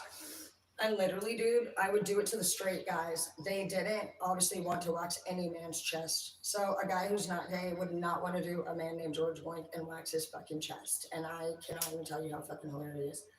As the teacher that would teach waxing, they typically you'll get people that maybe don't want to do something. And so on a normal day, if it was really true, they would just be like, Miss Dina, I don't want to do perms or I don't want to do something. I'm like, I know, but honestly, there's like, I would see what the issue is and maybe there, if it was necessary, we could maybe move it. If it's not possible, we wouldn't, so on. And literally, dude, on these days when I gave a straight man a chest wax under George Boink, it would always be somebody who has a lot of customer service skills. They even sometimes would work. It was Maram was one of them. Super funny. He was one of my Muslim. Actually, he was one of my Muslim exchange students. Maram was he was definitely my favorite one. I gave it to Maram one time, and he was like, Miss Dana, hello, Miss Dana, how are you doing today? I'm like, good. How are you? And I would already know why he was there, dude. No Muslim wants to wax a man's chest. I love you guys. Super funny, dude. And you say, Miss Dana, today I have a wax, I'd say, yes, absolutely wrong. Let me know if you need any help with that, and I am happy to help you. And you say, I'm not Miss Dana. I'm like, no, it's not a problem. I will help you, Maram. And I would just like walk away quickly and basically keep it like at a place where Maram, because he's so sweet, he would actually think maybe I didn't understand. The guys would be thinking maybe I just really wasn't picking up the drift, but I, and I would literally wait it out until the whole time, dude, and then we would announce for them to come down over the intercom for this chest wax, and then tell them it was a joke. But that shit to me is just so funny. I really love to bring joy into all of their lives. All of the refugees actually end up being really wonderful people. They did try to take me out a few times.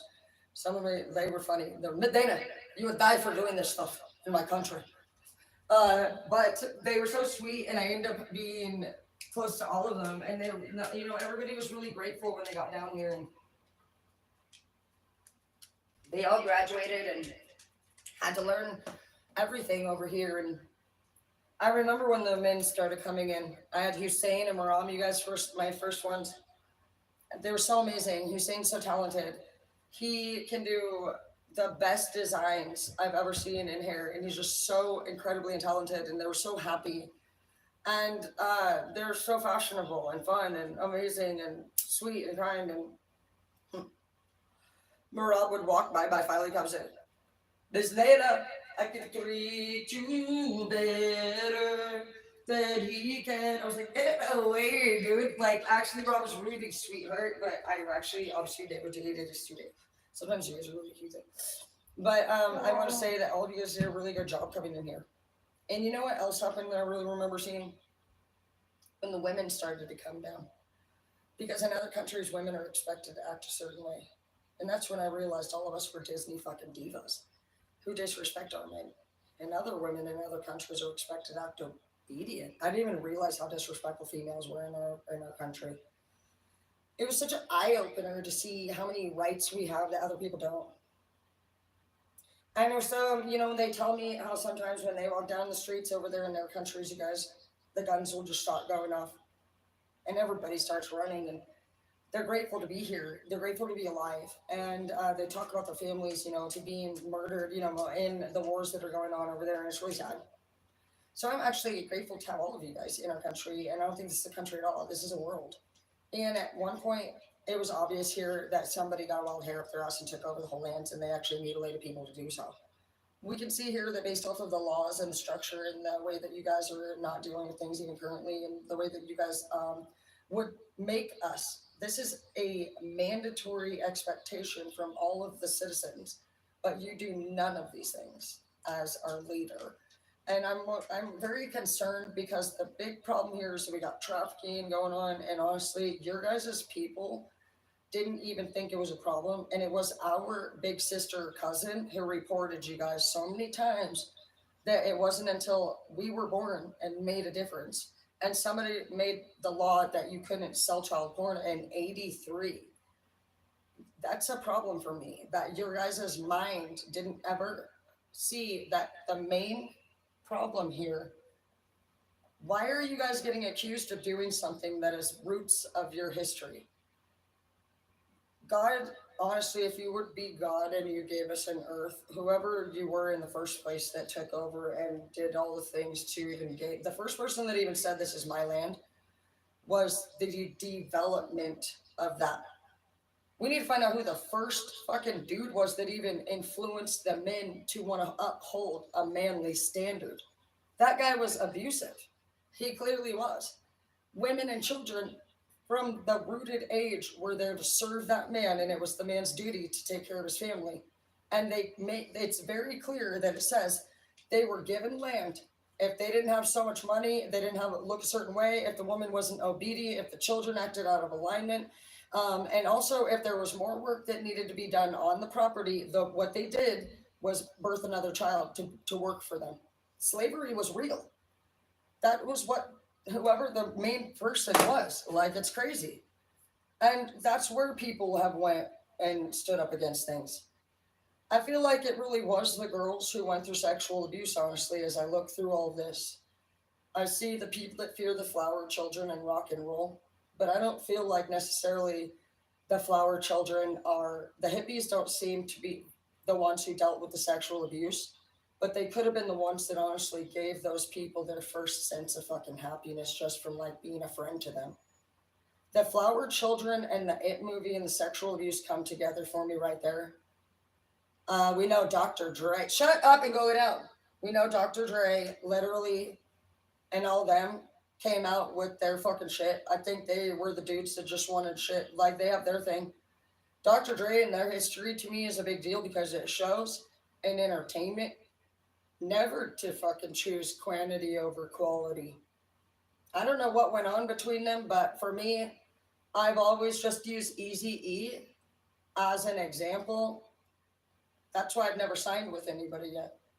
I don't know anything about what they got going on. And in the entertainment industry, you don't want to fucking be with the wrong person. Not only will you maybe get fucked over, but maybe somebody else will look at you as rivalry now. And you may never get a contract that you want for money, because you chose that. So it's just smart there. I think they were just doing their own thing right there. I don't really know. They were like into their own shit. But the girls, honestly, that went through the sexual abuse, I just want to say thank you guys for honestly throwing a fit.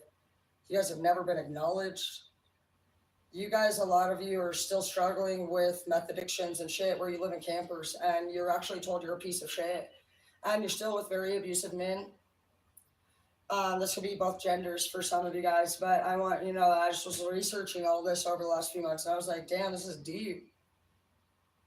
And I thank you guys for bringing these ideas towards me. And if anything ever bothers you, then it bothers me. And I can at least do my best to look into it and look at it from all of these different aspects and say, well, what is their personality type? What is our current situation? Are they healed from the past? Do they understand manifestation? Do they follow a certain religion or culture? Everything can actually be made sense of if you were truly an emperor and an empress. If you want to be a status where you think you're in charge, let's still be low. You are elevated by the universe and by God, no matter what, through empathy. Being an empath doesn't mean that you fucking feel sorry for yourself and you actually sit around and don't do shit to make the world a better place. It means that you can feel all energies and that you transmute. So in this chapter, we learn alchemy. And alchemy is where you begin to be first, transmute energy. You can think of yourself as like the ocean where the reefs change direction. You are a dam. You are a force now, and you will do that through education and knowledge because you being in charge means that you are reviewing all people to always be elevated or also rest when needed. If you're somebody who works through leadership positions when you're going through a hard time, you may have an issue with not wanting your status to decrease. If you're somebody who steps down when needed, you are an emperor and an empress because you are selfless. You know that people should and will get the best education or leadership, and you understand that when you're weak, and it's okay. That's why when they called me last time, I said, well, is there anybody else that can take it, honestly, because I'm kind of focusing on this. That's where they made that mistake. They were like, we want you. Because why? Because I've already done it a lot of times, but there's other people that have never had that job before, and Sonia was one of them. She was so excited. In my opinion, I feel like she was lied about. Supposedly this incident happened, but the person that actually ended up getting sued for it, which was the whole company by the end of it, and a leader fucking defended that person. And actually, I feel bad because I did actually have annoyances with this person too, but I wouldn't have went to the point of actually making up a lie. So I'm in a weird spot with this person, my leader, but I caught this leader doing that a lot of times, to be honest, with respect to this person. There were so many times I caught this person actually doing work behind the scenes on another person, and they'd say you're two-faced, even me. And it's like, I understand you're doing whatever you need to do, how you do it, but I don't trust you now. I've literally caught you multiple times not being trustworthy, so I'm not saying that. I'm not gonna live every day fucking nervous if somebody's looking into me fucking behind my back. So what, you believe the faulty bitches? I'm not saying you have to choose a side, but I don't need fucking this shit. Fuck you. It's like, yeah, but nothing, like, I didn't tell you because, like, literally, we looked into it and, like, I didn't even see anything bad. Yeah, I know! Because I fucking do it. That doesn't fucking make me fucking feel good about you. I just feel like I can't trust you, bitch. Like, why the fuck do I gotta hear that fucking literally somebody else is fucking telling me some shit like, oh, well, you might want to talk to them about it. No, I'm talking to you about it, bitch. But you can't do that. But a lot of people are just pussies. And they want to play games like that. That's why I won't invest my time anymore. I've never found a place that didn't have that kind of shit. I'm annoyed with it. I'm done with it. I want to either invest my fucking time into a man and be his wife, and a real man too. Not somebody that just wants to have sex. I don't care about that. I could fuck myself better than any of the sex boys. I just want to go camping, and I want my man to be strong enough to pick me up and put me on the kitchen counter and handle me like a man does. Not fucking you whiny, emotional fucking little baby who doesn't have his shit together. And I actually want to help either make the world a better place or be so fucking in love with him that we run away into the forest like Schmeagol and never come back. So a deal breaker is fine with me, but the world is going through a lot of shit. There is a lot that you guys can look at here. If you cannot see people for their personality types beforehand and protect yourself, then you're not safe enough to fucking date. If you're in danger, you should not take responsibility over a lover because love is a unit. If you still need to improve and you cannot survive the zombie apocalypse, I ain't fucking dating you, bitch, because you're dead weight to me. I'm surviving. Me and my man, we gotta be fucking ready, dude. My man's gonna be so fucking skilled. He's gonna be like the elf from Lord of the Rings, dude. And let me tell you something about the elf from Lord of the Rings. That's Katy Perry's baby daddy and husband, and he loves her. I remember when the Lord of the Rings came out, and I remember Olivia Rhodes and Paige had the biggest crush on that guy. And I think it's really sweet that he loves Katy Perry because she goes through a lot of ups and downs emotionally, and he's never left her side. It's cool to see him be everybody's biggest crush. And honestly, he loves his wife so much. I just love that. I also want to give a shout out to Thomas Red and his girlfriend. They're so sweet, his wife. They're like the best fucking couple in the world. Just focus on like being the best that you can be. In the army, you have to be strong. If you want to blame anyone, you sound like a baby. Because it's funny how you guys can sit there and say like, oh, you want the best, you expect the best. If somebody like you go to the store and you were like, hey, I bought this Big Mac and literally, dude, it's like there's no like meat on it. And they're like, oh my god, like it's not even my fault. Like the cook is literally does this all the time. I try to tell them, like nobody cares. All that we need is a solution. Simple. Shut the fuck up and fix it. None of this needs to go on. You don't need to clarify something that you think you fucking understand. What needs to happen is when you want something done, you need to go and say, hey, come with me. I'm going to have you clean. And I learned this from Leanie. I hate you, Leanie, but I do give credit where it's due. Leanie would say, let's go. Come on right now. Let's go clean the bathroom. Come on. This is how we clean the bathroom. And she would clean it and she would look at me in the eyeballs and she would say, no, dude, you know, and fucking I would do it. And she would say, you understand? Do you have any questions? I would say, nope. So then she knew what she was doing right there. She showed me a demo and I said, I understood. So if she came back and said, hey, what's going on? Did you clean the bathroom? Yeah, sure, I did. And fucking, she like, doesn't look like it. So she actually was solid actually in that. I confirmed I supposedly saw that demo. So now in that moment, she could actually come at me and ask me again. And that's the thing about being a real leader is that you actually are like, do you understand? And they're going to say, yes, I do. Okie dokie. And a real leader knows what they're doing right there. They're not here to argue with you. They showed you what to do. They're looking for integrity and simplicity. If a real leader knows what you're doing is not what they're looking for, bye-bye. You're out of there. They're not here to ask you what you did, where you were on the night of the fucking 17. They want to know, do you understand? And if you don't understand, they're actually working through policy and procedure to get you the fuck out of there.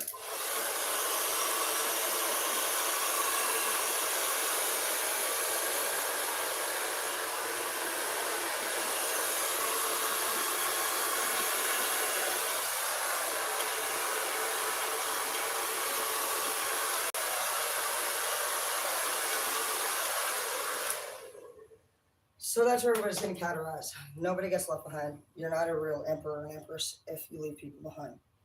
So if anybody's making you pick or choose, then you need to say, or if anybody wants you to stop what you're doing and like focus on them, say, oh yeah, like so if it actually seems like you ever want to say no and you say yes, you're not supposed to do that in this chapter. You need to say no when you want to say no, and you say yes when you want to say yes.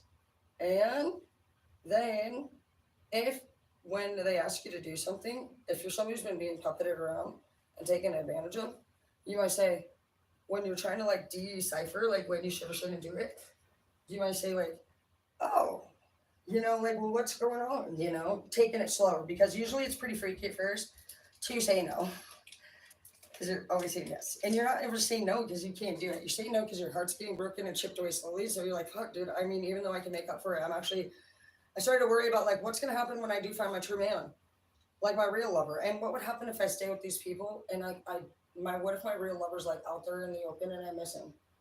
Because I was like seeing somebody that honestly was mistreating me or doing something wrong, and like it's like you can't be elevated truly, because if we don't respect ourselves, and elevation means that we do things universally for God, that would mean that we actually make the world a better place. And you can't make the world a better place by putting out negative energy, even if you have the right to be angry. So it's like it's not really about what anybody wants. It's about literal energy. You manifest from your thoughts and your feelings. So even if you look good, your status is great. If you actually literally like don't feel good, you start to think the world's an icky place.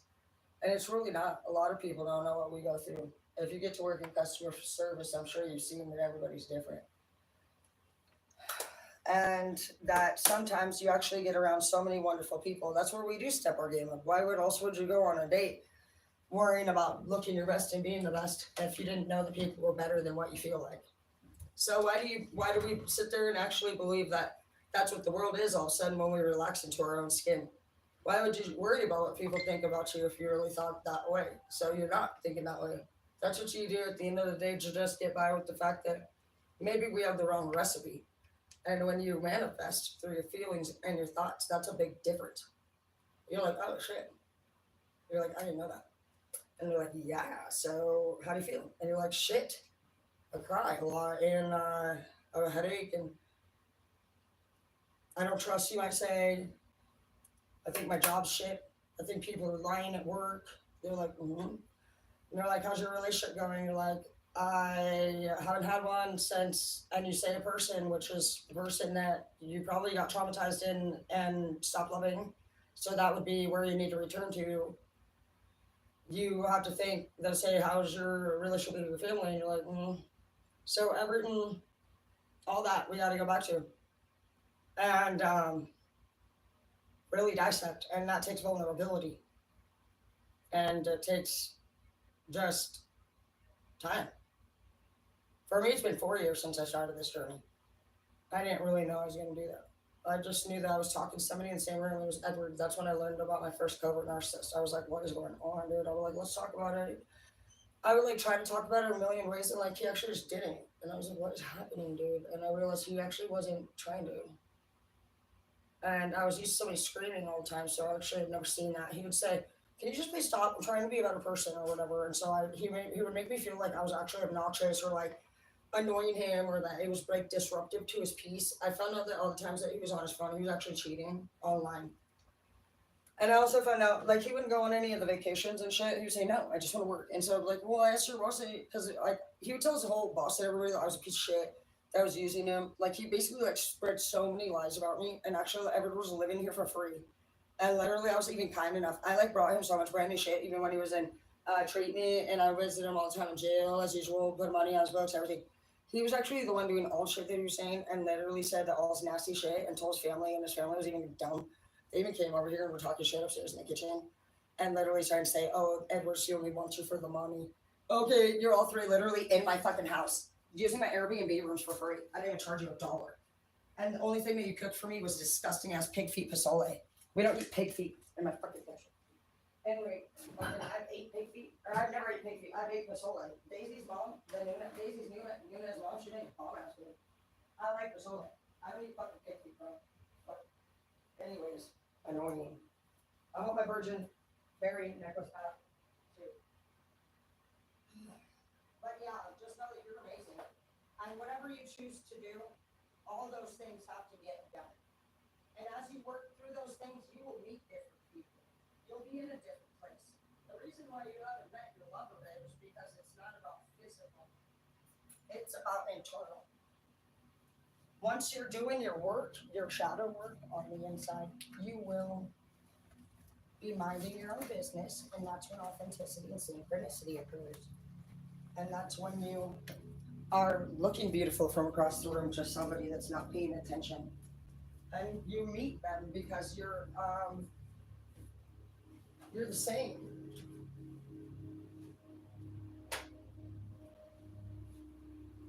And it's natural and it's easy. I feel like I'm heavy. I don't feel it now. I probably channel too much energy. It's too much. But no matter what, nobody has to worry about me. I don't fucking care about it. Like, I do care about it. There, obviously, one small person can't make the world better themselves, but we can know what it is. We do know what it is. And it sounds like, from where I'm varying, everybody's kind of starting to do something about it, guys. That's why I bring this channel to the forefront a lot. Well, I brought it through because I was tired of us having to keep secrets. I was personally dealing with blackmail. People were telling me, oh, if you don't do what I say, they were like video recording me and actually voice recording me, and they were threatening to actually embarrass me, knowing I was a corporate leader and a teacher. And so they were like, I'll say that you're a drug addict, I'll say that you fucking lost your kids to CPS, I'll fucking turn you into CPS, and they were. It was a horrible experience for me. It was my own family that did it to me. It broke my heart. And I actually, to this day, just feel pretty fucked up about it. But what I was tired of was actually being threatened all the time. So I told on myself, I tell my own story now. I tell people every bit of it. And you know what? That's not something that was being done. Only my part of the story was being told, and it was being intensified. It was being told in a terrible way.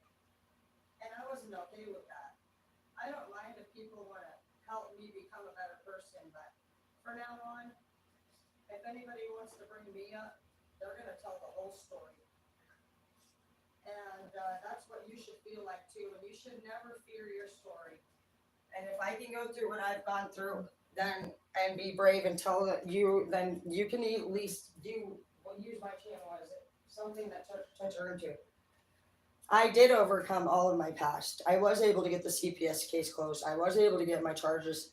I did my DOC. I moved up here. I went to 16 treatment centers. But today, I am a homeowner and I've graduated college twice and I'm on my 4th business license. And the kids are grown and, you know, every day's been up and down and not everything's perfect, but,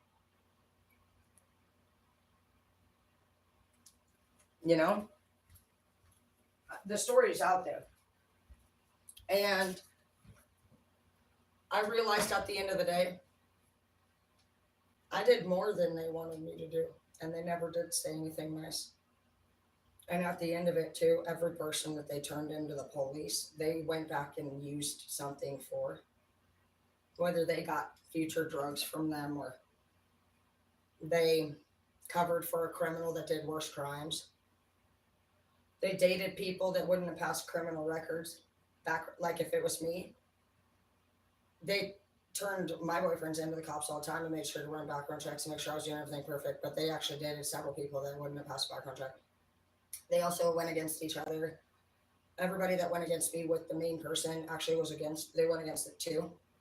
But they suffer from probably BPD and just the need to want to have those people still in their life. And so they never do overcome the fact that they're suffering from being puppeted around and they want to be this person's most favorite and shit. So they'll keep fucking people over. At the end of the day, it's about just realizing who's doing what and why. And realizing that whether you're in love with somebody that's telling you what to do or you are being puppeted around by your parent, I don't think we do a lot of our living for us ever. We live for everybody else. And we use all our youth away to sit here in our 30s, 40s, 50s and wonder if we're good enough to what? Some people are wondering if they're good enough, and some of you guys are not even wanting to participate. I have a fever, am I sick? Somebody's putting a spell on me. They're like, shut up. Quit telling everybody everything. But yeah, I don't know. I want to know about Texas really quick. Because now I'm gonna have problems with Texas. Now I keep going after everybody. This is why my husband needs to come find me. He's gonna be like, babe, you're done. Today you went after 19 people. I'm like, I know. He's like, let's go. That's why we need to be on the seat. Okay, hang on. So I don't have signal. Is Texas planning a civil war?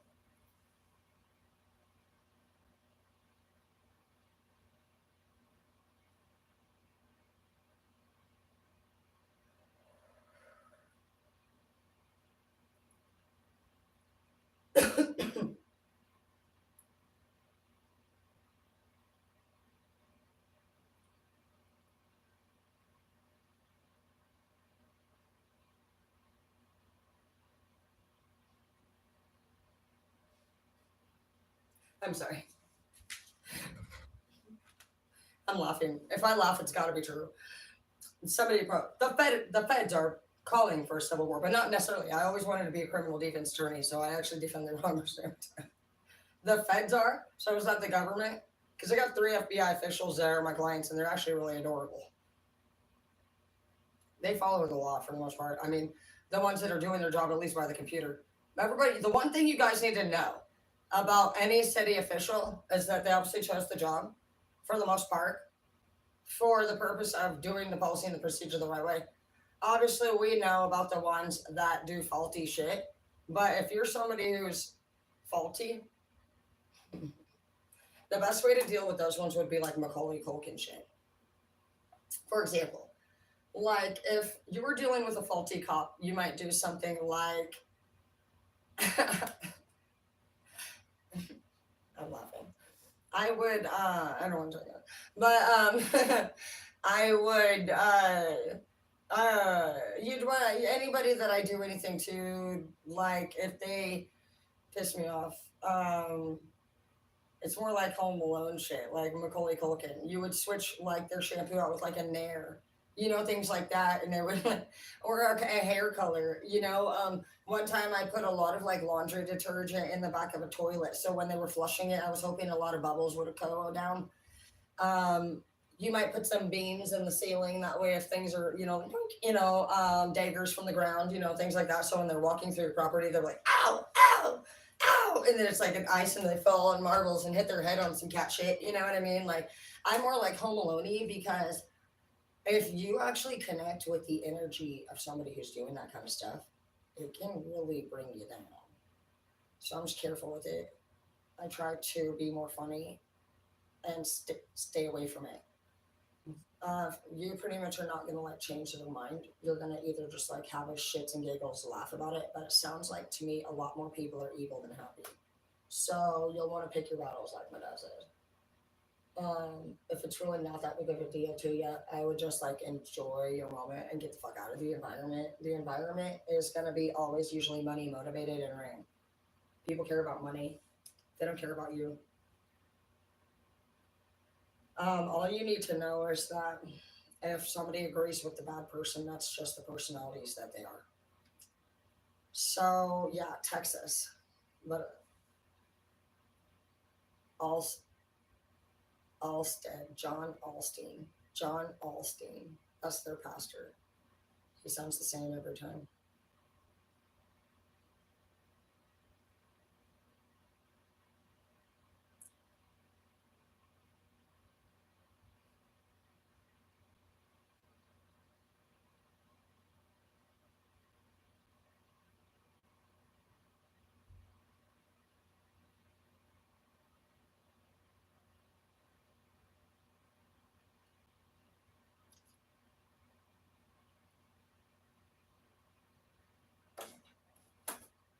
Well, the first thing that stands out to me on this is that Texas was saying they are actually just taking history back. Somebody's obviously connected to a historical belief that says this hasn't been, they've been trying to recess from our everything from the US for a long time, was their original claim. So how long ago would be your first thing that you're going to look at, because that's their claim. You're going to say, what's going on? And they're going to say, we are trying to recess from the United States. Because I say, okay, well, why? Well, honestly, this is our roots, they're saying. This is history And although there's all this other shit going on, as racist as we are, they're saying it's our history's belief. Like we want to be exempt from that. Okay, so we're like, that's not a bad reason. That's saying that regardless of all the accusations that anybody's ever said, even if you're a preppy cheerleader who has a standard, this has nothing to do with any of that. This is saying that somebody is claiming to have a connection to a historical belief. So then you look at that, and actually they're not lying. So Texas has been trying to recess from the United States since 1861. Pretty well. This, I give you credit for that. Okay, so now we're going to look at going head to head with Texas. What does that mean if Texas recesses? Because that doesn't sound like they want to take over. It sounds like they would like to have nothing to do with us. So I want to confirm that. Because that's what you're looking at. You're not here to be like, you're going to look at why, what, where, how, and when.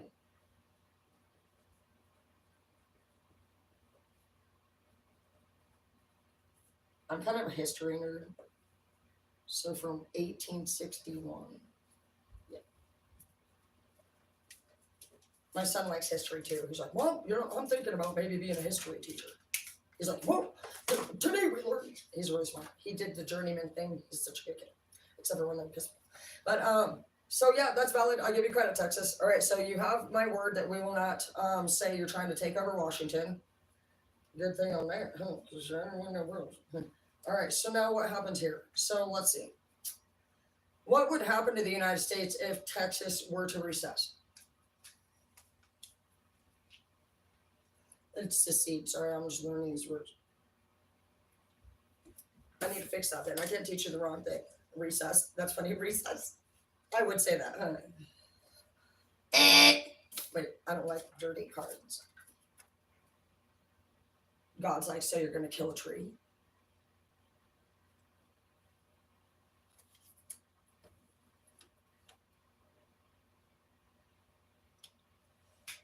I'm blocking out because I'm going to have to read over this. Okay, secede.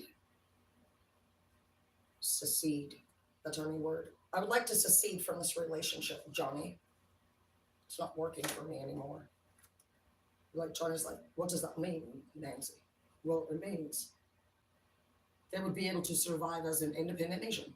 That's fine. Do your thing, Texas. We don't care. Just know that we support you on that. If anybody wants to break free, why can't they? It's your fucking shit. This is God's world. You do your thing. Texas has my support on that. I won't come for you. So you're good to go, Texas. Villain Bloods you're not on the target list anymore. That's good. We love you. Yep, you're getting a big green check. Yeah, because we're not here to actually start problems. We're here to finish them. So we just want to know, what is your reason? So you'll get a green if you're good to go. So Texas doesn't have to worry about that. That's a good reason. There is no reason why Texas can't secede from the United States. They're a strong country. They have their own belief systems.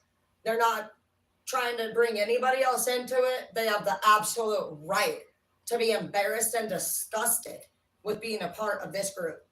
I'm disgusted. I want nothing to do with it myself. Washington would also like to secede. That's maybe what thank you, Texas, for your wonderful idea. So a civil war doesn't mean that we're starting a war with anybody. That's what they're claiming. They want to put a word on it so that it sounds fearful to the people that are followers. Who cares about those people? Those are the same group of people that voted for fucking Trump and then threw him off stand and celebrated their dumbass idiots. They are the fucking same 70%. Like, you couldn't have been any other people. The Trump followers have never changed. I'm not either or. They're just solid. Trump followers are solid. They've never changed. They never went to Biden. Nobody's not choosing Biden because we're being rude. People that are not choosing Biden is because they're aware that he's obviously a fucking China. Like, literally. He's weird. And literally he has weird behaviors. I don't care who disagrees with that. Here's that ring that Chris gave me. He said I was his heartbeat. I hope he's still alive. I'll wear it today. Look, it's not my fault. I'm only marrying once, guys, and I'm not making a mistake. All right, so what's next? So many people. Yep. Yeah, we don't care about who believes what. we're not here to ask you what your belief systems are. We actually are a group of criminals, gang members, psychologists, some government officials, the fire department, some chief officers of police, and everybody's actually all in compliance. So nobody need, you can look into whatever you want. Hack the fuck out of my phone. Fucking, you better do something freaky deaky with me next time you put those handcuffs on me. Because so far in the last 15 years, the only charges I've gotten actually was from kicking people's ass. Well, they started to fight with me and I won. Then you know what? Don't fucking compete where you can't compare. I don't start fights, but I will finish them. So I'm fine with that. My history of all this was years ago. I haven't used with my dad in many years. I moved out of that county and fuck, dude. Oh, wait. And I never used again with my family. Hell no, dude. That doesn't mean that we don't party. We just do our own thing. You know, we come together on the holidays, but like, I'm not gonna lie, like, pretty cool to have actually went through all that shit and actually just know things. I want to tell you guys that I do respect the FBI. I respect all of your guys' actual chain of command thing because I understand how that works because I work in other departments that have that rule. And so when you guys are talking about overthrowing the police officers for not doing their job, you need to understand the actual policies. It's not about what the fuck you want. Anybody will get fired for not doing their job. Even I'm going to try to come for anybody that didn't do their job correctly. And that's how that works. You get the right person on the job. They're going to look through every motherfucker. And that's what anybody that doesn't break the rules is worried about. We're trained in this right from the get-go. And so a person that tells you no, they're not going to do what they're not supposed to do actually values integrity. They're not going to break the rule. And so being mad at them for not doing what you want when you're uneducated is actually not you doing what you need to do. And you need to be more educated if you want to be loud. I also want to state that the people that came in Spokane and busted out the Nike stores and acted all fucking crazy, that was not true. That was definitely staged. I will not tolerate people spreading weird rumors to scare our people. Nobody in their fucking mind would do that in our town. Nobody's done that ever in our fucking town once. And it's common sense. If you're actually somebody who watches that shit and you believe it, then you obviously are very easily manipulated. Because there is no way in fucking hell that crime like that just happens one day of the year and nobody does it the day before or after ever again. It's time that some of you fucking people who don't use drugs start using your fucking head since you have a brain. Because you follow your puppets. Your puppets. And at this point, honestly, you're actually the 70% that more than likely is going to be the most, you're going to be eaten by zombies. Because you think, who's going to protect you? Who? No one. Do you think anybody's going to care about where you're at or how you're doing? No, they're not. So just keep that in mind.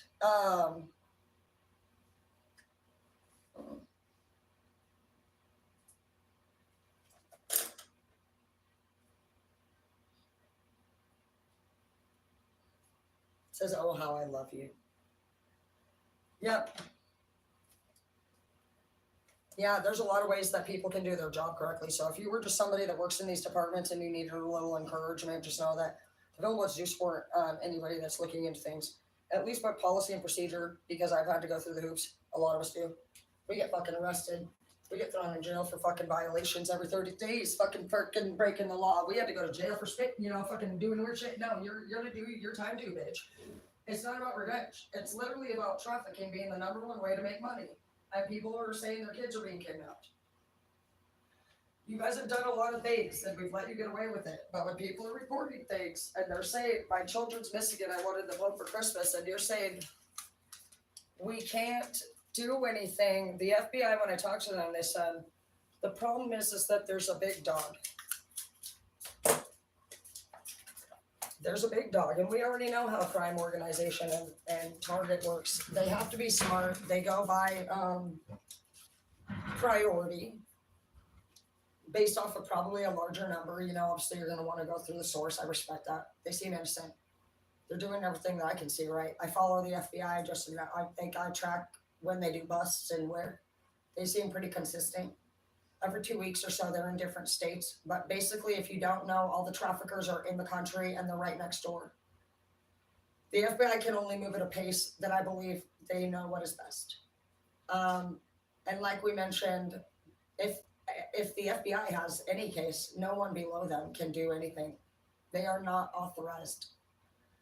They will lose their jobs.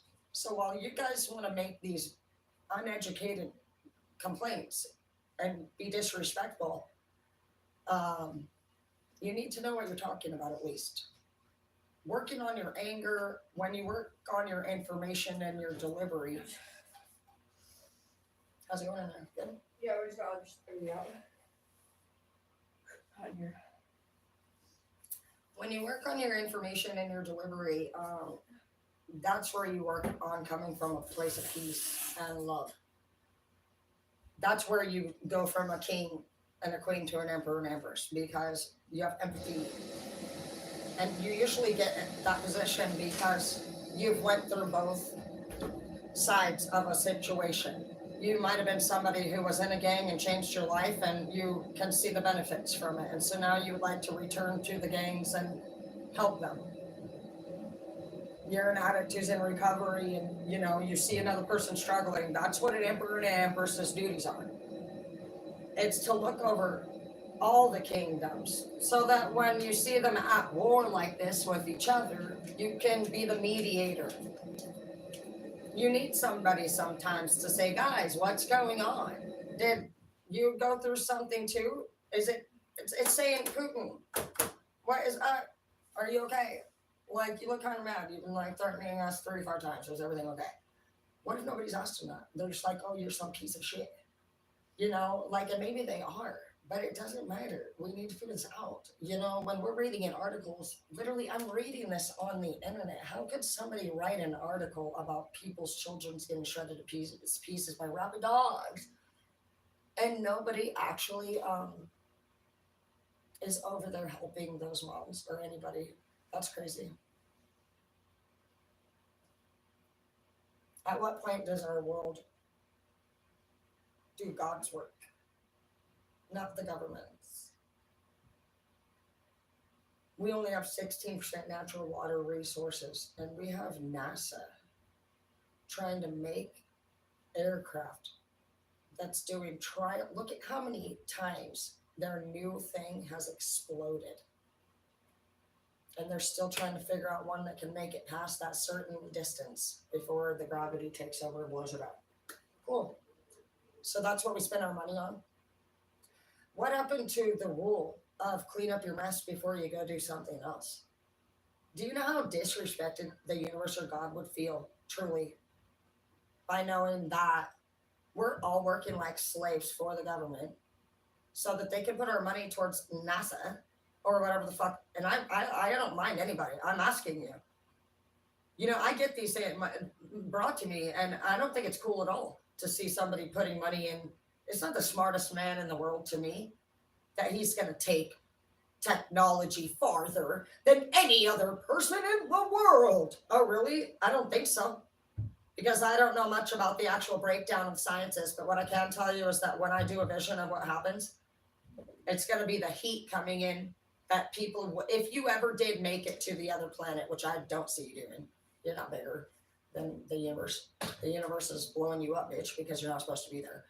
And literally, that's, you guys as people need to know that's what we're spending our money on. And why is that more important than literally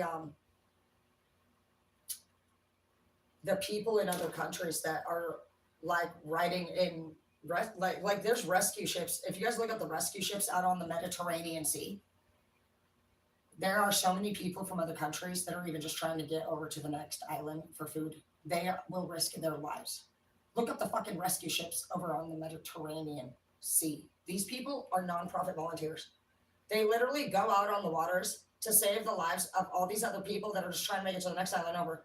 They tell stories. They put their babies on these rafts. They go over the fucking sea. It's very deadly. Many die, almost all. The ships go out there because they love people and they want to help them not die. Of course, when they make it to land, a lot of times, depending on who catches them first, and there's also traffickers out there too. So sometimes it's the traffickers that intercept them first. Either way, they just like want food or something. And like, why the fuck would fucking blowing up an aircraft over and over and over ever matter more than that? Why in the fuck, literally, you know, and Maui too pisses me off too, because if you guys look into that one, the same building that had there was a fire in Maui. Actually, if you're a victim of the fires in Maui, I'm pretty sure you sue. Or family members died or anything like that. Like literally, dude, the place that caught fire it had already caught fire previously. A state official actually went through there and told them, hey, you guys need to make sure you get this taken care of or it's going to catch bad fire. And they were so worried about the money and making it, they didn't fix the problem and the whole fucking place burned down.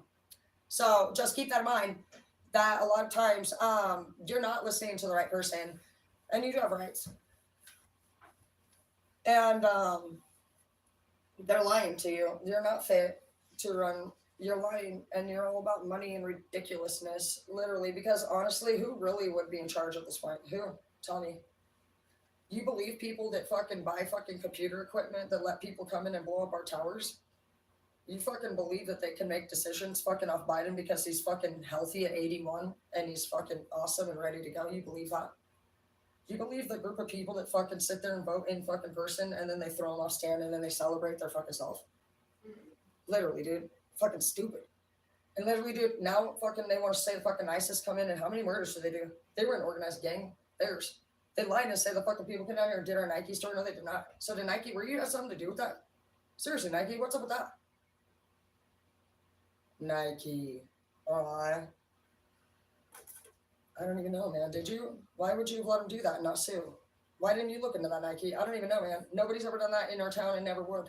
That's not what we do here. We might car crawl and fucking come up on a fucking 20 sack, but we don't fucking straight fucking blast windows out and shit. We don't be, that's not what we do. So I just think that it's time for everybody to just know that honestly, we don't give a fuck if you believe us or not. This is more a warning for yourself. I support Texas though. Do your thing, Texas. We got your back. Who gives a fuck? We don't respect the government because you guys don't respect yourselves. You're literally not doing anything that's helpful for our country at all. And people are getting pissed about it. Honestly, Obama's country is going to take ours over because we're idiots. And you guys are actually sell people for fucking sex and money, and they know that you will. Done. As a dealer, you got somebody by the fucking dick, they ain't fucking doing shit else but what you want them to do. So you choose to be a feed, you're robbed. You're done. Anybody who knows business knows that. We ain't got nobody in charge in our country, bro. You need to know that. Obama's country will rule at this point unless Putin has an emotional breakdown and blows everybody out. That's what's going to happen. It is. And I'm not here to fucking choose sides. I've looked into this. This is my theory. And at this point, maybe we need to come together with Texas and just get it back to God's world. This is not fucking no border, fucking this and that. And Trump, I don't care if you want to run, but you ain't taking nobody's fucking kids away again. And I'm a hairstylist, so we can at least get them some hair. So, you know, you guys choose to do. I can either walk away and leave you with this information, or I can fucking show up and fucking help you. It don't matter to me. I think we should get superhero fucking costumes and shit. We can do whatever. I got an open schedule, but all these theories are pretty big deal. So, and also we got 15 to 6. Oh, and yeah, you guys are dumb. Honestly, I'm disappointed in you guys for actually thinking. It's common sense. If you got people from coming in at different directions on different planet and they're breathing warm in where we're in, you're changing the dynamic of our universe and the galaxy, the pressure. If they can't get outward without us having combustion, why would you be able to change the temperature in 3 different areas and have people on all these planets and not think that when that fucking temperature meets, it will combust?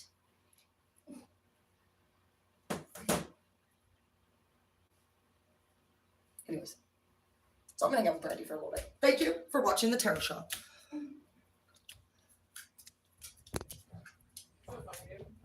I know, I'm like a big nerd about that shit.